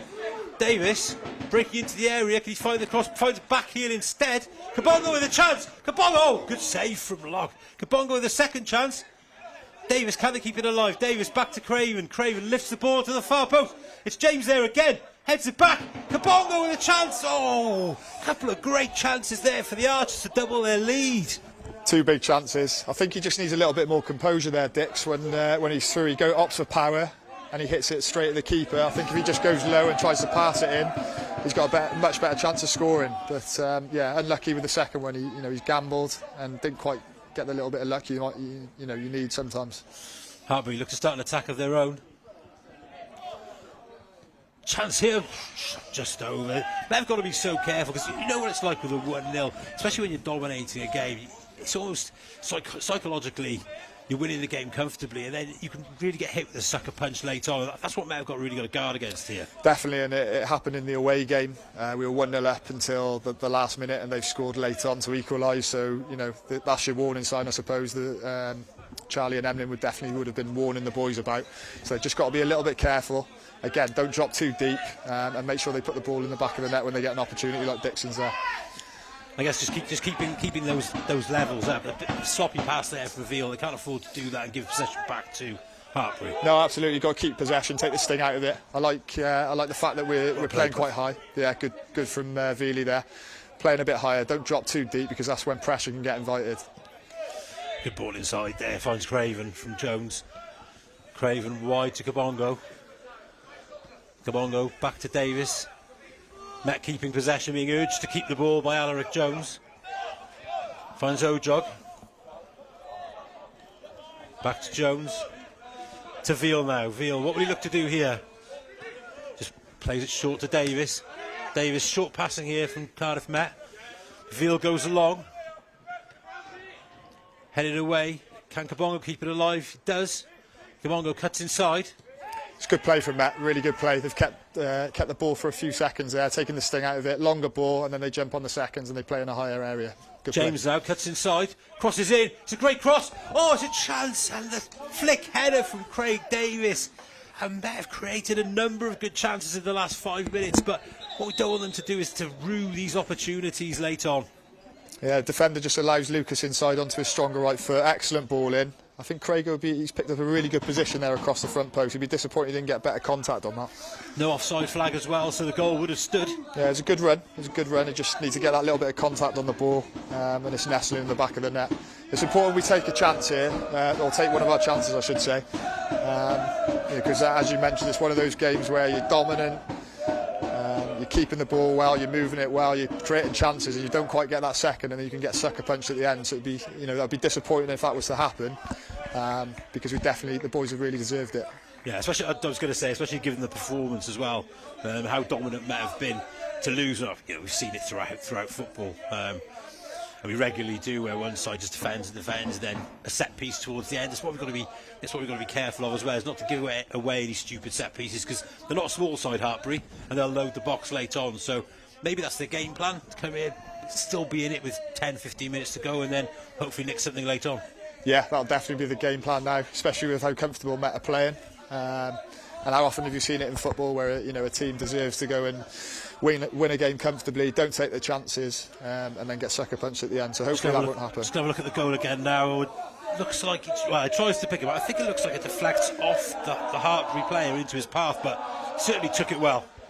Yeah, I think it might have been Keane at the back post, or towards the back post, that he was trying to pick out. But it was good. The main thing there for me is good to see there was 3 people in the box, in the 6-yard box, ready for the cross. Then, if you get as many people into the box as possible, it's something we were doing in the Cymru Prem team at the start of the year. particularly in the game against Aberystwyth away, we were getting 4, 5, 6 men at times in the box. You're more likely to score goals. It's really that simple. Yeah. Felton, it's a great ball through from Felton. He's through. Oh, Craig Davis. It's finished well, but the flag went up late, I think, there. And it's a reprieve for Hartpury, and they can't wait to get on with it again. They've got just over 11 minutes remaining. Yeah, he's pacey, Craig. It was a really good run. Harris fronting up the play. It's an excellent ball. I couldn't quite see if that was offside, but that's the type of run and pass that we need to see a little bit more often. Yeah, excellent vision there and a good run from Davis. Hartpury looking to start an attack of their own. Wide on the Archers' left, crossed into the box, headed clear by Veal. But only as far as the substitute. It's inside, shoots, and Ojog has to parry wide. This is the danger we were talking about, that late pressure maybe coming to bear on the Archers' defence. Ojog had to punch that ball away at the near post, but it's a corner for Hartpury now. Yeah, it's a good headed clearance from Veal into a wide area. I think Lucas just needs to be a bit more aware that ball's coming to win the seconds. If he can get his body in front there, you know, they obviously don't have the opportunity to score, so the boys just have to be alert to those second balls. Just waiting for a ball for the corner for Hartpury now. And as predicted, they've sent a few big men up. They'll be looking for either Beadle or Deesh to get at the end of this, maybe. Looks like they're putting a bit of pressure on the goalkeeper here. Yeah, Ojog just giving them a push out there. But it looks like it's going to be an outswinger. Played in. I can't quite understand that. It's a poor one, really. Yeah, I can't understand why you put an outswinger. It's a poor corner, easily cleared by Bullock, and you set your big men up. You've got 10 minutes to go, and you've got 4 or 5 men on the keeper. Why would you put an outswinger on that ball there? Forward by Locklow, headed away by Davis. I've got to be more alert to the seconds. Oh, nice skills from Hall. Hall, faced by Felton. That's too easy. Felton, got to be careful though. He's in the area. Cross to the far post. Maybe a chance here, but they look back. Deej with the ball inside to Beadle. Beadle with a touch. Felton gets a foot in, but it's still Hartpury who've got possession. Wide from the substitute. That's the way a good run, chance to cross. It's low, well playing Alaric Jones. Calm under pressure and clears. Can James get on the end of it? Bit of a problem here for James. Tries to use his body, but it's good defending. And now it's Hartpury's turn to come forward. Getting a bit more end to end now. Felton good challenge in midfield. Forces Hartpury back. Yeah, again, you just got to get onto those seconds. I think Harris was a little bit slow to get onto that second ball, and that's where the opportunity came from. It's something he was doing really well earlier on in the game, so you just got to get back to that if we can. Hartpury now looking to progress. Well played by CJ Craven. Looked a foul from the Hartpury player, but Craven continues. Craven using his physicality. Gives the ball to Matty James. James. CJ Craven shoots just wide of the near post. Maybe a better option to cross low there. Yeah, definitely. It's really good work to win the ball back. You know, that's obviously CJ's strength, but you know, Matty gets on the ball, he drives inside. Good overlapping run from CJ as he would from a right back position normally. Just a bit more composure because you know he's got a good quality cross on him. I think he's got a little bit ahead of himself there with the shot. After last Saturday's escapades. Yeah, he's getting a bit ahead of himself in the goal scoring stakes. I think you know, just stick to what you're good at. He'll be calling himself an attacking midfielder next. yeah. Hartpury in possession now. Wide, the Hall. Can he make a difference? Just wary of dropping too deep here, the boys. I think they need to creep a couple of yards. I know it's easy as the game gets a little bit later to drop back, but they've just got to stay high. Well played by Veal. Looks for James. But Hartpury again win the ball back. Jack Davis in strongly, and it's Hall who comes away with it. Veal looks like it was a foul on Hall. The referee's going to give that. It's another cheap one there, I think. Yeah, don't need to dive in. Don't need to dive in. Something we've done really well all game is just force them back. Don't make their mind up for them. Just force them back and then try and creep a few yards as a backline and get that midfield higher and get into that kind of mid-block position that we were speaking about a little bit earlier. It looks like the free kick's probably too far out for a shot, so you imagine it's going to be played into the Cardiff Met penalty area. Ojog organising a two-man wall. Yeah, I think as we touched on it earlier, it looks a bit too straight for a right footer, so left footer on it. Played in, but it's past everyone. And Veal's there at the far post to see the ball out. Hartpury have to get a run around the back post there, especially if you've got a left footer on it. There's only one place that ball's going. Would you hang the free kick up there? Hope one of your big men can get on the end of it, or Yeah, do you try and whip it in? Yeah, possibly a hanger from that position. I think if they'd had a runner there, that wouldn't have been a bad ball. Again, it's that back post, Elliot. Yeah, yeah. Ojog taking his time with the goal kick here. Met still 1-0 up, but it's precarious. Just over 5 minutes remaining, plus whatever the referee adds on. It's been a good professional performance so far from the Archers, but the job isn't done yet. Headed forward, Veal. Hooks the ball on. Deesh heads for Hartpury. Well played, Charlie Bullock. Looks to release Craig Davis. Not enough on it for him. The Hartpury defence clear well. Into midfield, Craven getting stuck into the action. Again, forcing the Hartpury players back towards their own goal. Hall on the ball. Seems to have upset some of the Cardiff Met Ultras. He's played the ball inside for Beadle. Both players going for the same ball there for Met. But it's out and Matty James has it. Bit of space in front of him now for Matty James. What can he do? Felton makes a run. James. Sensible ball back to Veal. And Veal in turn goes back to Ojog. Back to Veal now. Looks up, assesses his options. Inside to Felton. Man coming. Bit of skill from Felton there. He's going through, but Felton's got to be careful on that booking. Doesn't want to get involved in anything stupid at this stage of proceedings. Lock comes out. Looks for the short option. And it's Hall. Good feet from Hall.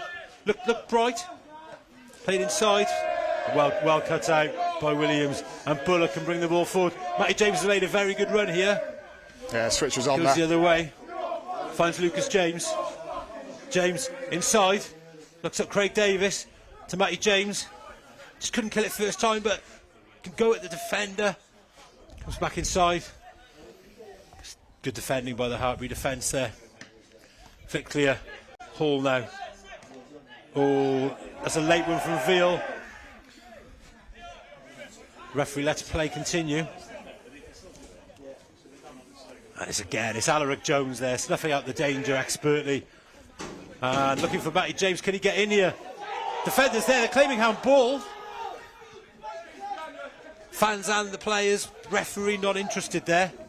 Very difficult to see from this angle, the player go back towards his own goal.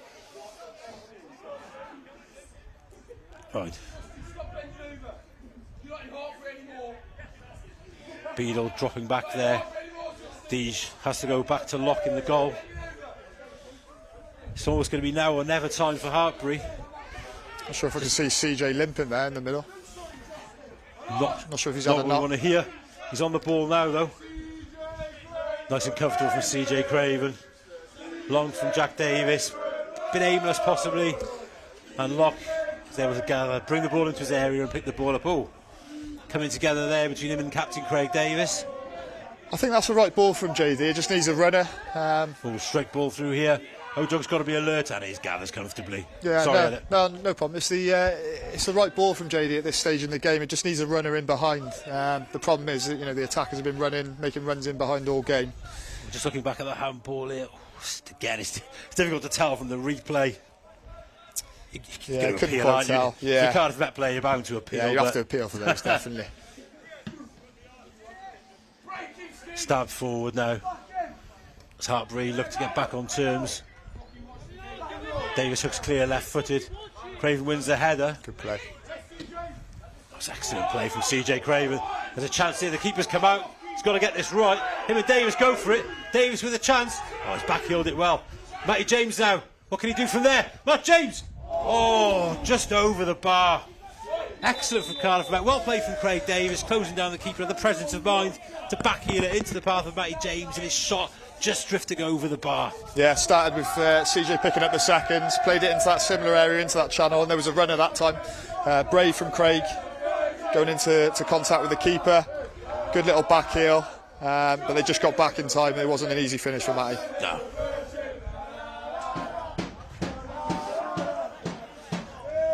Ultras again below us finding their voice as we creep into the final minutes of the game.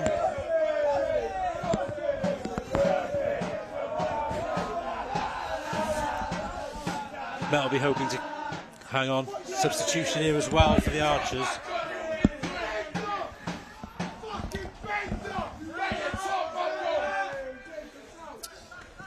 Yeah, it looks like Jack Davis has gone off, Kyle Coleman on, and CJ's gone to right back. Kyle in the central midfield position. Sensible for Met to close out the game. Yeah, definitely. Obviously, CJ's best position is as a full back. I think JD's had a good game, but the winger's getting at him a little bit, so it might be sensible to make a change there, get some fresh legs on in midfield, and try and see it out. Met, 30 seconds remaining here, plus whatever the referee adds on. It's been a decent performance from Met, as James looks to get on the end of a defensive mistake, but Deej gets back and clears up. I think those channel balls are absolutely vital now. That's the way we have to play in the last minute. As long as we get runners into those areas, I think it's an effective way to play in the last 5 minutes. Diagonal ball there, but that's easy for Craven. You'll do that all day, CJ Craven. And again, another good ball down the line. Coleman tries to get at the defender. Is snuffed out and back to lock in the Hartpury goal. As we go past the allotted 90 minutes, it's just down to the referee now and what he adds on. Can't see there being too many stoppages. We've had a few substitutions as Veal looks to shepherd the ball out of play, much to the delight of the Archers below us. Still that danger though, still that danger later on. Met have got to be really switched on here, make sure they don't give anything sloppy away, but it's been a decent performance. But they just need to see it out now. Yeah, it's been very workmanlike, I'd say, with a bit of quality for the goal, obviously. A little bit more clinical in higher areas. Possibly could have scored a couple more, but so far it's been a very good performance. Very solid. Coleman heads the ball out of play, and it's a Hartpury throw in midway inside the Archers' half. Needs some movement. And finds some. It's inside. Beadle there. Good ball inside from Beadle. It's good tracking back from Feltham. Goes long. Deej brings the ball under control and has to go back to Locke. Can't be long to go now. The Archers just need to see this out and claim the 3 points. Hartpury though. Just got to be careful they don't drop too deep in this last minute now and invite that pressure. Coming forward through Weil. Well, goes long, looks for Beadle, but it's headed out on the far side. Is it? No, Beadle picks the ball back up. Hartpury. Still they come forward, and still the Archers defend. Just can't allow Hartpury to get anything here, the Archers. And as Beadle looks for the long cross into the box. And headed clear by Craven, but only to the edge of the box. Craven again looks to defend. It's into the far post. It's a half chance there.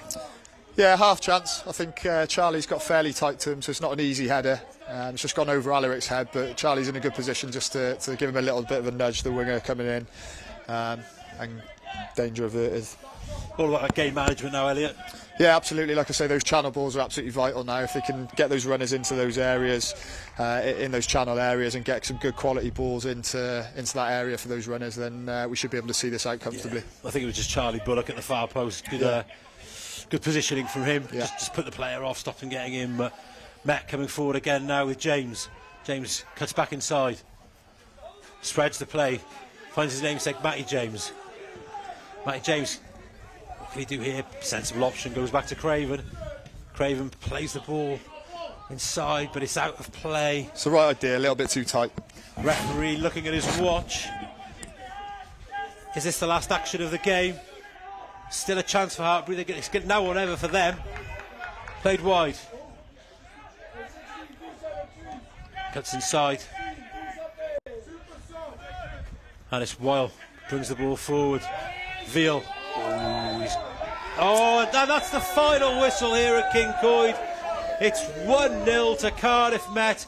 The top of the table clash goes to the Archers as complaints from the Hartpury players here I think they felt they should have had a free kick, or should have at least been given the chance to take that free kick. That's what they seem to be remonstrating with the referee about, but the referee's blown the final whistle, and it's 1-0 to Cardiff Met. Elliot, your final thoughts on the game?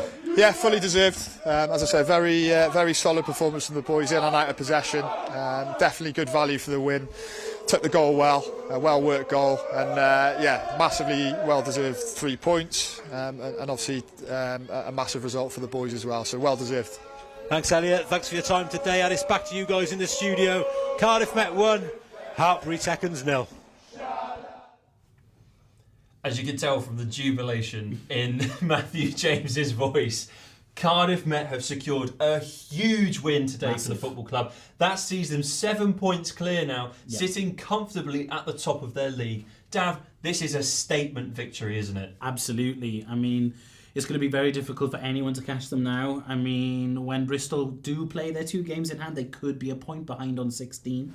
But I'm comfortable our boys are going to take care of business now. I was going to mention Bristol just then as well, that they have those 2 games in hand. Yeah. Are they the biggest threat now to the Archers? Obviously, only 2 games and 7 points in it, so the maximum that they can get is 6 points. Yeah. Now we're in this business end of the season. Cardiff Met really need to knuckle down and get on with it, don't they? Absolutely. They have to take control of this league. They have to dominate every single game, week in, week out. They've got it in their hands. Their destiny is up to them. They've just got to pull through here. Now, forgive me for my sins, Dav, but I'm going to use another pun now because I love them. Oh, but go for it. The goal certainly gave the side some Met-mentum that yes. they kept taking forwards into the rest of the half because they kept applying the pressure, didn't they? They did. It was fantastic. They made a couple of changes. Lucas James came on, obviously being the goal scorer, and he made a massive difference. Running up that wing, just interlinking the midfield and the attack together. And when that ball came in, it bounces off a defender, takes a really small deflection, and the reaction speed is unbelievable to just put his foot in the way, knock it into the net, 1-0. Absolutely. It's a touch of class, a touch of genius to have reaction times that quick and that perfect to get the goal for Quick them. as a cat. And obviously, Matty James also came on as well. Your star that you picked out from the beginning of the match. He had a great shot on goal at one point as well when the keeper was in no man's land at one point, Dav. What on earth was that thought process? Absolutely. I mean, he thought he's going to get to the ball. He tried to challenge the player, and then the back heel to Matty James just seemed as if it was perfect. It was just all open for him, and he knocks it over the bar. I mean, he would have made me very happy to make my prediction, come true, but 1-0, I'll take it. I'm happy. It's a great result, as you say, and we're now going to go down to pitch side where Mo's been able to catch up with Charlie Corsby. Oh, hello. So we're here pitch side. So Charlie, what do you think of the team's performance this evening? Yeah, very good. I think we could have made life a little bit easier for ourselves. We had a couple of half chances in first half, 2 really good chances in the second half, but all in all, really good, really happy. Okay, do you think there weren't that many chances created, like you said, in the first half? Do you think the team's still rusty from having a break over the Christmas? No, not at all. We've prepared really well. We've had a couple of fixtures, had a really good Christmas break. As a club, we've had a fantastic Christmas break. We've been unbeaten. No, I wouldn't say it was rusty. Hartpury, a good team, well organised. It was a good contest. Yes, we would have liked to have a few more shots perhaps, but in terms of territory control in the game, I thought we were excellent. So that victory keeps you on top of the table. What are the team's ambitions for the rest of the season? Just take each game as it comes. We've got cup game next week against Brighton, so it would be nice to see someone from a different side of the league. We've got home game after that against Bristol Twos, and then we'll just see where we end up. Okay, all right. Thanks for that, Charlie. Back to you in the studio. A great result. Brilliant reaction there from Charlie, who's obviously happy. I know that he's not showing the sort of emotions that that Jamesy did on the commentary. But it's still a huge victory for Cardiff Met and a great thing for them to take forwards going into, as I said already, the business end of this season, Dav. Yeah. And I don't think he can show that kind of emotion. I mean, Jamesy, the super fan that he is, he's going to be able to do that. But the coach has got to be calm and professional and let his boys know that the job's not done yet. Absolutely. You've got to remain as cool as a cucumber. Yeah, Fergie style. Absolutely. Now, we've got updates on the results from other BUCS Yes. fixtures, which I know you are particularly excited about. Yes. Now, the women's basketball, that went to overtime. 75-75 against Southampton Solent because Absolutely. of a buzzer beater by Shannon Hatch. Shannon Hatch, We spoke Swiss about her, cheese. we spoke about Lauren Psyche, and then Lauren Psyche herself got the overtime buzzer beater, Yeah. so it means that Cardiff Met left victors. It's fantastic. That's great for them in terms of their league position, as well as trying to get back on the right tracks in their campaign. Yeah, as I was saying before, this was a game they had circled for morale and momentum, and an overtime win is the perfect way to do that. To come back from being down, Shannon Hatch stepping up as she always does, Lauren Psyche, they're the Diffs dynamic duo for a reason, and they've come through for the Archers again. Amazing. Now, before we dive into too much more detail on the other BUCS results for Cardiff Met today, we're going to go straight back down to Mo, who is pitchside once again. Pitchside, we're joined by the Cardiff Met goalkeeper Dragos Ojog. So Ojog, that was what can we say? Not many chances were created that game, but you did perform. When the chances did come, you did make some saves. So what do you think of the team's performance during the game? I think overall we were the better team on that pitch. We gave it our all. We bounced back completely from after Christmas. We've just been absolutely outstanding tonight. They had a few chances, but not many to go off. We've just outplayed them as much as we could, and we won today. So that's all I can say for the boys. Well done for everyone. Do you think the team's defence is starting to come into effect? 'Cause I was at training the other day and you were doing a lot of defensive drills. So do you think the team's defence is getting hard to break down? Yeah, so our defence has been solid and it's getting even stronger every single week, and it just shows today that there's been very few chances they've got through. So we just got to keep strengthening and keep going. Okay, and that win does take Cardiff Met to the top of the table. Do you think that's extremely important for the rest of the season? Yes, that puts us in a very good position, and I believe if we keep performing the way we've been performing today, we'll go and win the league. So that's what I'm looking forward to. Yeah, hopefully that's what we're all looking forward to. Well, back to you in the studio now. Thanks for that, Drag. Thank you. Amazing. It really does seem like it's an important target for the men's football club here at the university to get back to that top level of BUCS football competition.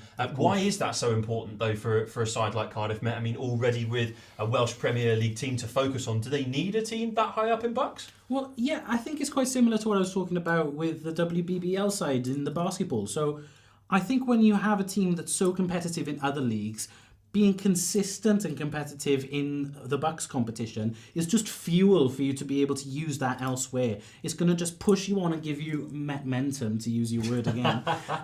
It's catching on, Dan. You're going to be a fan of my puns one day. We'll see it on banners soon. But no, I think it helps drive the team forward in all aspects of their game. Now, we're going to wrap up there, Dad, but I'm going to give everyone a quick reminder of the fixtures that are yet to come. So the men's basketball is tipping off at 7:30 in the Archers Arena. You definitely need to go down and check that out to see Dan Flaherty flying across that court. The women's rugby result has come through. Unfortunately, it's a 38-7 defeat on the road for the women's first team, and the men's rugby team also suffered a 34-22 defeat on the road. But going back to basketball, we are covering for the first time this season the wheelchair basketball stream on February 18th. So I just want to put that out there to keep it in your minds and make sure you tune into Cardiff Met Sport TV's coverage of that. But for next week, we're going to be back here in the studio, Dav, because next week we've got a double header. We've got a double header for the rugby because Cardiff Met Women's will be playing Edinburgh University in the Women's National League, and that'll be followed swiftly by the Cardiff Met fixture in the Men's BUCS Super Rugby League against varsity rivals Bath. Diolch a noswaith da.